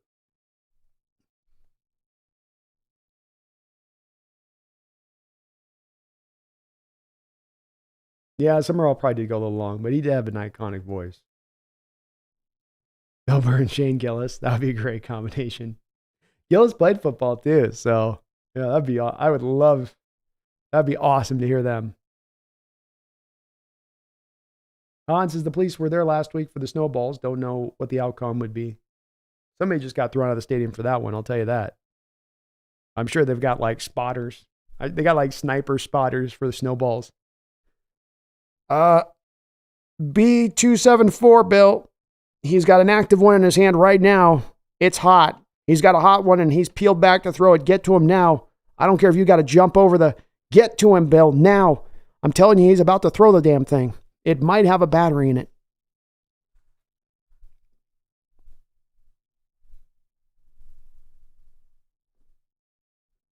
Kevin O'Connell calling every missed tackle. Shane Gillis would call every missed tackle by a player a pussy. He would.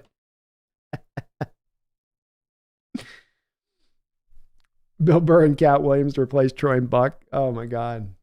It'd be so much fun. Somebody's got to try to, this is a hot idea waiting to be picked up by somebody.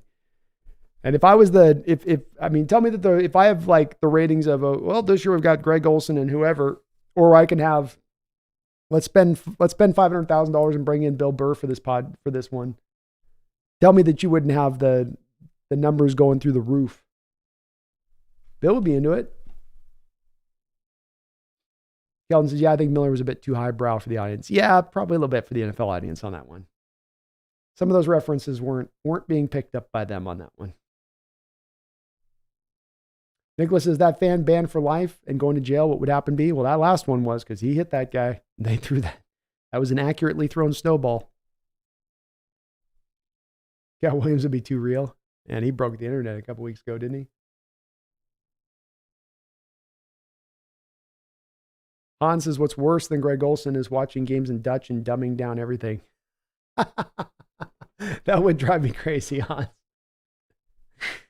All right, we got 2nd and 8 here for the Bills. Up 10-6 here on the Chiefs. Back in shotgun is Josh Allen. Quick little throw out in the flat here to Cook. Cook with nice movement and space there.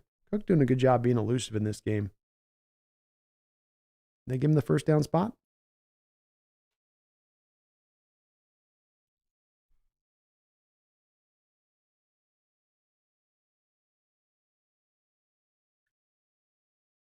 Clock continues to roll here in a fast-moving second quarter. Bills leaning on that rushing attack, not trying to do too much and pushing the ball up the football field. Just remaining patient in their approach. Josh Allen, 8 of 10, 59 yards to start this off.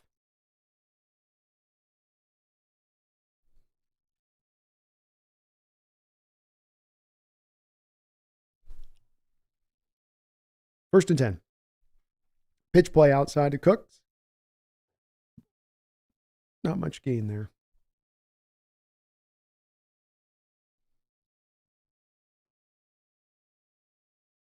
Megan says snipers for snowballs will be like watching you snipe playing Fortnite B. Pretty much. Yes. Exactly.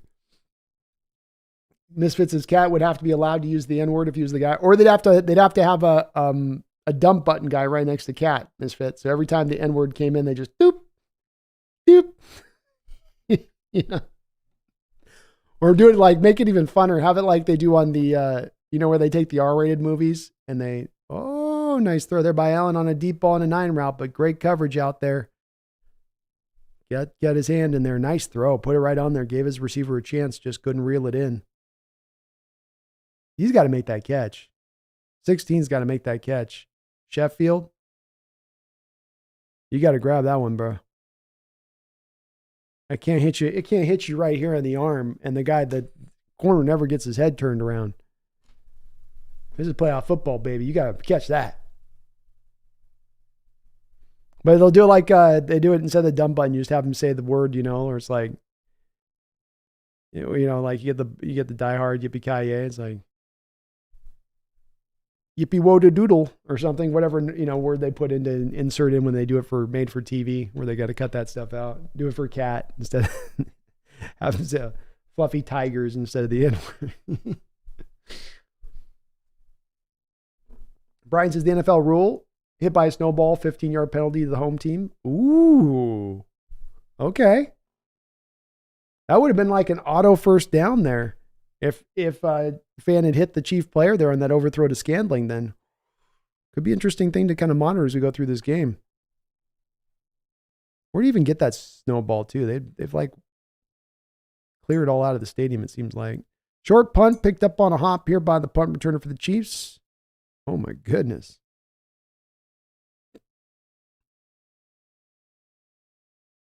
First and 10. We got a little bit of a fracas. OD Death Metal, Dan Quinn getting a second-person interview right now. He is with Seattle. I don't think it indicates that he's there's a couple guys getting second interviews. I don't think they've got necessarily a guy that's emerged yet as a favorite for the position. Riverside says rating gold. Bill Burr's an avid football fan. He is. He'd be great.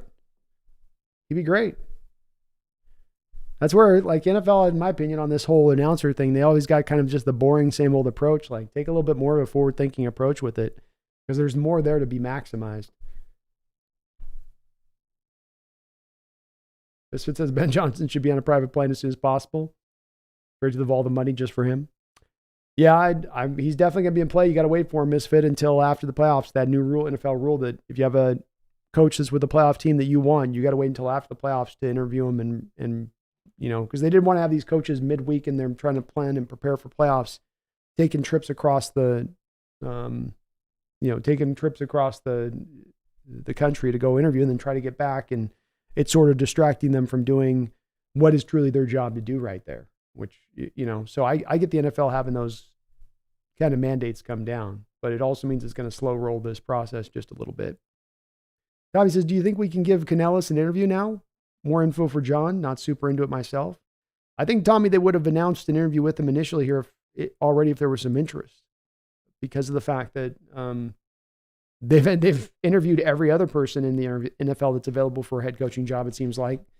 So I feel like with them that there's maybe a thought process of he's just not quite yet the fit for them here, or even really an option at the moment, because we haven't heard about it. Now, they're being very thorough in this process, so maybe there's more of this to kind of pick up with Canales as we go along through. But nothing announced for sure.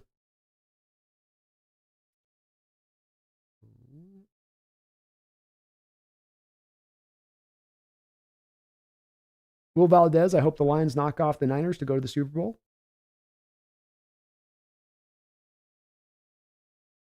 I would be okay with that.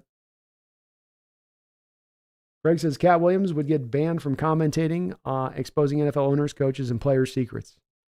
Might just on that. Yeah, you might be just right on that one, Greg. Yeah, it might be too much of a live wire.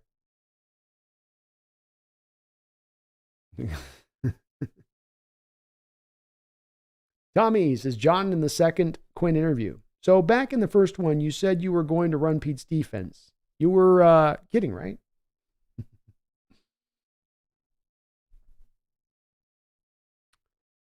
Dropping back to throw, here is Mahomes taking over 1st and 10. And finds a receiver late over the middle for a first down. Misfit says, Michael Sean Degar said we were speaking with Ben Johnson yesterday. Zoom maybe. Yep. So it's a Zoom. But you'd want to do an in-person interview before you hire anybody, and you're not going to just do it off of Zoom for sure.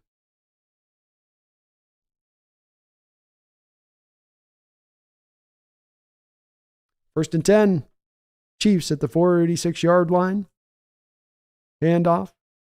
Inside to Pacheco. Pacheco pulled down the ground for a 4-yard gain.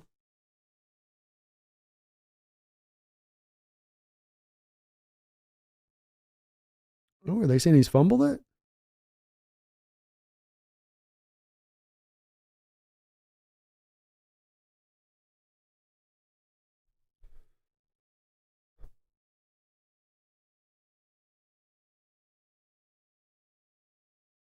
Second down 6. No, he didn't fumble.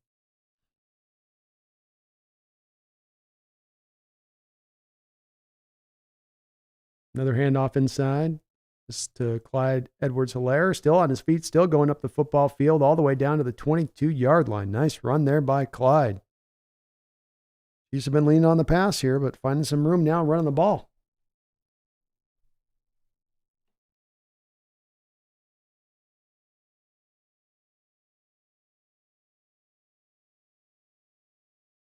Hans says maybe if you hit Mahomes in the head, you get a free season pass. Yeah, No, we'll totally ban him.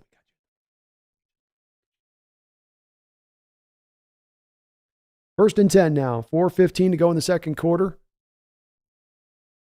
Chiefs at the 22-yard line. Mahomes dropping back to throw. Flips it out wide here. Completion, short gain to Gray. Not much on that play.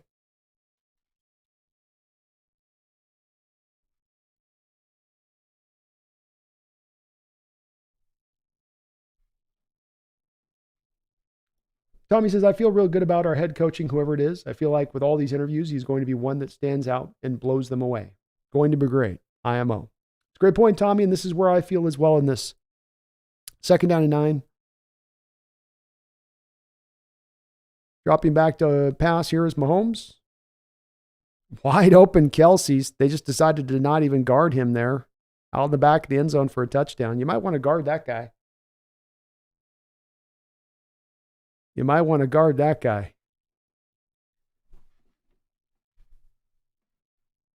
Kelsey having a big impact in this first half. They've got a bunch look there to start. That always creates some confusion. And then just expecting to pass it off to the safety on the back end. Those bunch looks are tough. Really tough. But Tommy, this is where I have the confidence in this team right now where it stands as well. Being that because they're being exhaustive and thorough in the process, that just makes me feel like you're going to be more likely to find the best candidate. It's those teams to me, Tommy, that they get the tunnel vision on the one candidate and they sort of decide early in the process, this is going to be our guy. And then their biases start to, twist you in that way then, and move you in that way through the hiring process versus let's just go through this process with an open mind. Let's get as many people sitting in front of us as possible. Let's get rounds and rounds of second interviews. Let's take our time through the process. And I think that if you do it exhaustively like that, you will find your right guy. I also feel like a bit of this has got to be informed by Schneider and his track record. If you go back to at least with Green Bay and their success, and that he's going to lean like he's leaning back on Ron Wolf, the guy who made these coaching hires. Some of them have been the new GM, but they don't hire bad coaches in Green Bay. Not most of the time. I know Mike Sherman, Ray Rhodes were a little bit of a dip, but Holmgren, McCarthy, LaFleur, those have all been good hires. And so I think that you put these all as a combinations together, and it does make me a lot more confident that wherever they're going to go, they're going to arrive on the right choice. Big Boy Jess, I do believe Poona Ford's still on the Bills. I don't know if he did a whole lot for them this year. Misfit says, may as well leave the number one target open for Mahomes wide open. Yeah. Well, you'd think you'd have a double in there, much less you're going to blow the coverage and expect a safety to hand him off deep. UGK says, Creed pulled the center. Not drafting him should have gotten Jastier fired right there. Definitely that one hurts. Odie, according to Tom Pellis, all head coaching candidates are getting second interviews, so Dan Quinn's not a shoo-in yet. Good to hear. Go Breeze DoorDash saved my life again. I went and got some food today early on, thankfully. Misfit says, Kelsey's brother looking wasted. Yeah, Jason Kelsey's looking pretty lit up there in the shirt off. I bet he's had a couple pops today. I bet he's had a couple. I'll be right back, folks.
We are looking for.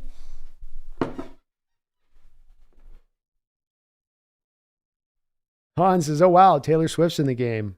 Oh, wow, I'm going to start watching now. We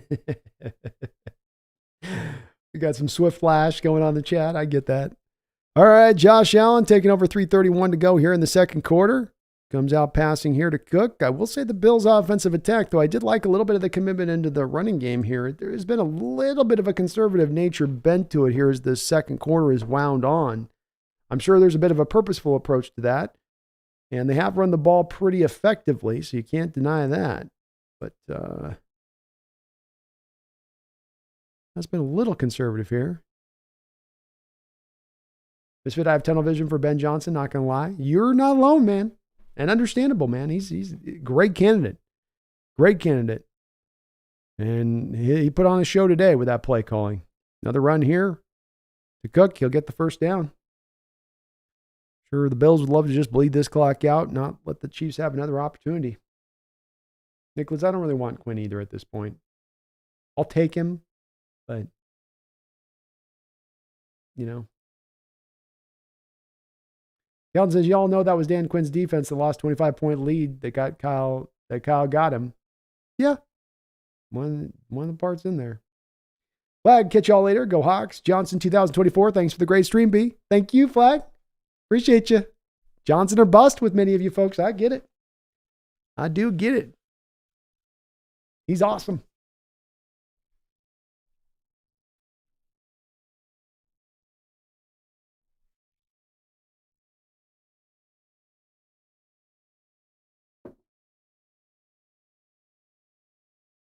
Who's the Bills OC? Well, remember Holy Hand Grenade, they fired their OC this year. Former Miami Hurricane quarterback. And now they got Joe Brady as their fill-in interim. They're in Trami.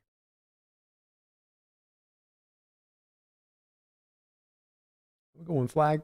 Appreciate you.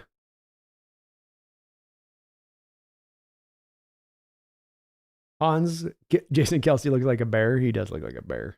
Looks like a mountain man. A mountain man came off the mountain to go be a center. Give me that ball. Give it to me. No, it wasn't Alex Van Pelt. It was the other dude. It's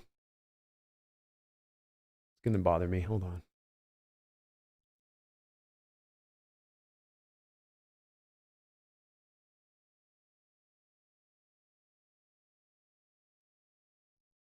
Ken Dorsey. That's who it was.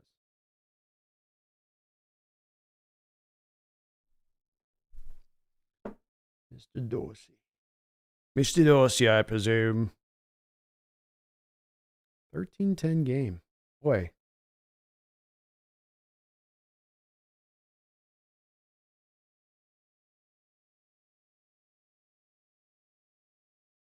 Surprised at how much running that we're getting in this game overall. 26 passing attempts, 26 running attempts. Thought we were going to get way more fireworks. Like Mahomes is barely thrown for over 100 yards and Allen's at 70. Did not think that was going down today.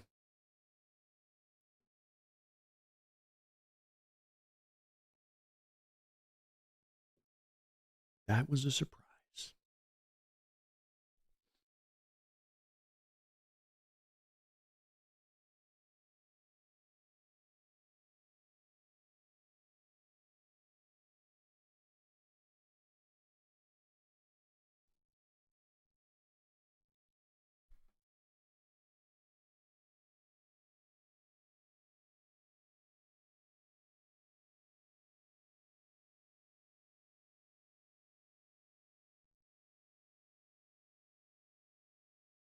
Second 11. Both teams have all 3 timeouts. Buffalo Bills would certainly not like to try to get this ball back to the Chiefs before the half ends.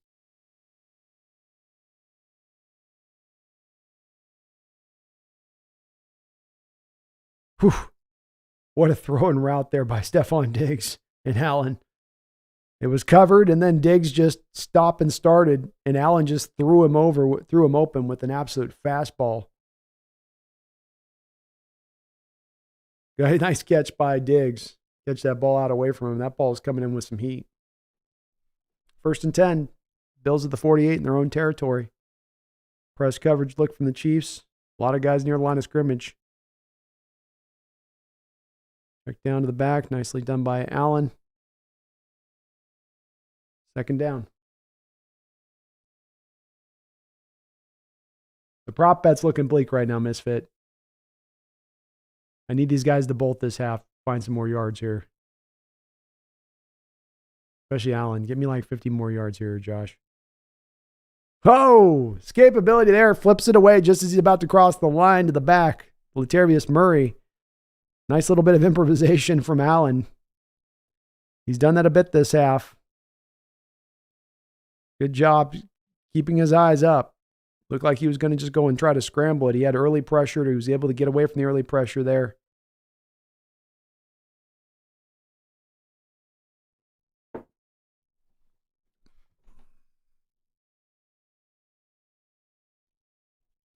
First and 10. 31-yard line of the Chiefs. Expecting a blitz of the Allen. They do get the blitz. Get it picked up. Allen. And a little bit of an errant throw there. Out of bounds. Tommy Canales was kind of hamstrung with a defensive coach in the playoffs, and Evans dropping balls for half. Yeah, I think he did a great job today. He called a good game. Lester Cross, I'm happy for Detroit. I haven't forgotten how they did us a solid a year ago. Oh, I am too, man. They've earned their right to be there, Lester, and they played a hell of a game today. They played a hell of a game this season. A team's been fun to watch, and they do a great job. They've really come together.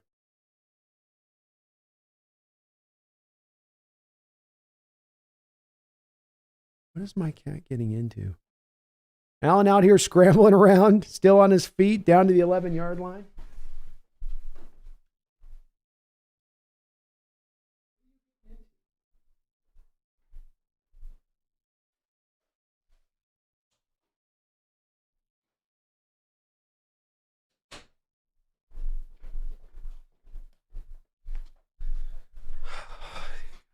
Cats like children, man. You got to watch them constantly. On's all good which head coach we pick, but I hope they keep BT Jordan. Otherwise, he will be picked up somewhere else. Me too. Me too. I liked BT what he brought.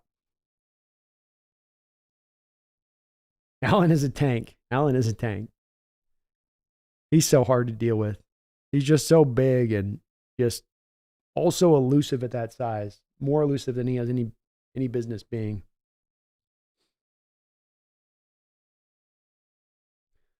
Tommy says Detroit was on the same trajectory as us last year, almost identical to be honest. Amazing how our season turned out compared to theirs. Indeed. I think a little bit of the difference is at the end of the year last year, they were getting to their strongest, whereas last year we were starting to get to a bit of that diminished state in how we felt. We thought it was just simply injuries, but it was a little bit more beyond that, I think. Another run here to Josh Allen. That's a quarterback keeper. He'll take for 5 or 6. Chiefs are trying to bleed this time off the clock. Kind of surprised that the Bills trying to bleed the clock. Yeah, there we go. Finally, you get a timeout from the Chiefs, man. That took a little bit of time to come down the line.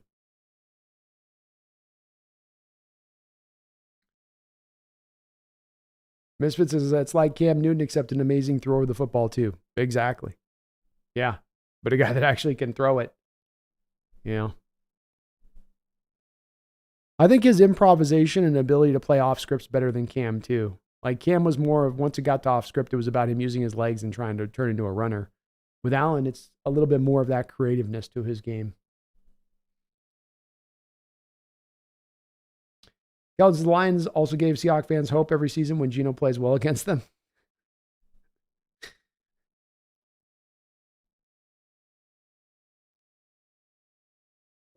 All right, 2nd and 5. 3 wide for Buffalo. Allen dropping back to pass. Flips it to Cook. Cook just did not get his hands up. He had a touchdown if he got his hands up, but for some reason didn't seem to be expecting the ball was coming. I don't know why you're not expecting it to come. You're just look like he has hands up a little bit slow there. 3rd down and 5. 35 seconds remaining here.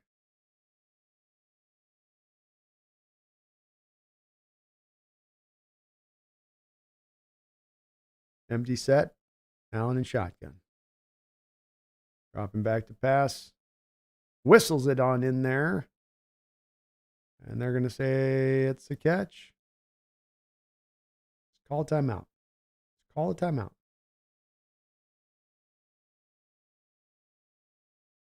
Looks like you got it. Looks like a good catch.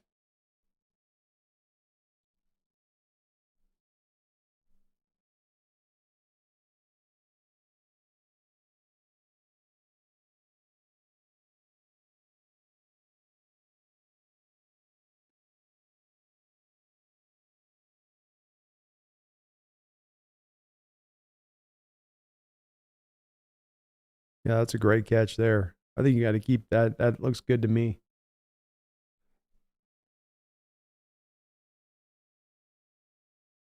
Yeah, that's a grab. That's a catch. Oh, it's got to be a catch. That looks good.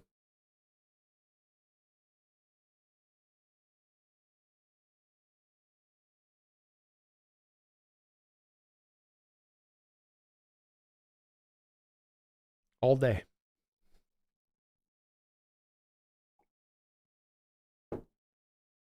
Tutty. 1st and goal. Catch is confirmed. 30 seconds remaining in this football game. And this is a half, sorry. Josh Allen just says, I'll do it myself. He Thanos that crap. Touchdown. Bills, well executed drive here.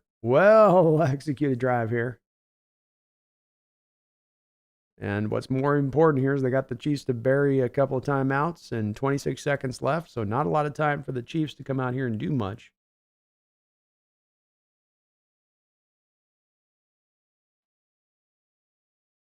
Just such a big boy, just puts his head down and runs over 3 Chiefs. He's tough to deal with. Misfit 26 seconds is a lifetime sometimes for Mahomes. He can make the most. There's one quarterback that can make the most of 26 seconds and one timeout. It's Patrick Mahomes. If I'm the Bills here, there's a lesson here that they could be learned by the head coach, though. You remember a couple of years ago, rather than like kicking it on the ground and giving like, I don't know if you guys remember this. Remember there was a point for him to do a squib kick a couple of years ago in that epic game between the Bills and the Chiefs in the playoffs? And the head coach McDermott had an opportunity to do a squib kick, take a couple of seconds off the clock, but instead I think he ended up kicking into the back of the end zone and giving them an opportunity to maximize the time in full.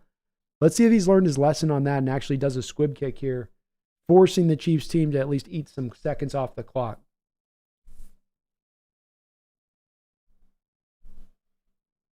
Game does feel a little bit does feel similar to the early game, Brian. It feels like this first half's a little bit about both teams kind of feeling each other out a little bit. And that maybe the second half, you're getting a little bit more now of, okay, here we go. Brian says, Allen now has 50 yards rushing or more in every playoff game ever. No other quarterback has done that. Yeah, I mean, Jesus. He came into this game with already 500 yards rushing in his career just in the playoffs alone. It's pretty incredible.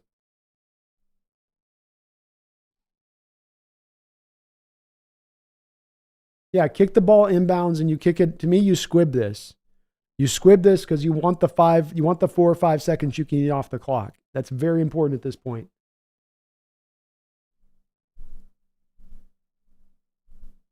"13-second touchdown." Because they didn't squib it a couple years ago. And remember that was the drive where they didn't squib it. They saved him the time in that conference championship. And then Mahomes was able to get it right up the field. And he had that extra 4 or 5 seconds, became kind of the difference in that moment.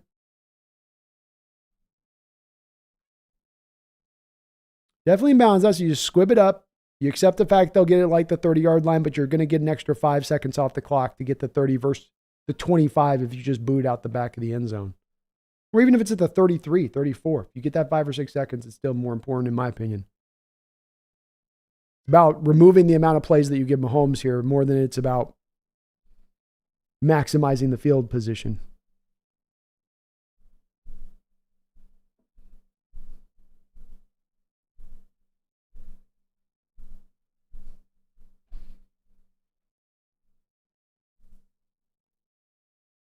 Man, long ass commercial here. Holy hell.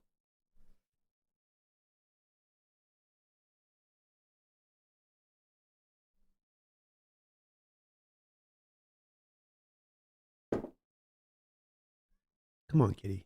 We just back off. You just got back off, okay? The lighting here. It's been a long day. It's been a long day. 26 seconds. Squib this, McDermott. Come on. Don't be an idiot.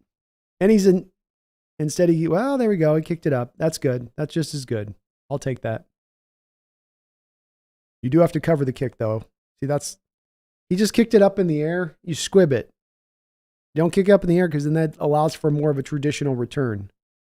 They got pretty good. They got like the extra 10 yards on that. I would have just squibbed it through there. Megan says, heading out. I'm supporting the Maple Leafs at 84, but I'm foundation member of the Kraken. You got to go Kraken, Megan. Maple Leafs is the old ways. Kraken are the new ways. Kelton says, yes, that was the 13-second touchdown in the playoff game. Yeah, exactly. Now, you got it down to 20 seconds with that kick, but you did kind of, I would have liked to have squibbed it. They're going to go with a little bit of a screen here out to Pacheco. Interesting call by the Chiefs there. Von Miller all over it. And that will wrap this half up just about. I guess the Chiefs will try to, there's a flag on the play. Yeah. I know. Who's the flag on?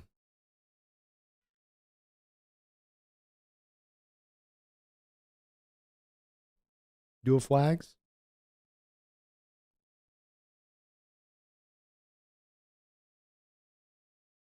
Holding.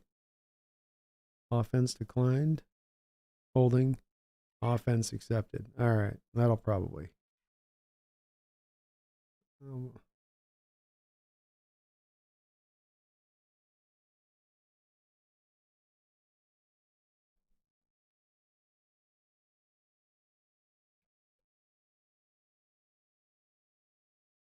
Oh, is that the hold right there? That makes sense.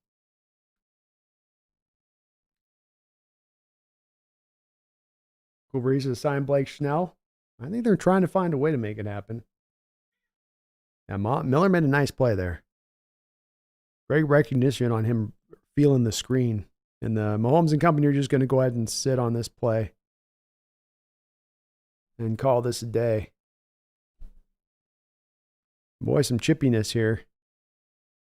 We're just a kneel down. What are we getting so angry about, guys?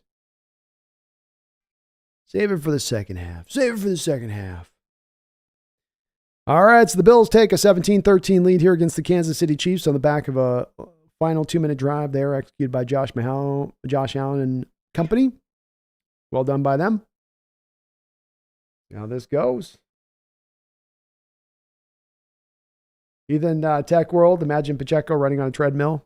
Be the angriest running treadmill runner you've ever seen. Cool Breeze says, Mariner fans got to stop bootlicking Jerry S. getting out of hand. No, well, I won't be doing it, Cool Breeze. I'm not doing any Mariner games this year. So I'll have my channel completely, and I'm putting that thing on ice this offseason in direct response for the way the Mariners are doing what they're doing. So I'm not going to be watching any Mariner games. I'm not going to be licking any boots. That's for sure. No boots here.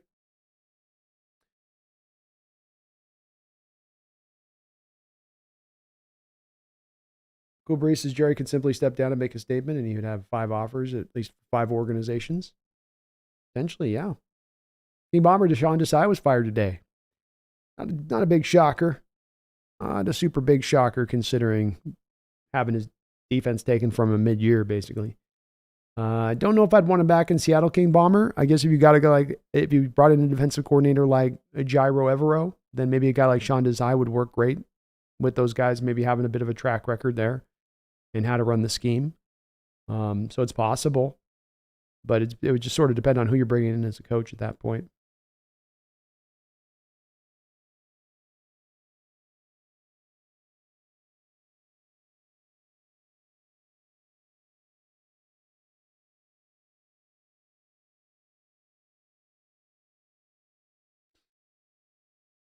Herbicide says, I told those Eagle dorks he wasn't that good. They didn't believe me. Yeah, they learn quick, man. I mean, to lose your defensive coordinator position to Pat Patricia, like, I got removed mid-year. Oh, yeah? Who'd they put in there for you? I mean, they must have had some amazing other option to move you mid-year, right? Matt Patricia. Oh. Patricia, really? Yeah. Hey, let her be. Don't you get all moody? Yeah, Eagles are mid. I'll tell you, another they made the same mistake they made with, in my opinion, Jared Goff, or not Jared Goff, but Carson Wentz, where you have a quarterback after 3 years, and you're like, oh yeah, he's the man. And then you pay him, and then you learn year 4, like, oh, maybe he's not the man. And now you're stuck on this contract a little bit, getting yourself into some issues. And Jalen Hurts in that contract, what they're paying him to be versus what he is, you know, 2 different things.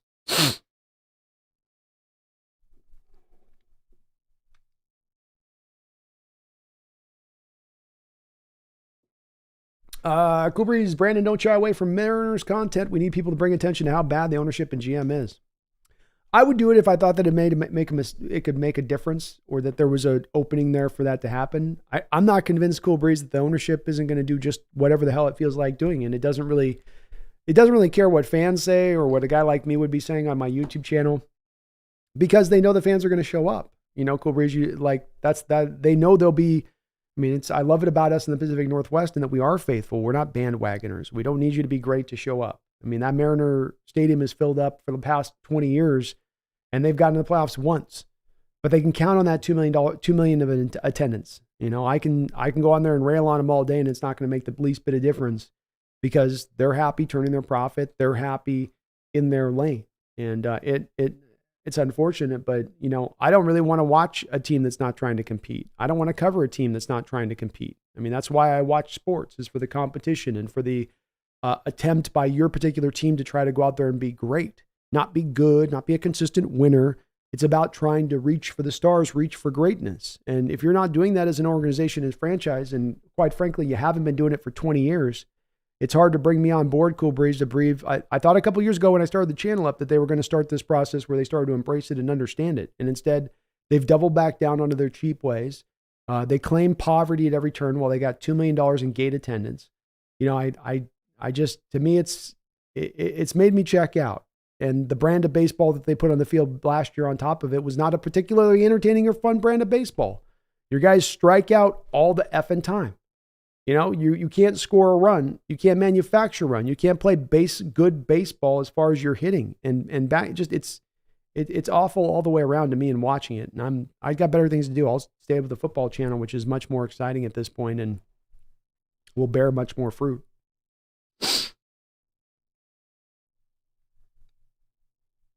Gibson says it wasn't just Hurts, but that contract is huge. Yeah, no, it wasn't him just as the problem, but it's more that you start to pay a quarterback that, then he has to elevate the talent around him. And it's that old thing of, if I pay you this, but then in paying you this, I also have to build this super team up around you to get the most out of you, then why am I paying you that 55 million, right? I pay that, then I need the guy with the superhero cape. Otherwise, I can probably put a quarterback that's near to what you do and still be able to get the very similar production. And Hurts, as I was saying last year, even when he was amidst that Super Bowl run and dropping dimes in the Super Bowl, I said, he is limited. He is limited as a passer.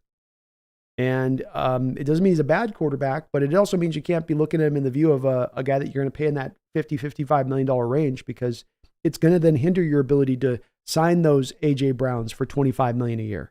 Now somebody has to start getting cut here and cut there and cut here. And now you start to feel it all kind of, the weight kind of start to bear in on you a bit. The Mahomes contract with the Chiefs, part of the reason that their skill position players aren't where they've been in the past is because they've had to rely on the young guys to do it that are cheap because they're starting to pay Mahomes. And now you got to start getting creative.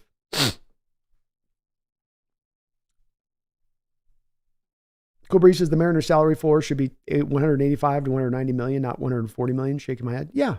You got teams paying $130 million more in salary a year than you. How do you have any opportunity or chance to really compete? Yes, could something miraculous happen where you have the best starting staff in all of baseball and some of your young hitters develop quicker than any of us are anticipating, and then that now allows you to maybe be a contender? You can kind of somehow work your way through the eye of that particular needle? Sure, that could happen, but not likely to happen. And if the season plays out 100 times, 96 of those times, you ain't getting to the playoffs. And you just, if you're not going to spend 125, 140, 150 million dollars versus what other teams are spending, you weren't able to compete in the mid 90s when the Yankees were doing it. And you certainly aren't able to compete right now as we're in 2024 as other teams are able to do it. And it just starts to remove a little bit of my intrigue into the sport. Cooper says All-Star game, great attendance, drought ended. All name names but locked on number, a handful of other content. People bootlook Jerry. All name names but locked on. And a handful of other content, people bootlick Jerry.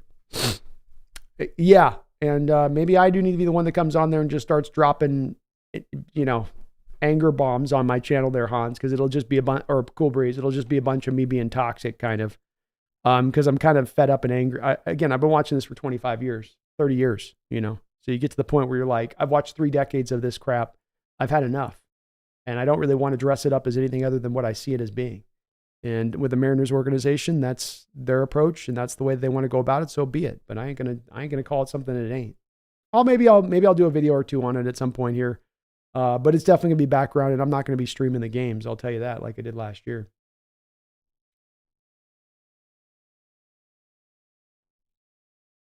Han says, look, this year, no clear MVP because of the supporting cast, so it's clear that it's getting more important. Yep. That's a little bit of what I've thought about, in that we may be leaving a little bit of the quarterback diva age, that we had a 10-year period there from the 2010s to the 2020s, that we were sort of in the quarterback diva age where everything was viewed through the lens of the quarterbacks drive everything, and that they're this magnanimous force that really pushes your ball club fully, and that the rest of the 52 other guys in your roster are just kind of coming along for the ride. I think we're getting a little bit more now into an appreciation for the supporting staff, for putting together a real strong overall ball club rather than always leaning or looking towards the quarterback to be the miracle worker for you. You know, I think we're heading a little bit more into that direction of things. I think doesn't mean that there isn't still room for the superhero quarterback. There is, but there's also room for other ways to go out there and be successful.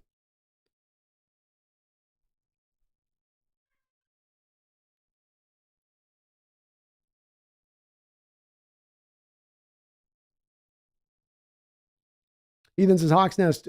Yeah, I think a lot of NFL fans think many of these quarterbacks are better than they really are. Imagine the NFL separated air yards from yards after the catch. Yeah, and they do. There's a little bit of that with the yak and stuff like that, but it doesn't get looked at as closely to your point.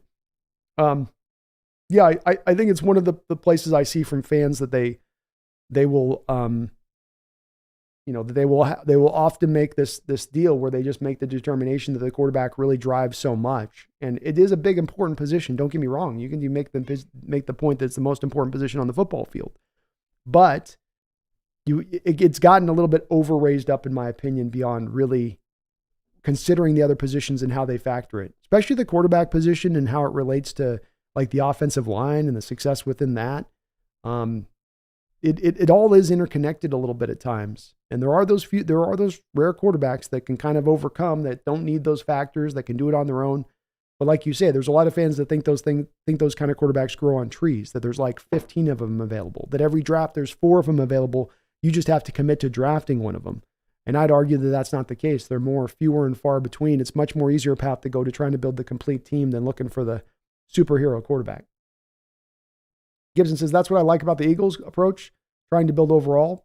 The Hurts contract was a bad move. It was. I thought that they should have had the compunction to stick to their guns, which is, we liked Hurts here on that cheap contract. We could build the team around him. And then once it comes up for him to get paid, where I thought that they could have had some balls and guts here, Gibson, was this last offseason, you could have moved Hurts at his highest value. You might have been able to get a first-round pick for Hurts this offseason. And I know that would have been like, well, their locker room would have freed to do it. Well, who cares? You know, I don't want to pay him $55 million. Locker room can get over it. And then what you could have done with those assets to turn around and the type of team you could have built up. And Kitty, can you give it a break, please? Stop. You're stressing me out. She does this thing where she'll like lean right over where she wants to get up here and have me hold her like a baby. It's like, I'm streaming. I can't hold you like a baby right now. Sorry. Can't do it. I can't do it. Let me at least get my thing on. Hold on.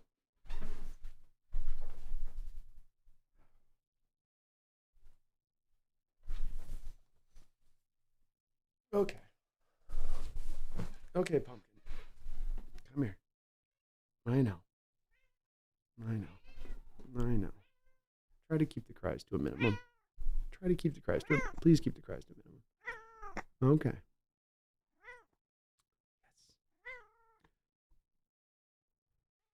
Even more Seahawks, as these conference games are coming out nicely.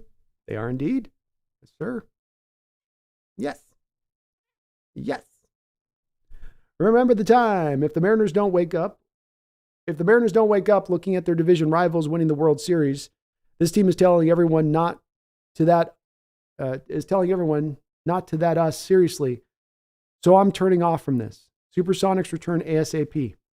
Remember the time. This is where I'm at as well. If you're going to signal to me that you're worried about making a profit, you don't really care about building a true contender, you're worried about making sure you got your $2 million in attendance, you're worried about your 54% win rate because that signals just enough to the fan base that you're just enough committed at a bare minimum level to where they can be interested to go check out your baseball games. Cynicism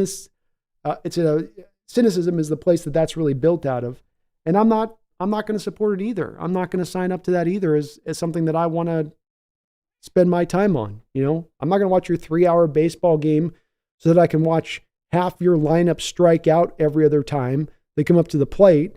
And then you're not going to, that's where I'm at too. Sorry, baseball. Sorry, Seattle. You call me not loyal at that point, but I'm not going to watch a team that operates that way. Agrees we would never get Ohtani with ownership, but Snell, Bellinger, and shouldn't be as much a question. Salary dump in Kelnick and Geno equals bad faith. Yeah. I mean, Jesus, even the trade they made a couple of weeks ago, Cool Breeze, right? The Robbie Ray trade was still, even that was a salary dump deal.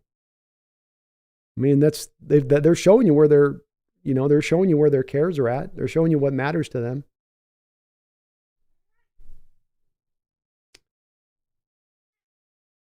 This is Will Valdez is not a conspiracy theorist, but next year's Super Bowl logo colors are purple and lime green. Ooh.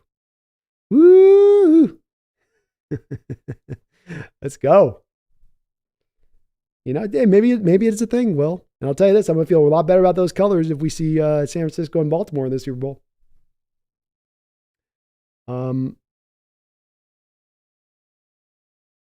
Hans says that's where the Hawks are an advantage with the Geno deal and possible future rookie deal. We're clear from that contract for the next couple of years. Yes. The word I'd go with is flexibility, Hans. You have a lot of flexibility with this Geno deal, and it's nowhere near the same kind of realm of what you see the Eagles put themselves into with that Hurts deal.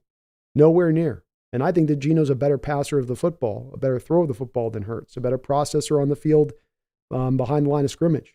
So, it's it just goes to show why that Geno deal is so good when you measure it up against some of these other contracts out there.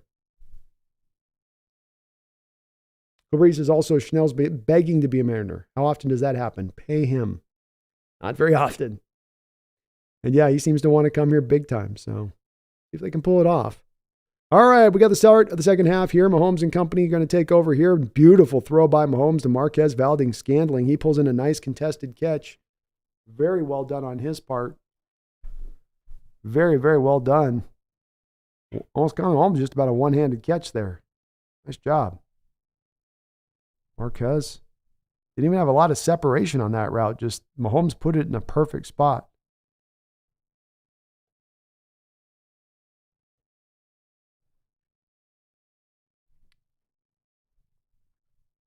First and 10. Hand off to Isaiah Pacheco. He'll get himself a 3-yard hard run by Pacheco. Feed me more Seahawks. Why buy a team not to win, just to invest in a small business instead of turn a profit? I don't know either. It's one of the things I lament on any owner in any sport. The profit margins are so huge and so big and such a nice return on the end game. Why do you have to be caught up in the profit? Why does the profit matter if you know that you're going to 10, 5, 15 times your money and you're already a billionaire? But we've seen that there's some that are just, I already have a lot of money, but I would like more money, and that's kind of what informs him. Mahomes getting all the way up the football field here, finally taking the ground. Like the Bills didn't want to tackle him. He just kind of jogged his way down the sidelines. No Bills player got over there. He gets some of the weirdest scrambles where he's not that fast, but he just ends up making it happen. The Chiefs right up the football field to begin this half. No problemo. First down and 10.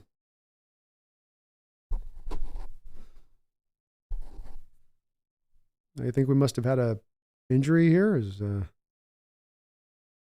Something's going down. What just happened? Oh, there we go. Middle linebacker for the Bills. Slow to get up.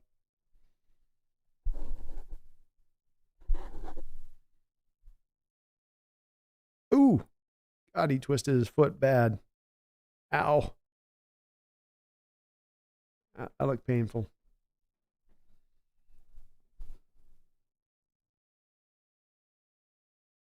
First and 10.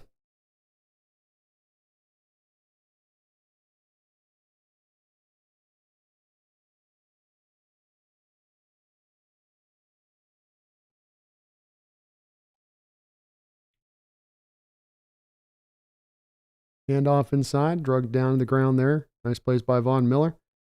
I'm not upset about letting T.O. walk, especially seeing what he signed for. But Geno was an elite third baseman. Definitely was ready to bounce back as a bat. Kelenic upside still great. The Kelenic one does piss me off. It's cheap club control, and you salary dumped and offset that with Kelenic in order to get the salary dump on that one. That was just me awful. I was okay with Suarez either way. Like you said, the defensive part that he brings is nice. I do think his bat's been on a bit of a downward trajectory the last couple of years, and I don't know if that was going to bounce back necessarily.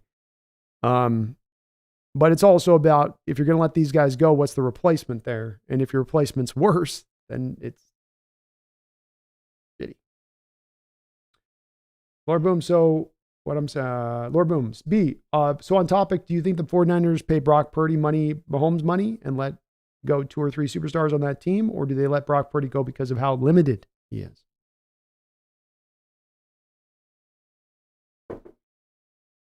It kind of depends on what Brock Purdy is going to want to hope to make. You know, if at that time Brock Purdy is going to try to demand $50 million a year, I don't know if the 49ers are going to want to sign up to $50 million a year. If he's going to ask to be paid $30 million a year because he acknowledges, okay, maybe I'm not all that in a bag of chips. Bubble screen to Kelsey. He's going to try to get wide in the end zone here. And he's able to get in. Touchdown. Kelsey with his second receiving touchdown of the game. And the Chiefs will take the lead.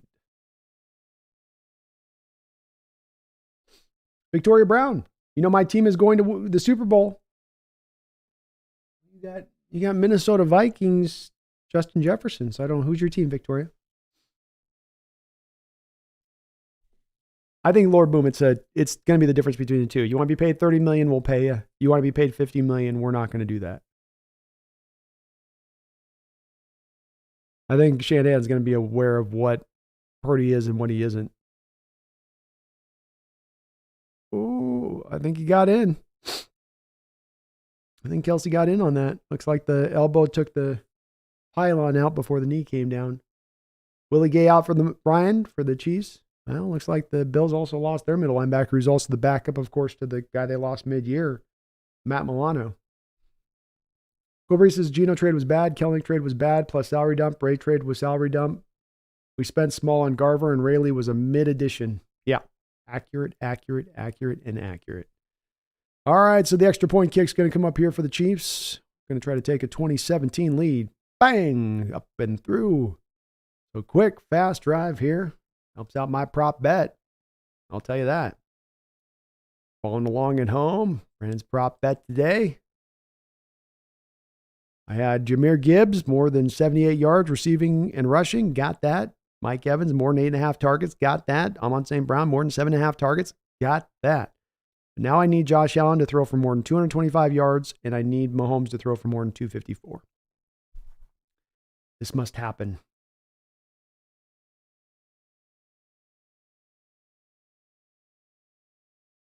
Gotta have more Taylor Swift. Yeah, sell the team. Stanton's right. Sell the team. Go make your profits in other places. Stop screwing up everybody else's fandom for your profit margins. Please. That was a great drive. Or boom, I haven't enjoyed Mariner baseball since Ken Griffey Jr. was there, and I haven't watched it since he truly retired. I had a long 10-year period there where I was just pretty checked out because it was obvious at that time that the Mariners ownership wasn't going to do what they needed to do to be a contending team. And I had been open to the thought a couple years ago that maybe they were going to start to slide away from some of these worse tendencies that they have, but nope, not happening. We're poor in Seattle. We're a welfare organization.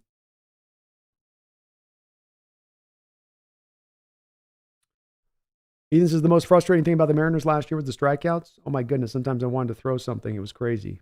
They can significantly cut down on that. It'll definitely help if they can. Putting balls in play in a stadium like that will be certainly a big benefit. But I don't know, man. They're going to need the young guys to really, really make it happen here.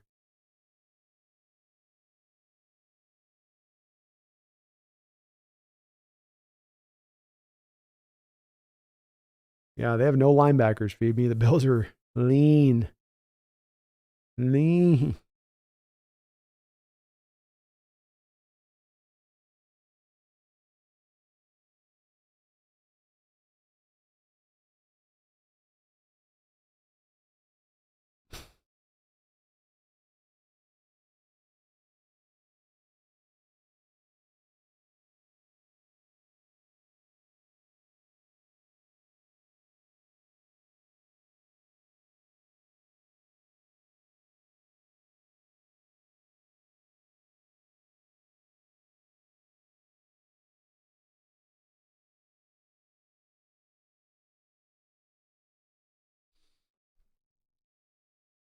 Hans says, when's the next watch party by the way? AFC, NFC Championship? Yep. We will be doing a double dose. You guys seem to like this today. We've had a pretty good turnout today. So I think we'll do a double dose next week. I think we'll do the same. I forget if it's a Saturday, Sunday. I think they might split up into 2 days, don't they? But either way, we'll probably do both days if that's the case. BB Moore Seahawks, how attractive is JSN to an offensive-minded head coach? I think very attractive. I think it could be the combination of what you get there with the Lockett, DK, and JSN together, because you can see how it all can work together on an offensive flow. You can have all those guys on the field at one time and move them in different places, but the slot receiver is mattering more than ever, as evidenced by the fact that you see so many of these number one wide receivers moved into the slot, because it's a way to get a lot of production from that position. And so it's having a guy like that who's ready-made to kind of dominate in that area of the field. For an offensive-minded coach especially, I think would be mighty, mighty attractive.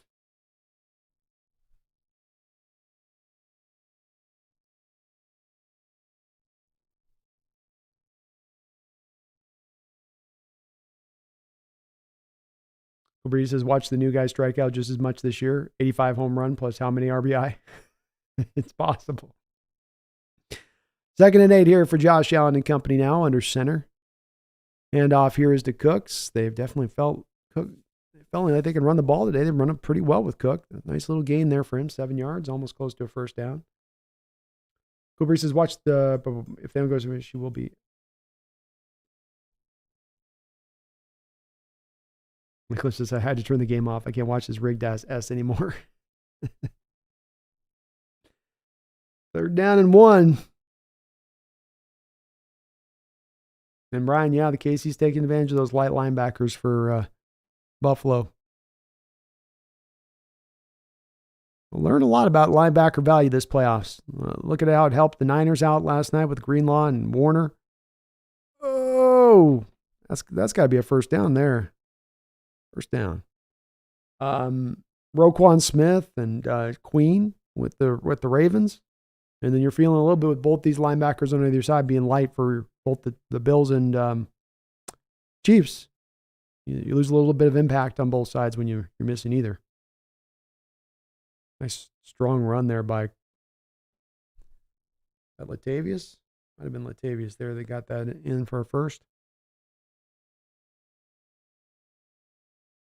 Allen back in shotgun here.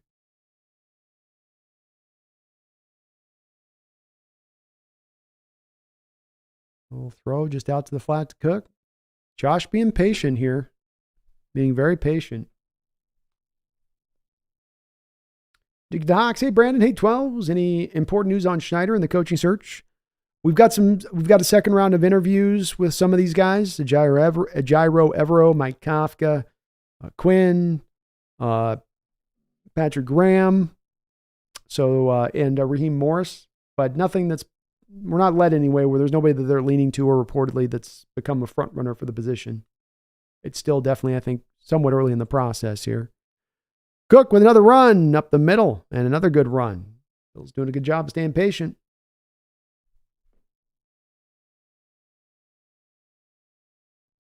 Cobra says, I'll live with Geno strikeouts if he gets 18 home runs and plays great defense. Yeah. I mean, the strikeouts are getting the point with him where it's like leading the league in strikeouts are close to at that point. It's getting a bit much at that spot. And the issue I have with having is that you always end up putting a lineup together of 4 or 5 of these guys. It's never just one of these guys in the lineup. And you play in a stadium where you got to put the ball in play. Handoff here. Chiefs are over that one. And that's the issue, is that you can maybe have one of those guys in your lineup. You can't have 5 of them. And I think at one point last year, we were 3/4 the way through the year and we had like 3/5 of the top strikeout guys in all of baseball. It doesn't really pull. It's really what you need is more of a lineup of guys that put the ball in play, that can run, that can hit for a bit of average, that can draw a walk.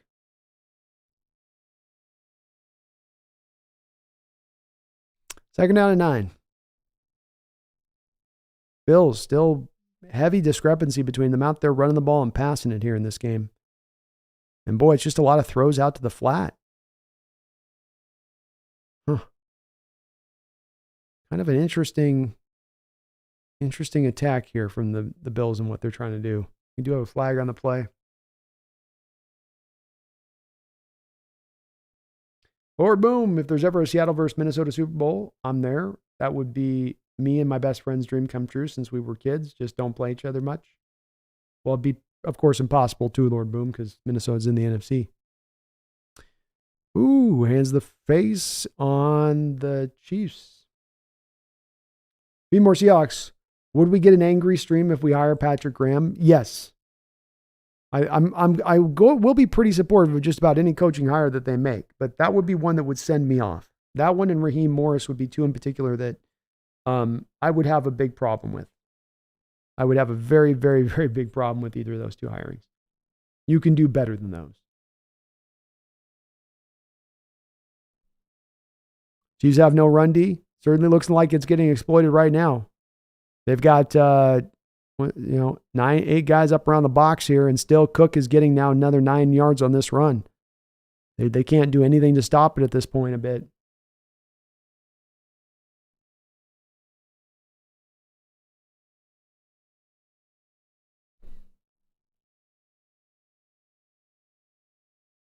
Yeah, if he was only a strikeout merchant, it'd be okay with that, Cool Breeze. But of course, like going into the future, you were going to have still Raleigh in the lineup.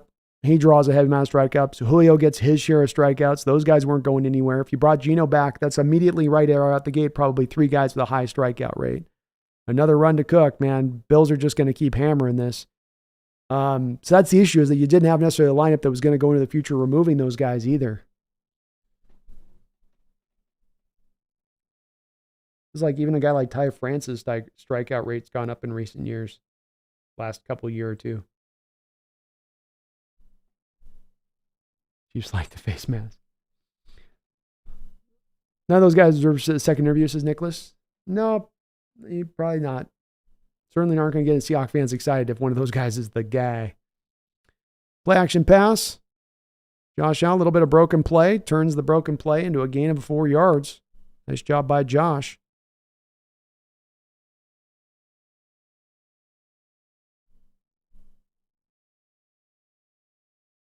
Brian, Buffalo's trying to shorten the game. Yeah.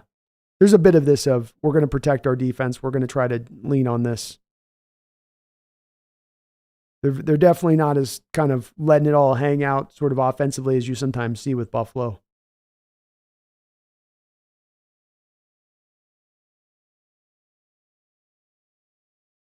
Second down and short 7. Bubble screen. Nice catch there by the receiver. Had to reach back and turn around to catch that ball. Nice little gain. Matt Callaway, how many teams are looking for a head coach? We've got, so let me give you the exact answer here. All right, so let's see. We got, you got Tennessee, Los Angeles, Commanders, Panthers, Falcons, Seattle. Run up the middle here by the Bills all the way down to the 5-yard line. Chiefs don't have any answers for the run game of the Bills right now on this drive. So 6 teams currently remaining that are looking for head coaching positions at this point. Atlanta's supposedly kind of circling in around Belichick, though. Breeze Mariners rather punt to keep payroll than win games. That's right.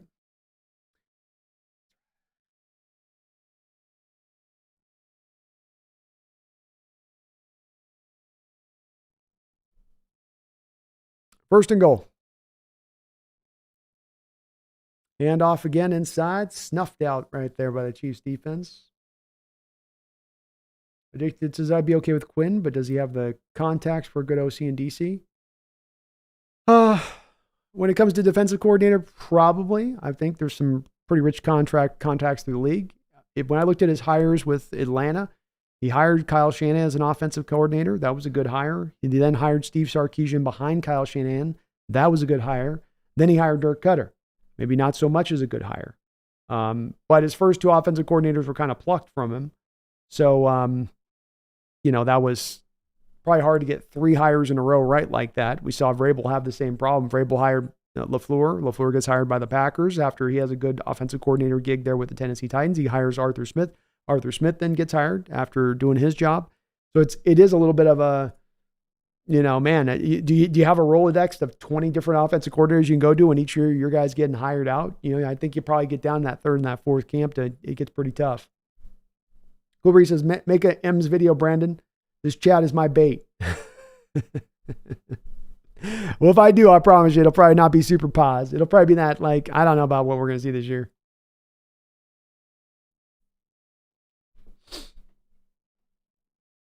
And that should be what their salary's at. I think any reasonable offensive quartetter would see Geno as a top 15 quarterback. Agreed.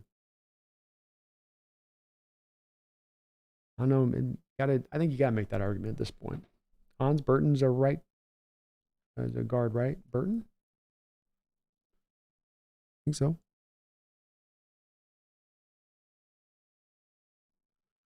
All right, 13 play drive. They 67 yards here for the Bills. They have a 2nd and goal now. Play action pass.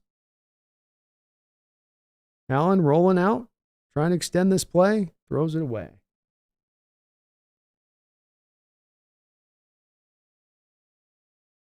Oh, Barton. Barton's a left guard, I think. I don't think he's a center. I think he's a left guard. Left guard that can play some tackle.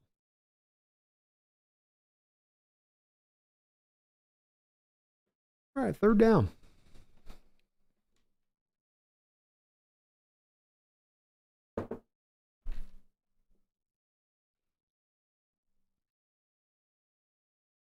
Doubt this is two down territory. We have a 17-20 game here. Empty look. Bills bringing a blitz. We got flag, false start here, looks like.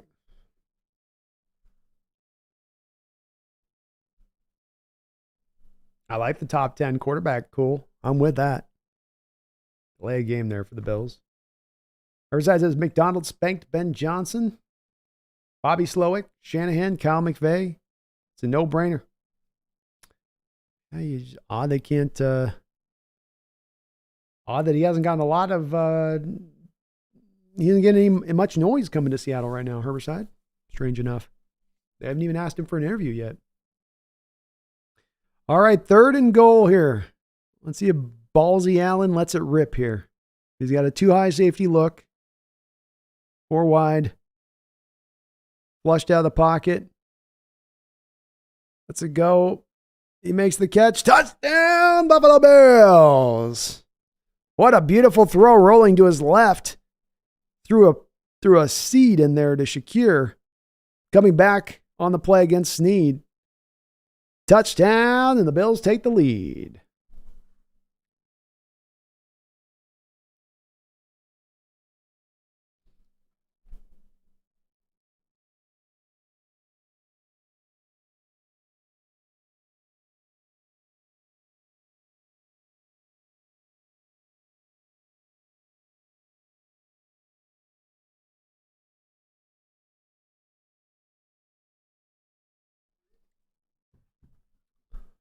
Right back, folks. 1 second.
Alrighty.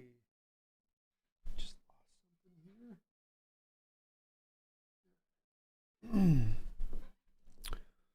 Okay. Fun game here, back and forth. Both of these two games today have been so much fun to watch.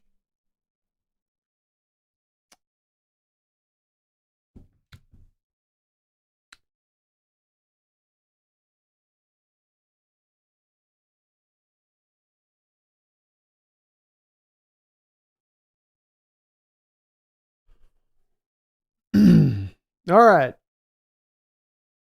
Holmes and company out on the football field here, 24-20. 3:23 to go in the third quarter. Hand off to Pachenko. He'll run up the field here for a nice little gain.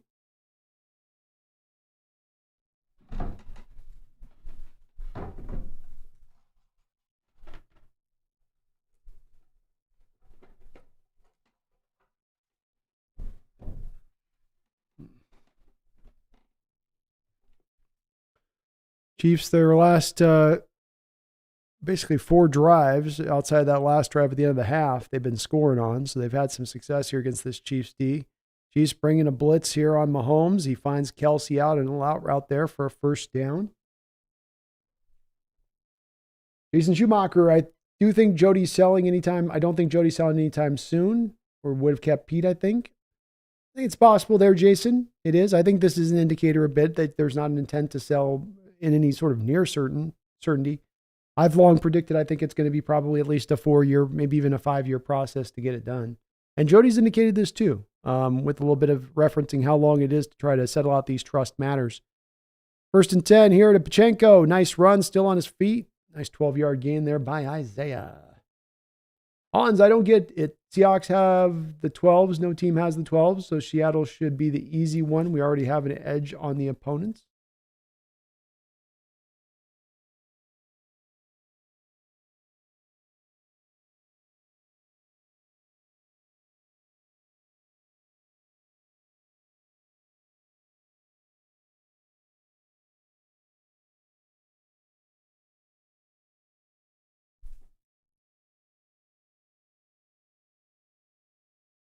McDonald wants to stay on the East Coast. The rumors I've heard, says Tommy. That makes sense. Could also explain why they haven't reached out to him for an interview.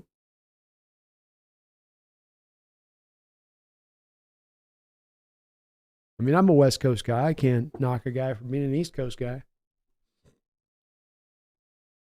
Tommy says you have to look at it 2 ways. A defensive coach would be happy to have Geno, whereas an offensive coach might be happy to have him or might not. His own quarterback might limit the options a bit or not. It's true. I don't think it would limit. I don't think anybody would think that if they come here taking a head coaching job, they're married to Geno necessarily. Maybe for a year, but I think John will fully tell him we intend to draft a QB too, and you'll be a part of that process. Throw down the field to Marquez Valdez-Scantling is complete. First down. Clock winds down to 46 seconds to go in the third quarter. Chiefs offense is cooking.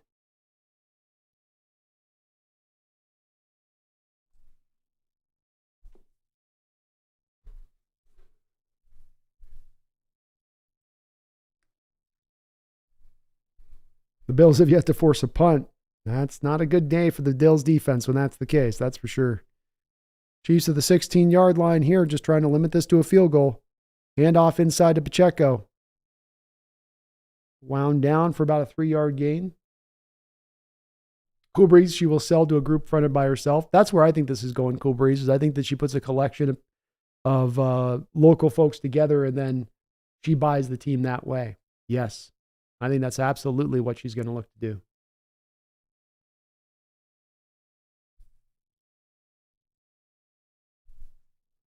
And that will be the end of the quarter there on that run by Pachenko. So fourth quarter, it comes down to this. Lord Boom says, oh, yes. Oh, yes. I did know that. Forgot about it temporarily. He was my best bud since we were kids, so we were in the AFC back then, laughing out loud. Hey, NFC Championship's cool too. Hey, nothing wrong with that, right? Nothing wrong with that. That'd be pretty cool. And I know it gets hard. The AFC, NFC stuff, the switch. You know, I get confused too at times. Cool Breeze says Jody sells to Vulcan, aka no ownership change. Jason says there's been some speculation she might find a way to sell to herself. Well, this is also, Jason, why I think that you're going to see it take the time it is that, yes, it's a complicated process to close out a trust, indeed. But it's also, in my opinion, this is every year she owns the team is more money she gets to sell the team for. And I'm guessing there's a part of this sale that comes back to her. So if she can take this from, if she sold it this spring, let's say after it passes the territory at like $6 billion, but if she waits 4 years, she can sell it for $7.5 billion. Does that put another $500 million cumulatively in her pocket and then make it more advantageous to wait? Yeah, you think so, especially if her intention is to buy the team, that she wants to own the team. Gibson says Bills defense is getting worked. 7 plays of 20 yards or more. It is. I can't blame them a lot in this game. They're down now to their third middle linebacker. They are down Tre'Davious White, no Matt Milano, no Daquan Jones. Von Miller is not what he once was. This is a team that, from a defensive standpoint, is kind of having to hold on. They need their offense to carry the day. So, if you want them to get a stop, don't get me wrong. I'm not forgiving him on what we've seen from him, but I think it's understandable why the defense is playing at their performance level they are going up against this Chiefs offense. Is Jane Daniels a top 3 pick or more around 10? I think I'd say with certainty, Hans, he's a top 5 pick. I don't know about top 3. He's in that zone a little bit of where Anthony Richardson was, where he's going to rise late through this process. Is it enough to rise him to 3rd? Yeah, maybe potentially, but he will rise, and he's already going to be a minimum top 10 pick, but now it's a matter of whether he can push into top 5, top 3. I think top 5 for sure.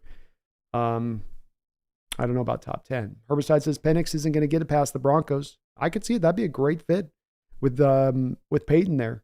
He would understand how to definitely utilize Penix. That'd be a very good fit for him. Bubble screen here, 2nd and 6 coming back off the break. Rashee Rice takes it up the field, down inside the goal line for 1st and goal.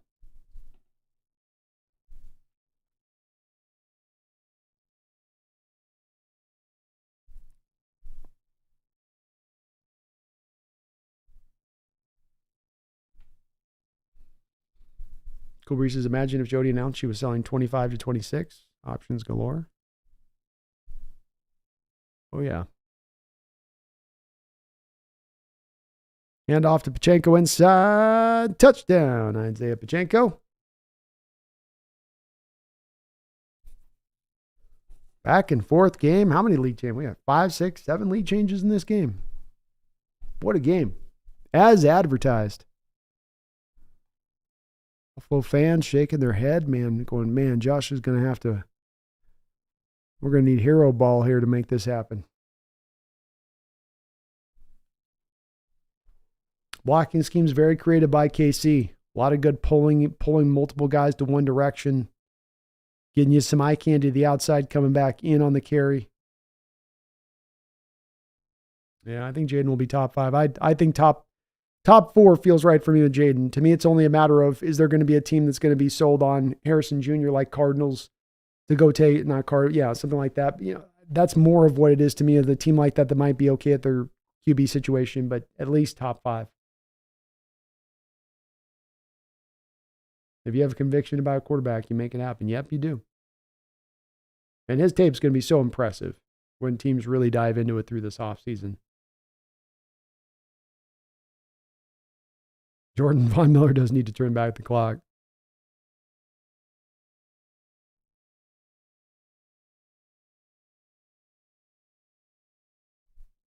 Jordan says the one thing we know for sure about drafting quarterbacks is that it is 100%. That is not 100%. No one actually knows how the quarterback will turn out. Very true. Very true.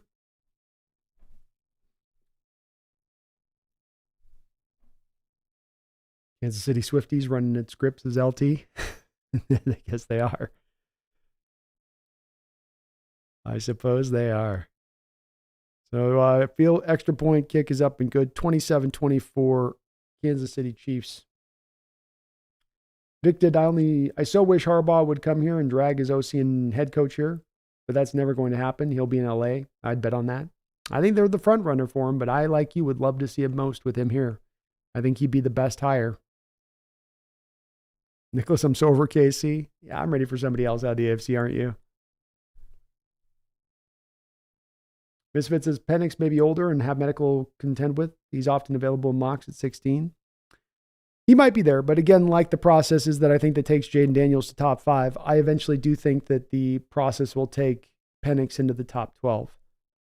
When people go and really look at the tape and look what he did this past year, the past 2 years, it ends up just being one word. It's only going to, in my opinion, Penix only unless he has some crazy medical evaluation where they do an MRI and they're like, well, your knees are ticking time bombs.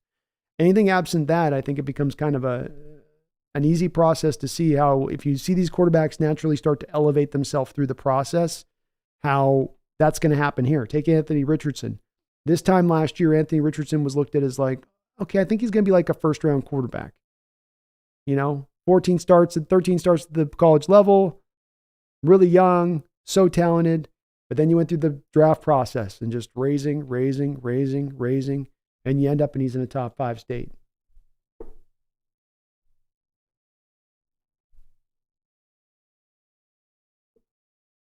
Misfits Penix may be older and have medical Misfit golden arm, not sold, but interested.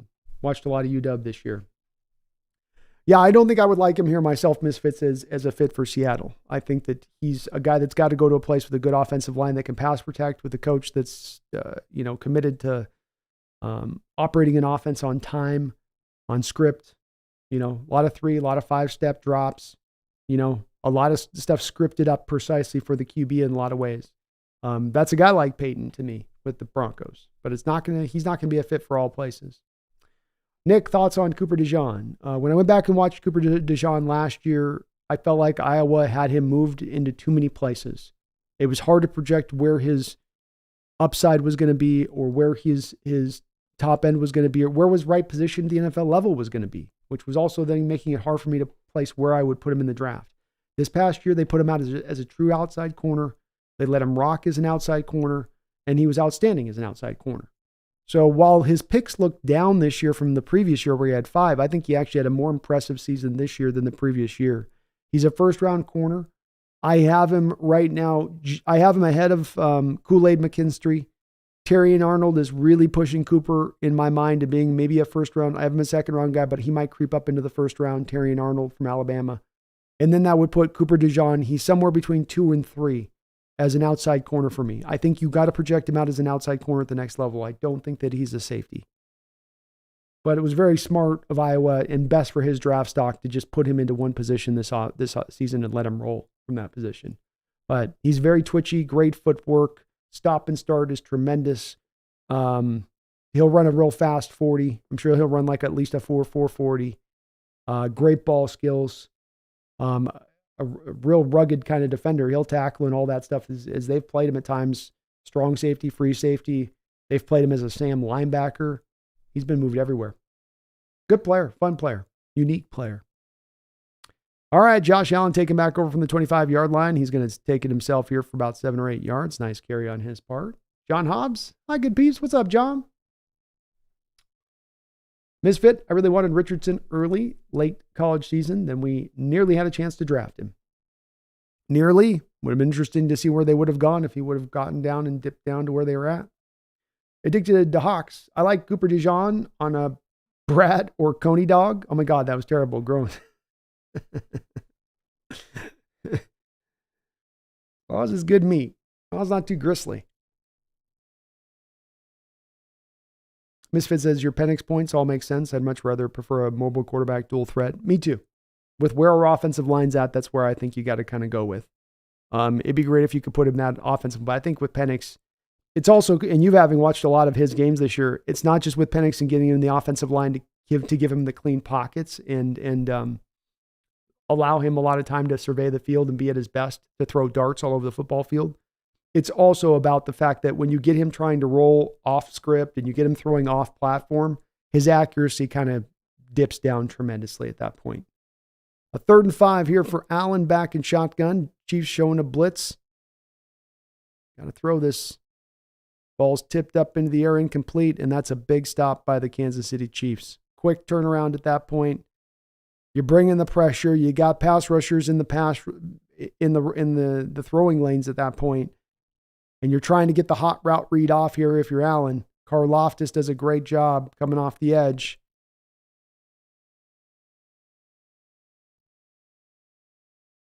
Unblocked defenders trying to throw towards where the unblocked defender is coming for. That's a lot easier to knock that ball down, especially when you're trying to throw a hot route read. Pumpkin's chilling, cool breeze. Did we just get a fake punt? We just got a fake attempt by the Buffalo Bills with Damar Hamlin, and he is not able to do it. Ballsy.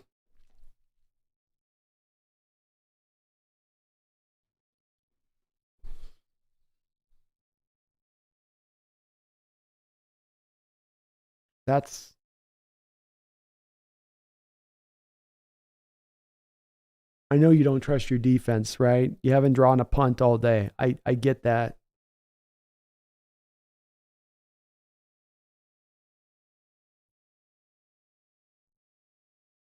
I don't know. Hard to find anybody that would say that that's a freaking weird call by McDermott. Pitch play out wide to Pachenko. He's in the open field, and he's going to almost run this in for a touchdown. Why would you go with the fake there? I'm in a bit of awe. Again, I know you don't trust your D, but you know the Chiefs are going to be on point for the fake there, right? If I'm a Chiefs special teams coordinator, I'm going, now there's a good chance they run the fake here because they know they can't stop our offense. First and goal from the 3-yard line for the Chiefs. 12-17 to go in this football game.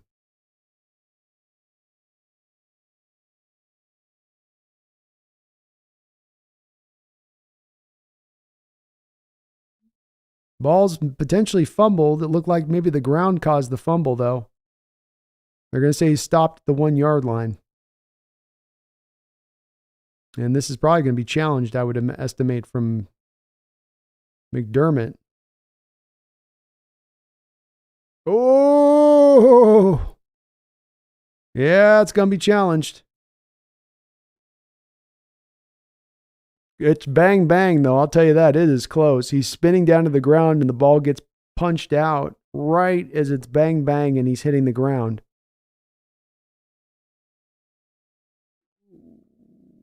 Is that a fumble?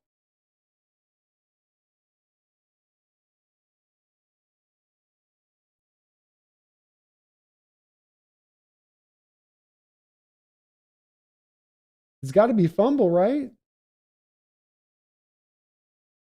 That's got to be a fumble. Yeah, I think the ball's moving, King Bomber. I'm with you. His hip is not down. You can see the shadow underneath his thigh pad. You see the shadow between the ground, meaning he's not touching the ground. There's still shadow in space. That's got to be a fumble. That's a fumble and a touchback. The Bills are so effing lucky. So effing lucky on that. That is a huge call. Hold on one sec.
Okay.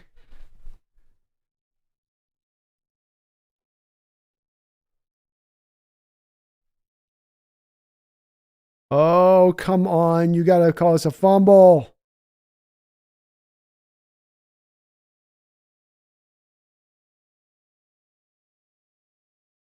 Let's go. Woo! Let's go. Come on, you got to give him that. It's a fumble there. It's moving. That's such a great play. You got to reward that guy for the effort there. You never give up, Justin Poyer. Coming down. His defense hasn't done much good all day. You got the guy right at the goal line. Looks like he's about to bring it home. And you come through and you make a hell of a play. Save your season with that kind of play. That's the coaching tape stuff that they show. Like, this is why you give max effort. This is why you never give up. And how about the Chiefs not going with Pachenko there? Just instead you go with the different guy getting the ball in his hands. Bad things happen. Let's see what the Bills can do. And boy, the Bills with their just conservative nature today. Have they been like this all year? I know I haven't watched a lot of Bills games, but like, haven't they been letting it rip a little bit more than this? They got 35 pass attempts to 27 throws. And I understood it for a while here, but like, James Cook's down to 3.8. It was one thing when James Cook was averaging 7 yards a pop. He's down to 3.8 yards per carry. Like, use the horse you rode in here on. You didn't get to this place because James Cook's running for 150 a game for you. You got here because you got Josh Allen at quarterback.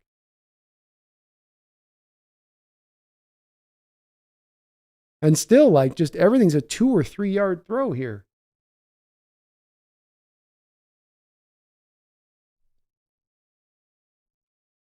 Remember the time Bill McDormand defense saved his ass. Still a boneheaded fake punt for no reason. Agreed.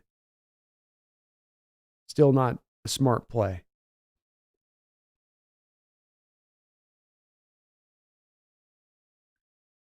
And Shakir will man on the ground after that hit.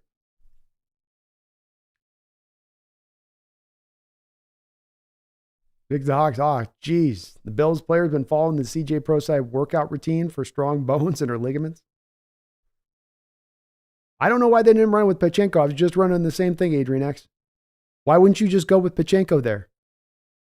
He runs hard as hell. He's good at not fumbling. Like, they did get cute. They got way too cute there. I mean, don't overthink it sometimes, Adrian X says, I hate KC, but I had him as my last game to end and win the parlay. Laughing out loud. Well, looking good right now, man. Bills' offense is kind of starting to slow down a bit here. Look, it was humming pretty good for most of this game, but I got to admit, it's gotten more conservative, it feels like, as the game's gone along. Started like into that sort of like, even in the third, just everything started to be run. Pro Slice, I remember him. Yeah, I remember him too. Pro Slice.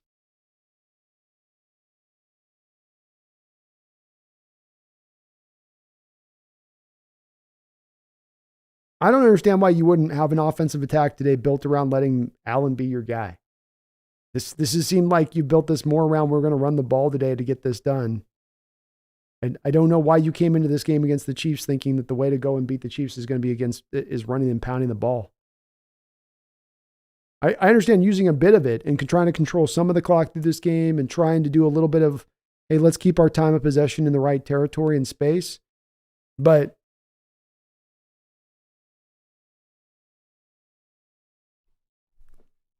now when you start to get in the second half here, you got to kind of let it go.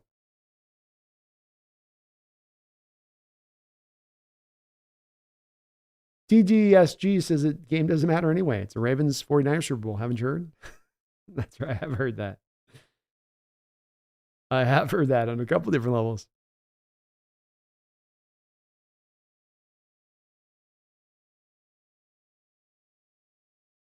So actually, Khalil Shakir with 6 catches for 34 yards is going to leave the game now. 3rd down and 12.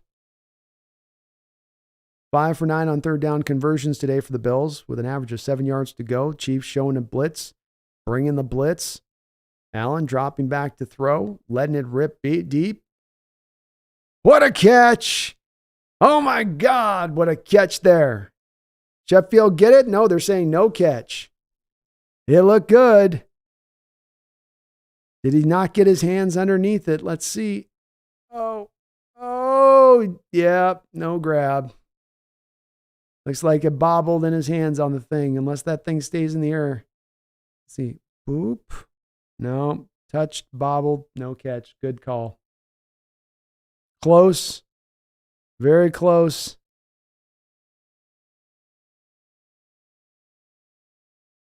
Just couldn't quite reel it in there. 4th and 12. Man, Bills offense. Pop, pop, pop. This Fitz said DK would have not caught that.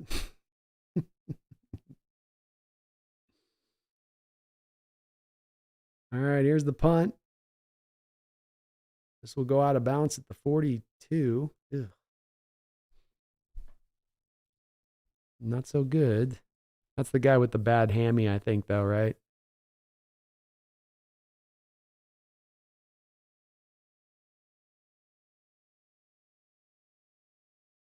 I think he's got a bad hammy space. So, yeah, next Sunday, it looks like we got both games going down. So, we'll be doing it end-to-end next Sunday as well. So, if you guys are looking for another place to hang out next week, we will be here watching both games. Crap, my sleep's bad. All right, quick throw out here to Rashee Rice on the bubble screen. He'll get up the field for about a 5-yard. You got to figure the Bills are going to try to bring a lot of guys in their line of scrimmage and take the running. Kind of strange that you would say that against this Chiefs team, but they're going to probably try to protect against that.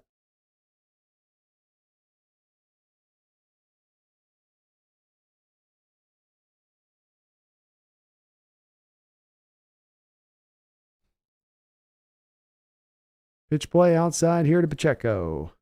Pacheco looking for running lanes. Found nothing. Hitting the backfield. Third down.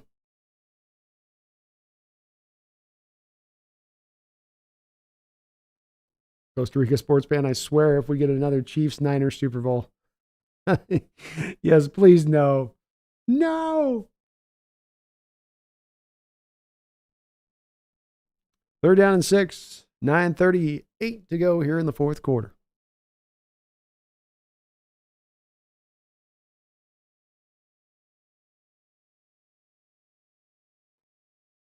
No, there hasn't been any sacks. Teams have pass protected well, and the quarterbacks have moved around the pocket really well. Chiefs fans getting loud. Mahomes trying to change some plays here. Parts of the play at the line of scrimmage. Blitz look here by the Bills. They somewhat drop out of it. Incomplete pass. 4th down and 6.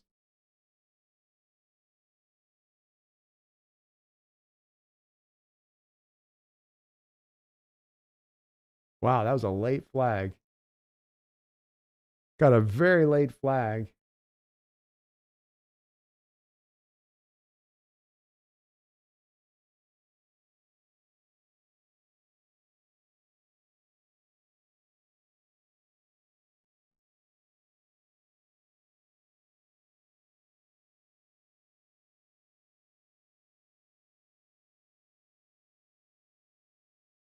Well, he did hit him. Now, is he in the 5 yards? Is he within the 5 yards where you can chuck the guy? I think that's what the officials are trying to determine here. And they are going to call it. So, wow.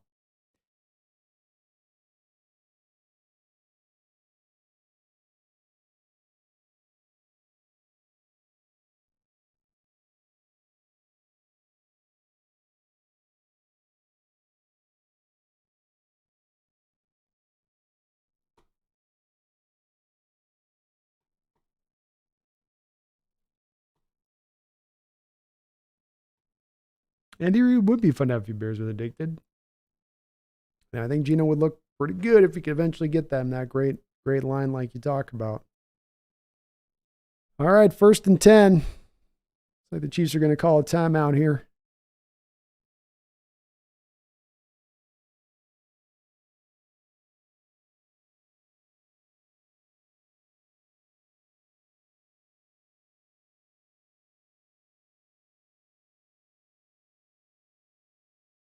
Andy not happy about calling the timeout there.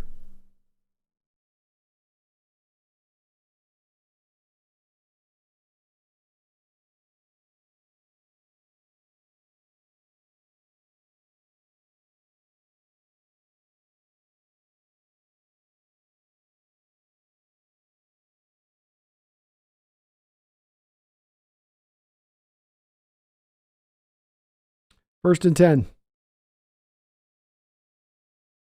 Play action pass. Mahomes under a lot of pressure there. Throws it away. 2nd and 10. Bills defense has got to find a stop here.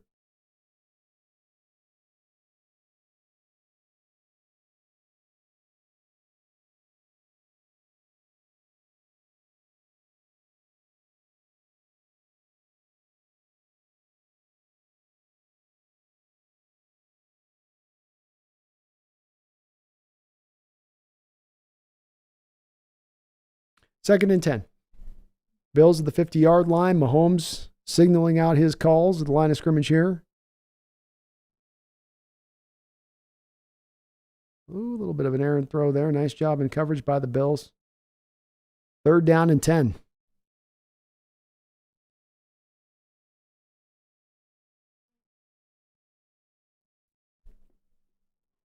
Got a tough call if you're the Bills defense coordinator here. Do you just try to stay back in coverage on 3rd and 10 and keep it in front of you and hope you can rally up to tackle? Then if you do that and you got them in a 4th down and short, do not the Chiefs just go for this? I.e. try to keep them into more of a 3rd and long here. 3rd and 10, bring a blitz. Try to get them uncomfortable. And they're bringing that. They heat up the blitz here. Chiefs looking to hit a check down. That's a hold on Miller that goes uncalled, I think. And finally taken to the ground is Mahomes. Great job defensively there. Uncalled play there on a hold it looked like on Von Miller. Just right there center stage for the official. I don't know how he misses that one. But fantastic job on the back end and coverage by the Bills defense. Is it Floyd? Yeah, he comes in with that arm there at the end. That's a penalty. You can't do the hook arm move on the guy once he gets past you. 4th and 9. Although you can't say the Bills defense hasn't given its offense some options here in the second half. And that ball will go to the back of the end zone. Yeah, Bills D stepped up. What a job here.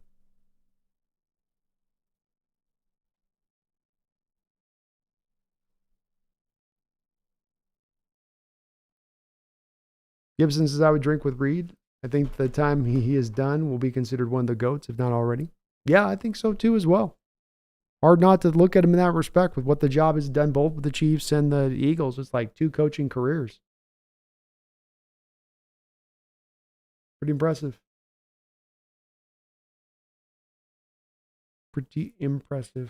Use the bathroom. What's that?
Put more coffee on this keyboard.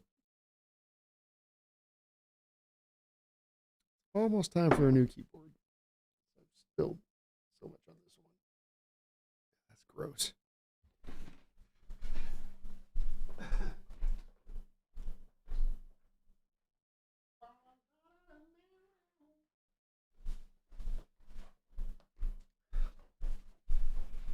All right. Deep ball here right out the gate for the Bills, trying to hit Stephon Diggs down the football field. That's a miss. So they're just going to start chucking it.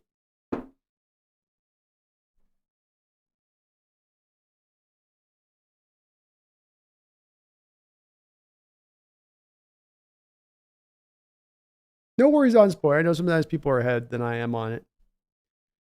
My connection is a little slower than some. Second down and 10.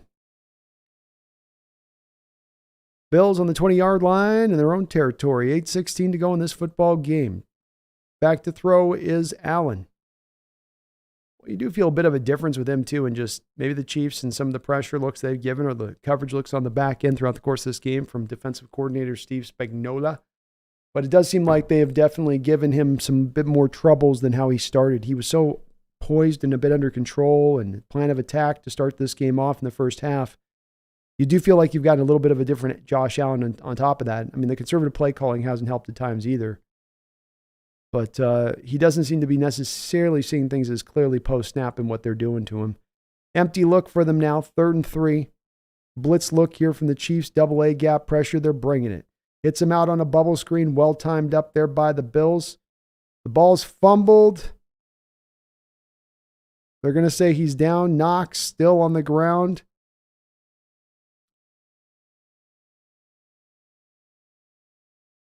Let's see if he was truly down.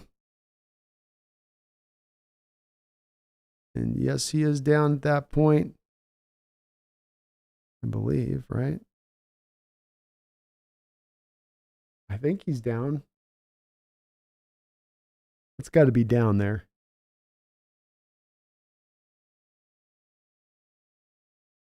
First and 10.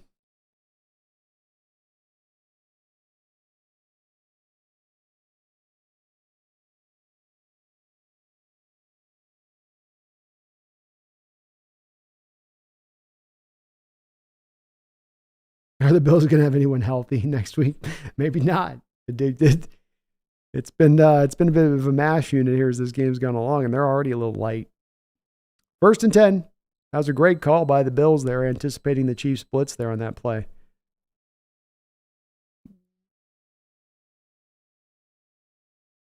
Josh Allen and shotgun. Another bubble screen here out to the tight ends. Someone else was saying in the chat, good to see him working the tight ends a little bit here for some production. Kincaid, nice catch. And run, get some good 8 yards there. Cool Breeze, thank you for reminding me of that. Please, guys, if you like what you're listening to today, hit that like button if you could for me. I really do appreciate it.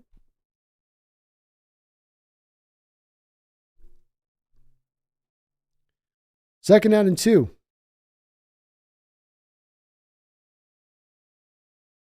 Josh Allen in shotgun. 3 wide, far side of the field. He's going to keep it on the quarterback option there. Boy, Chiefs with a little extracurricular activity on that play.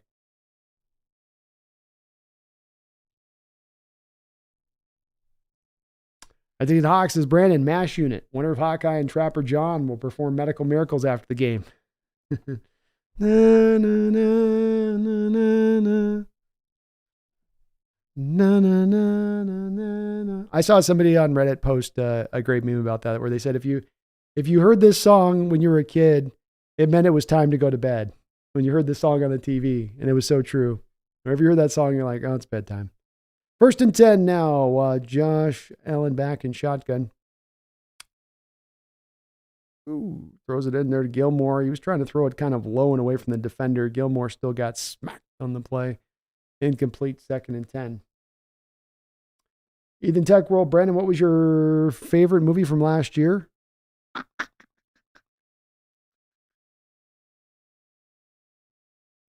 Jeez. Did I have a favorite movie of last year?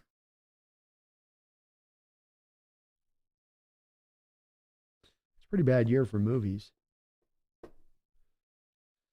Probably have to think about that one. Shotgun, 2nd and 10. Quick throw again, trying to feed Gilmore. McDuffie was all over it, though. Gilmore not getting any real separation on these routes. Chiefs almost know what route seems to be coming.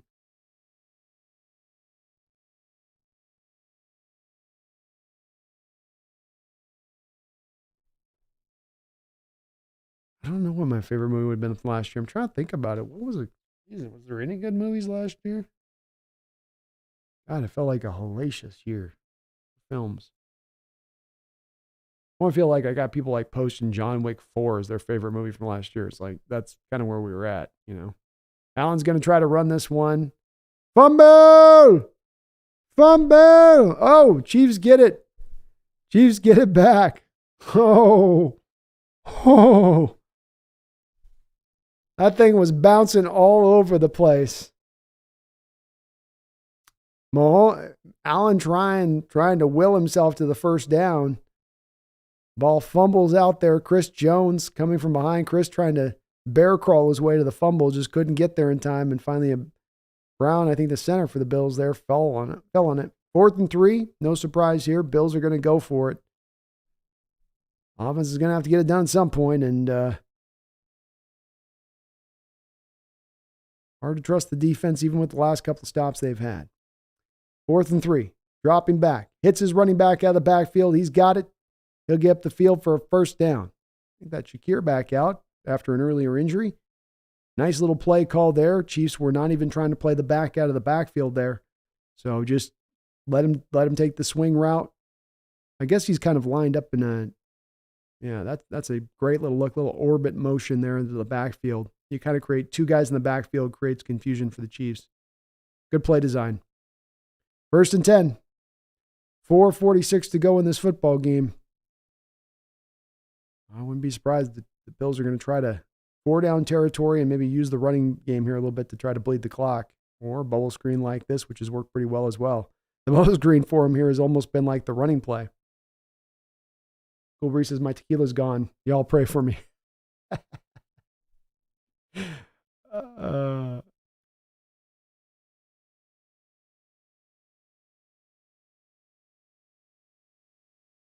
Second and 4. I did like John Wick, Herbicide. I did. Just top movie of the year, you know. I did like the Spider-Man one. Spider-Man cartoon was a really good one too. Oppenheimer's fine. You know, it was fine. 2nd and 4. Handoff inside. Going nowhere there is Cook.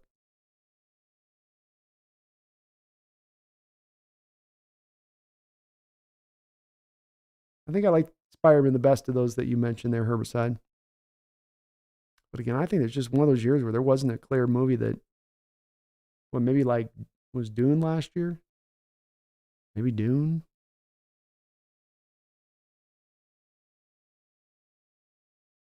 Third down and 4. 3:31 to go. Bills on the 34-yard line in the Chiefs' territory.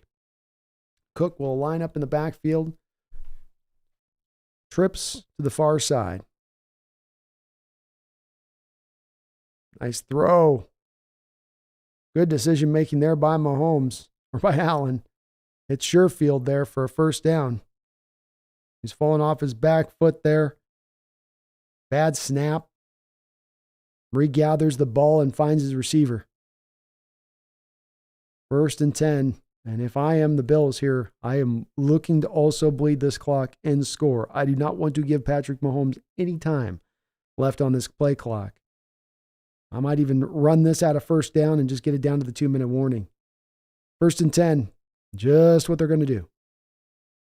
Little run there to Cook. You know you may only be getting 1 or 2 yards because the Chiefs are expecting it, but take this clock down to the place where the Chiefs have no to little opportunity here to do anything if you do give them the ball back. Because as the Bills learned 2 years ago in the conference championship game, you give them 17 seconds, and that's 17 seconds too long. Stephen Penor, am I a Hawks Nest? Am I a Star Wars fan? I was a Star Wars fan definitely growing up and had a certain amount of huge, love for the original trilogy. The prequels were okay. Everything else onwards after that has been a big pile of steaming shit, in my opinion. I have no use for any of the. I'll take the one scene of Luke returning in Mando in season 3. And that's just about it, if anything. I know some people are like, Andor. Like, okay, maybe. I'll try it at some point. But that's about all I got. They've kind of lost the thread for me with that franchise. I'm not a guy that hates a lot of things, Steven. I actively hate what they did to the franchise, especially Luke, because that's just one that just to me is like an unforgivable sin. One of the more important characters in movie history, and you don't understand him at all. And it just completely lost me at that point. It brought great anger in me, it did. King Bomber says, oh my God, please, for the love of God, Alan, you need to score here. Come on. I'm worried about, too, is that they go and they score and they leave them like 1:13 on the clock, and Mahomes just moonwalks his way back up the football field.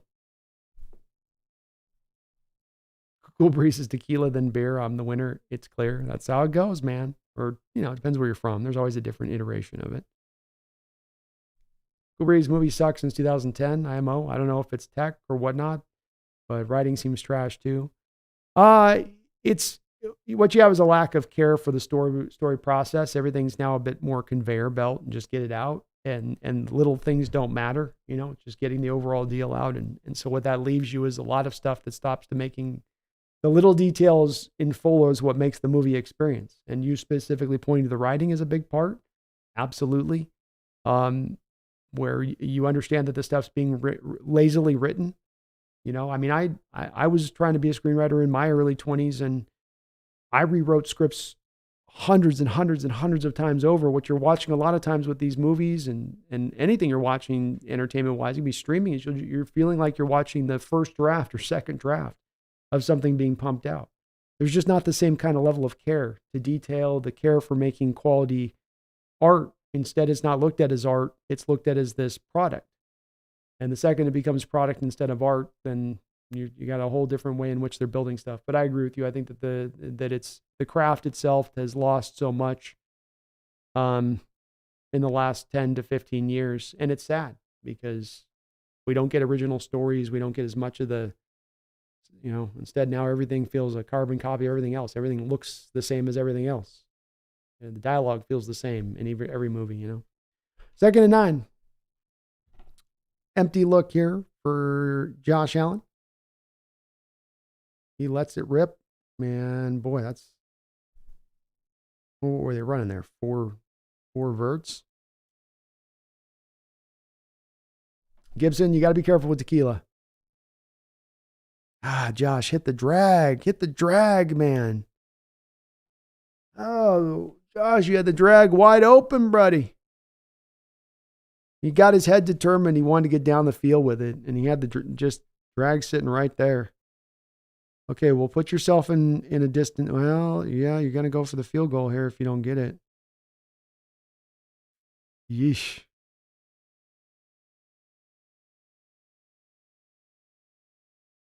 Josh looking around. Oh, buddy.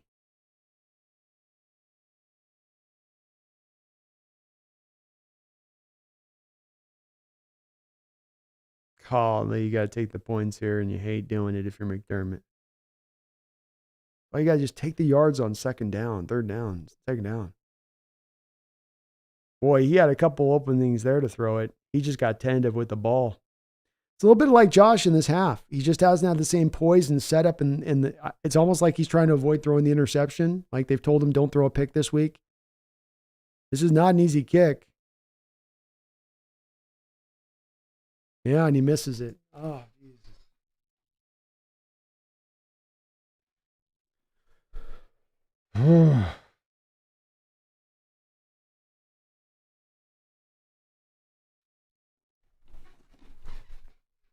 Ugh. You got the wind blowing this way and you're on the right hash. You just knew that that's not setting up well for the kicker. He's got to essentially try to kick it at the left bar. It's like kicking with a slice.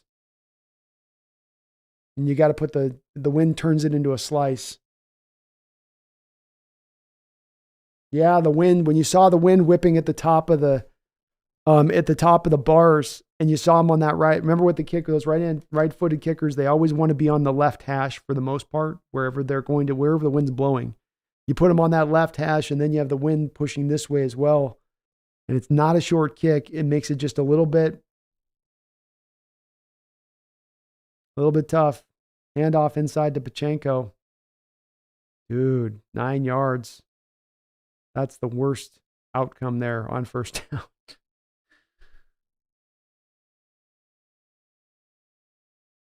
Prime says, I have no ill will to the Bills, but my cousin's from upstate New York. I wouldn't mind. Are we all fans? I wouldn't mind seeing them get here over the Chiefs, but it ain't looking good. Steven, I got the Lions win the Super Bowl. Nice. That'd be cool for the Detroit. That's a long-suffering franchise that hasn't had a lot of love. That'd be a hell of a way for them to pull it off if they can.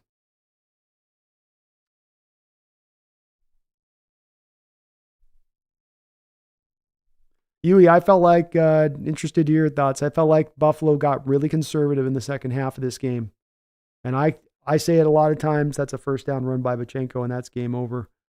I say it a lot of times, and that, in football, you've got to go out there and win the football game. And there is a little bit of an older school approach in football, I think, that existed back in the day and still kind of permeates even to this day, where coaches will just try to get their way through it, It's in their feeling of they're managing the game and how they probably look at it. Like, they aren't looking at like, I'm playing not to lose. They look at it like, no, I'm managing the football game as a head coach. But you find yourself falling into a little bit of that not to lose. I watched this Buffalo offense today. I watched the Buffalo offense the last couple of years and the way they're playing, and you left your identity. You jumped on a different horse than the one that got you in here. You got an Appaloosa that got you in here, and you jumped on the Budweiser horse. And I get that you're trying to think a little bit about what the Chiefs do on the offensive side of the ball, and you're worried about, their approach and what they can do as far as explosiveness against your defense that's undermanned, undergunned. But going so conservative in the half with the offense and then the fake punt randomly.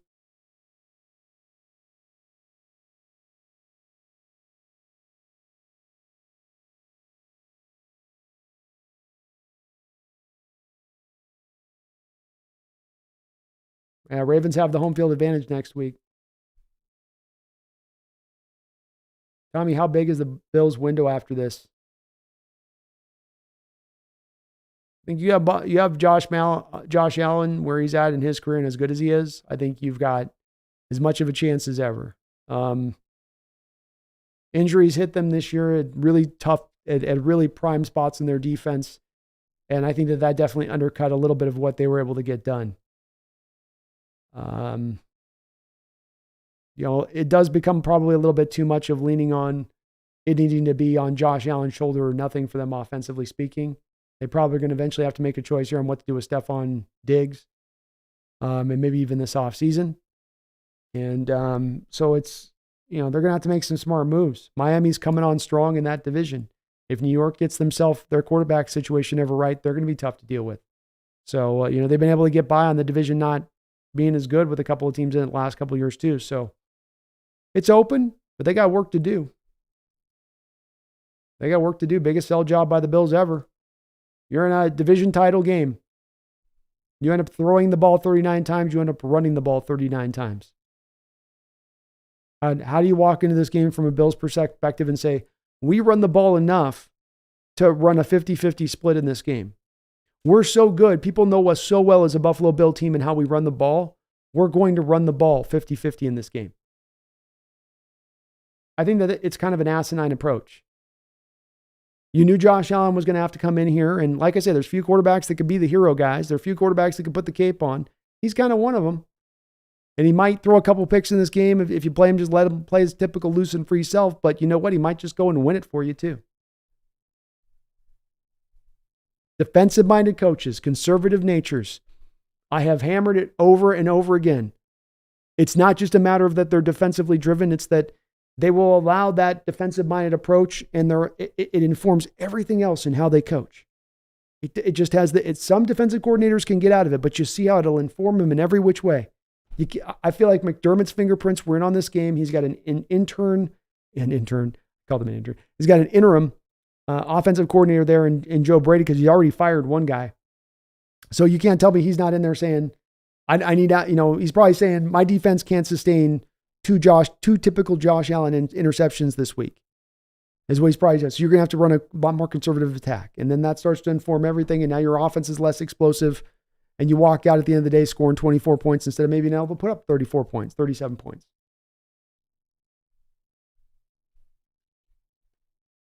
They definitely let Josh run the ball a little bit, misfit, which was good. I like to see the care, but I would have had him throwing a lot more in this game. There was a lot of times in this game I felt like, man, they're just trying to lean on that ground. And it wasn't like the ground game was being overall that effective for him. James Cook, 18 carries, 61 yards, 3.4 yard per carry average. Ty Johnson did pretty good, 7 carries, 40 yards. So he was okay. But I don't know. I just don't think of the Chiefs, the Bills, as being a team that runs the ball particularly well.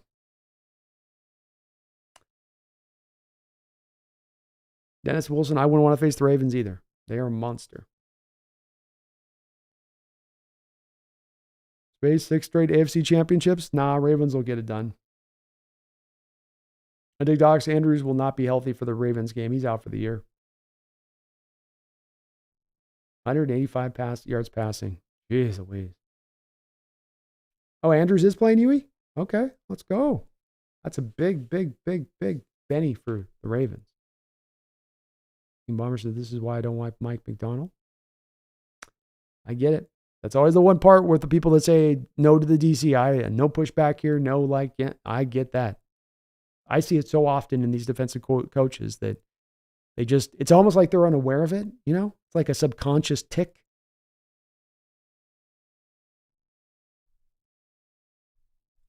Kevin O'Connell, wow, Bills must have had Pete Carroll play calling. It's a little bit of that. Yeah, it's a bit of that. It reminds me a bit. You'll like this one.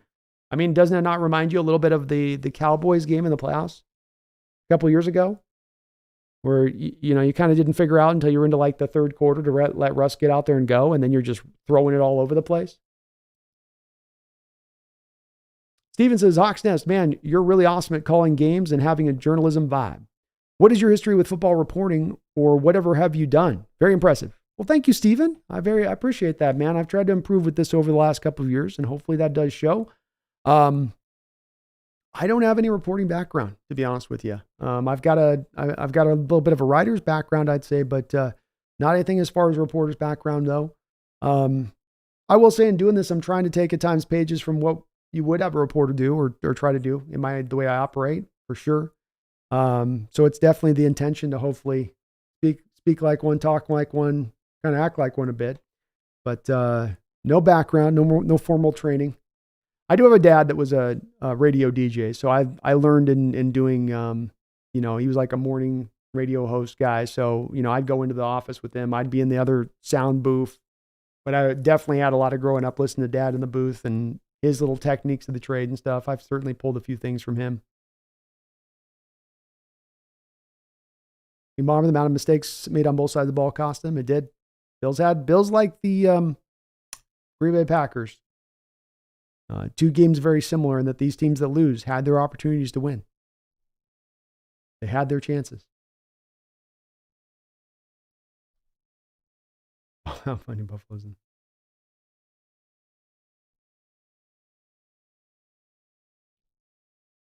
Just like the Cowboys game, right, Huey? It's like that's where you feel those fingerprints. It's like the hands may come away, but the fingerprints still remain on the game plan. And you go, hey, defensive coach, why are you putting your fingerprints on the offensive game plan? Yeah, because I'm scared, because I'm worried. And this is where we come from on it. Like I always say, you don't make good decisions when you're scared or worried. So and I am making a big guess. I think a lot of Buffalo Bill fans would agree with me, though. McDermott comes into this game plan, says we got to run. Don't have him throw interceptions today.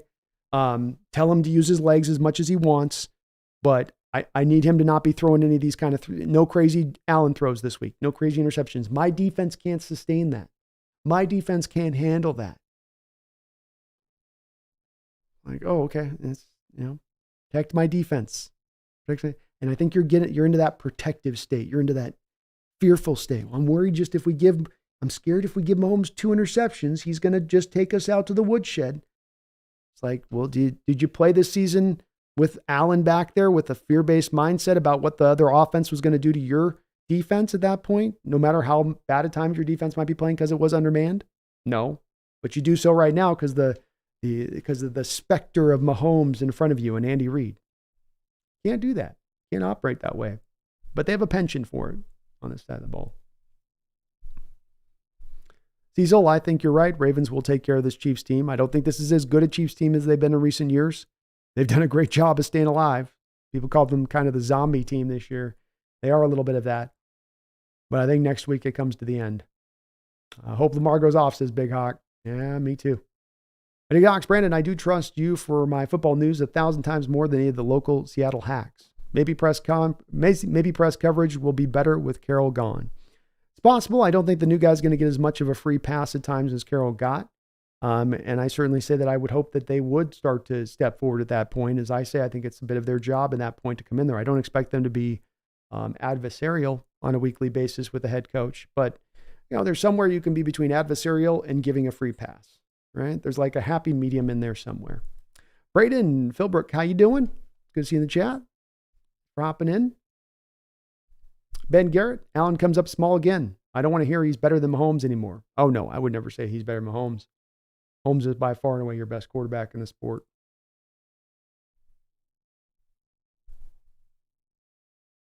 He marred my ass. His defense can't handle that. The Bomber Classic Carroll game. It was.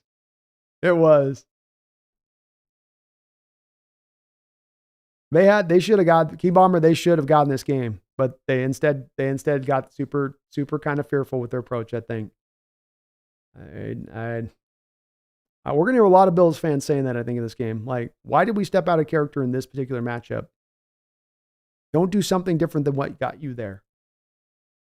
Okay, so Allen has a couple turnovers a game he's going to give you when you let him run wild and free. But that's Allen, man. That's the good, the bad of Allen. That's who he is. And with those 2 interceptions, he still might throw a 40 bag on the scoreboard for you. Space, we technically did lose money. We didn't get our Allen one dropped in the tank for us. Every other one was good for us, but the Allen one. Well, the Allen Mahomes. Who would have thought? Allen Mahomes one let me down. I only had like $10 on it.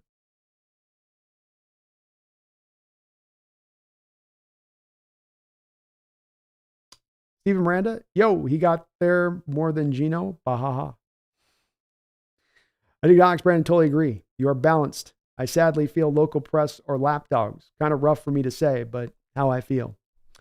Yeah, I do as well, and I don't say it with any sort of like prideful glee of like, yeah, see why I'm better than them. I want to see them do their job well. I want to see them because it just makes us better informed when they do. And we have a lot less of a guessing game.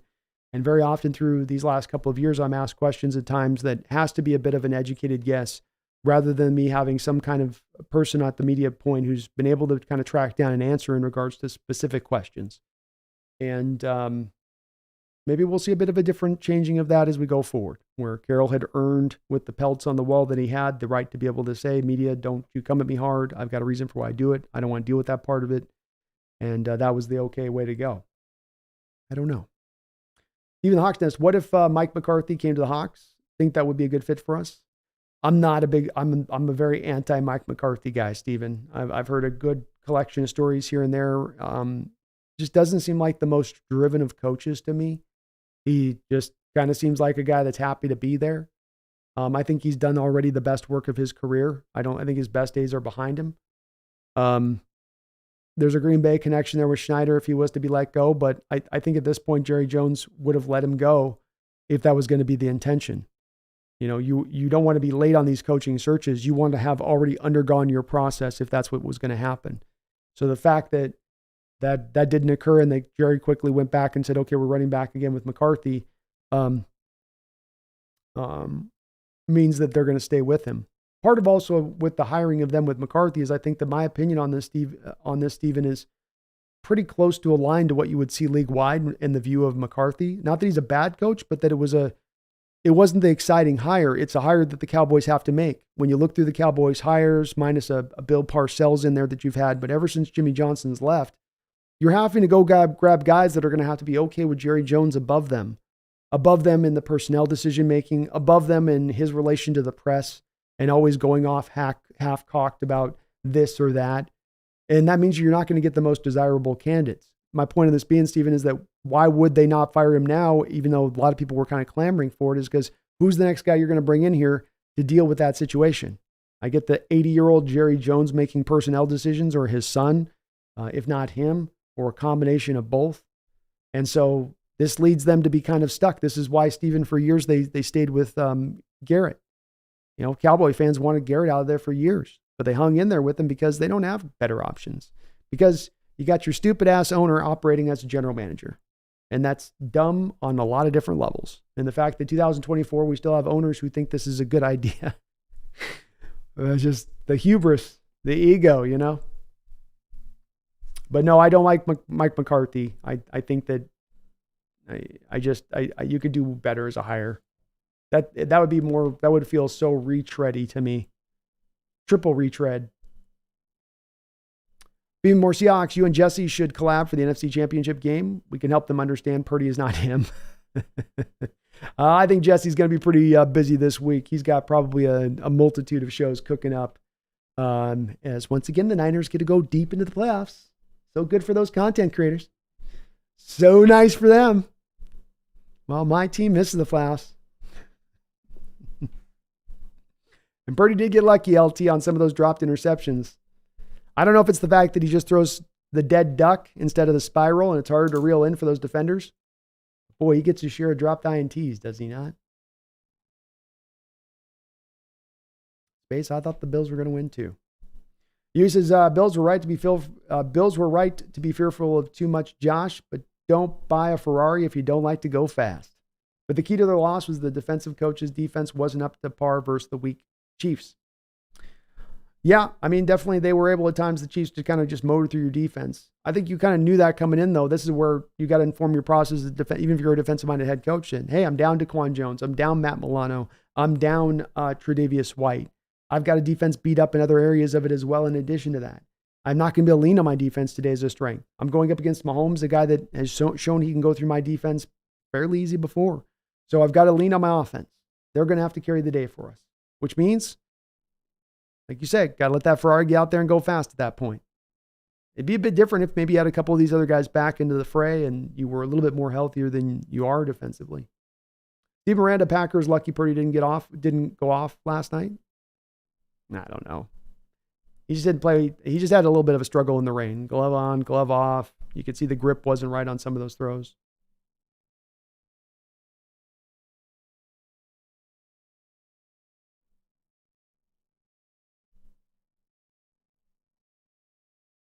Voodoo Magic, thank you for the $2 donation. I appreciate you, Voodoo.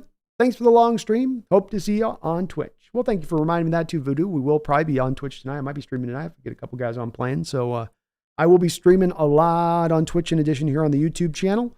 So you can find me over there at the Seahawks Nest on Twitch. Please subscribe up over there. And I'm always over there. We get a little bit more of a, it's more of a low key, easier process over there, just kind of back and forth. But thank you, man. I appreciate you, Voodoo. I had a great time with you guys today. We'll be back next week doing a double up as well.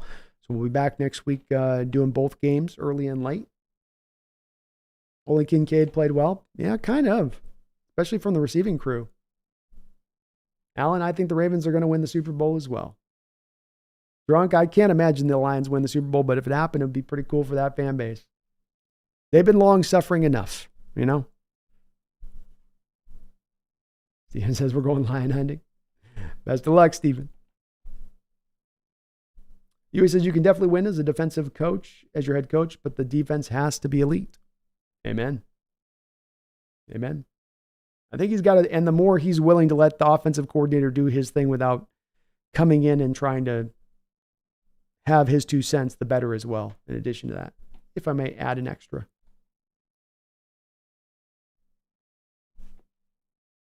Tommy says Jones saying McCarthy staying another year, but they did not exercise his option on his contract. Jerry says he's on a prove-it season. Yeah, this is probably his last year, for sure. But, hell, then doesn't Dan Quinn probably just take over after that, if he's still there? King Bomber says the last defensive head coach to win a Super Bowl is Bill Belichick. That's right. And then what? You got Carroll before him, and then how much further back do we have to go? What, Tomlin before that?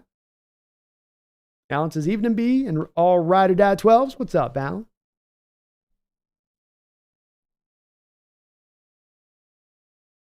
King Bomber, only 2 different defensive coaches have won a Super Bowl in the past decade, and one of them had the greatest football player of all time.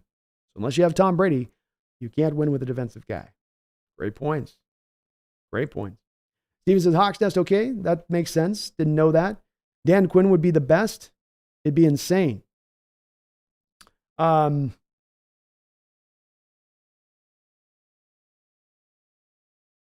regards to, sorry, I lost my train of thought.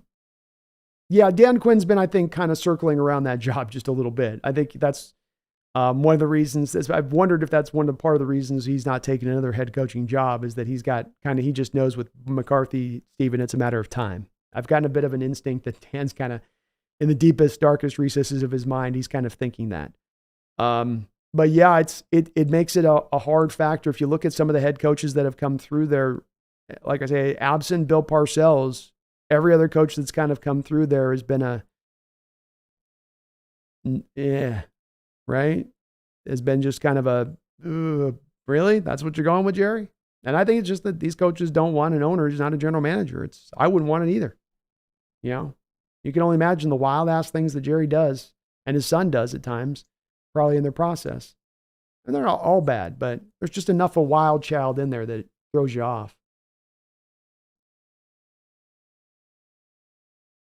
Big Hawk, who's going to be our new head coach? Mike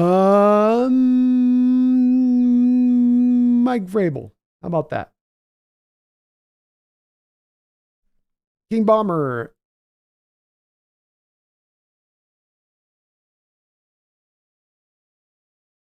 King Bomber, out of the 4 teams in the championship game, the closest to a defensive head coach is Harbaugh, and he's more of a mix than anything. Yeah, he's got the special teams background as much as anything else.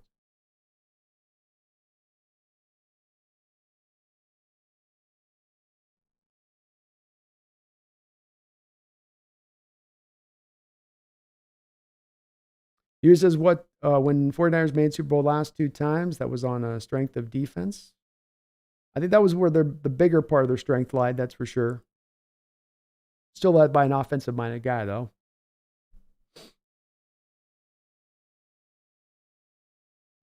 Holy on Grenade. I got a PCB. You got Among Us? I don't. I do have a PC, but I do most of what I do on my Xbox. Misfit, thank you for hanging in there, man.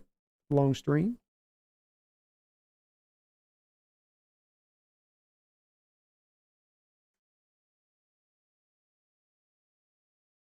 Addicted says, right now, I think our defense has players who could be Hall of Fame, so I kind of want Quinn, but Schneider might be better at scouting offensive talent. Tough one to call. See which way he leans. I'm not totally sure either on this one. I think offensive-minded coach is an easier path to go. It doesn't have to be the only path. What a way to lose, says Butta Smoka. Yeah, that was a brutal one. That was a brutal way. Big Hawk, we just need a player to date someone mega famous, then we'll win too. Right. We got to get out there. Get Kenneth Walker with some pop star. The Bomber said, I really hope Schneider is watching the game and telling himself I'm going with an offensive guy. I wouldn't be mad. I wouldn't be mad at all if he did that. Well, we got 7 hours in today. I think this is as good a time right now to call the ball here. I want to thank you guys so much for hanging in with me out throughout this show today. We're going to come back next week and definitely be doing this again with the double combo dip on both games. I had a fun time with this, so why not? Let's do it up again. I want to thank one more time the sponsor of this show, Underdog Fantasy. Underdog Fantasy is continuing throughout the course of this offseason to have some great games that you can get into.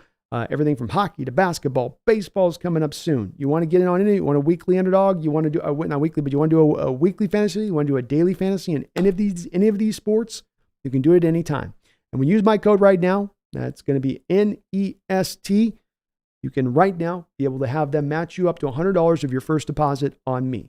So click the link below in the description section. Use my code NEST. They will match you up to $100 of your first deposit. So bonus to you, bonus to me, bonus to the company. Everybody's happy. $100 in your pocket on me. But thank you to Underdog Fantasy for sponsoring this show throughout this year. And again, they've got every different kind of contest you can want to get into. They got different prize matchups you can get into. It's all there all across the board. Check it on out. Thank you to them for sponsoring the show throughout this NFL football season. UE2K says DK and Megan Thee Stallion would make a good pairing. I like it. Let's do it. I know DK would sign up for it. Cooper says about to grab an Xbox. Do you play Halo at all? I've played Halo in the past, so I have played a bunch. I haven't been playing them much in recent times. I tend to find me more mainly right now on a little Fortnite, little COD. Kind of waiting for a new game to come out here soon. Hopefully they can capture everybody's imagination with this a bit, but I know Halo well though. Steven Penor says, Hawks Nest, how would you go about fixing the mess of our defense? Well, I think first and foremost, committing to a particular defensive scheme helps. You tried to hybridize two things and you became neither. You didn't go to the 3-4. You didn't go away from your 4-3. You kind of became something in between and it didn't work. I would like to go to, I think a defense that's versatile and multiple is ideal. I want a defense that's built with a little bit more aggressiveness and ability to play the man coverage concepts. You've got guys in the back end, especially in Woolen and Witherspoon, who are very good in man coverage. Lean into their strengths. I'd like to see a bit more blitzing, a little bit more of an aggressive approach up front as far as a willingness to make things uncomfortable for a quarterback and not just sit back in soft zone. So it's more of a philosophy driven for me than anything else here, Stephen, where it's commit to the scheme, commit to a level of aggressiveness, be willing to try to confuse the opposition. These are all things that you've not been willing to do for many, many years under Carroll. You went the opposite way under Carroll, Stephen. So for instance, your secondary was right around 32nd in the league at what you showed pre-snap in coverage was what the offenses got post-snap in coverage. So there was no complexity or confusion. You blitzed it like the 24th rate in the NFL. So you're not really showing any complexity on the back end. You're certainly not showing any complexity then with your blitz looks on the front end. And so it then bears out to the fact that you're just not doing much to confuse the opposition. You're putting it all on the players to kind of carry the weight at that point. And that's too much. It's got to be a bit of a load balance. Cobra says, much love, Brandon. Check notifications. I will for sure. Cool. Thank you for that, man. Appreciate you. Great discussions today, by the way, folks. Love the talk.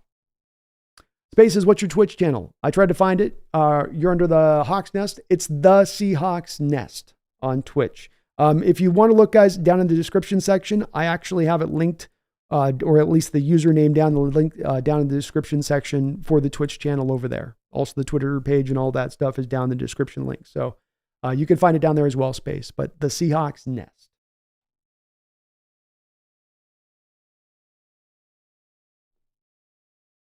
King Bomber says you take away Niners' top tier defense and they can still win games. That's right.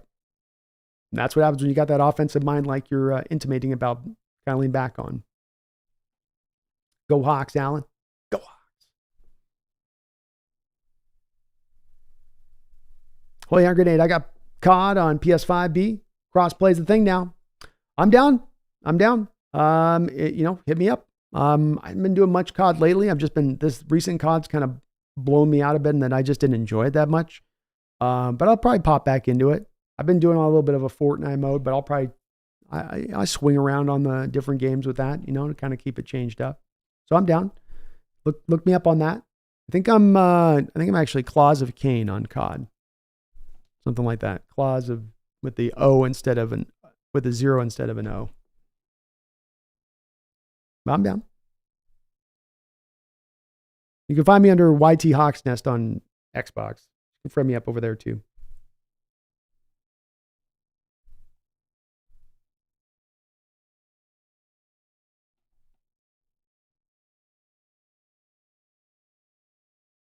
All right. Well, let's call it on that, folks. Thank you so much for hanging in there with me today. I really appreciate you. We'll be back this week, probably Wednesday with the show as well. So we won't be going all the way till next Sunday as far as the show goes. We'll put something together for this Wednesday. But thank you guys for watching today. I appreciate you. Please do hit that like button if you could for me. If you're not subbed up, please do get subbed up. We have crossed our 15,000 threshold. So now we're onwards and upwards here to 20,000 subscribers. That's the next big goal that we're hoping to hit here. Hopefully the next year we can hit that goal. So we're a long way out. We're starting our trek on this new one, but thank you to everybody who helped us hit that mark. I want to thank everybody today for the great discussion. It was kind, it was friendly, it was funny. It was awesome as ever. So you guys are just very much appreciate always the great attitudes and the great talk that we have here in the chat that goes on throughout. I really appreciate you guys on that. We will be back soon. Don, you have a good night. King Bomber, you too. UE2K, good chopping it up with you as well. Always Big Hawk, LNA, Cool Breeze. Appreciate everybody. Butto, Smoka. Appreciate you guys so very much. Thank you guys for checking out the channel today. Appreciate you. We'll be back here Wednesday. Until that time, maybe we'll learn by that time a little bit more clearer who the next potential coach is. But if not, I will stay on the trail here. We'll have a Mike Vrabel video up here in the next couple of days for you, hopefully, as we continue to take a look at these presumptive Seahawks hires. Thank you for watching. Back here in a couple of days. Until that time, please do not don't do it, okay? Don't do it. Some of you, I can sense you're a little bit on the line. I'm telling you, get back over here. Get back on the bandwagon. You're going to want to be here right now. You're going to be looking real good when you do next year when we get this thing turned around. Please do not. You ever forget. Never forget. By God, don't ever forget. Go Hawks.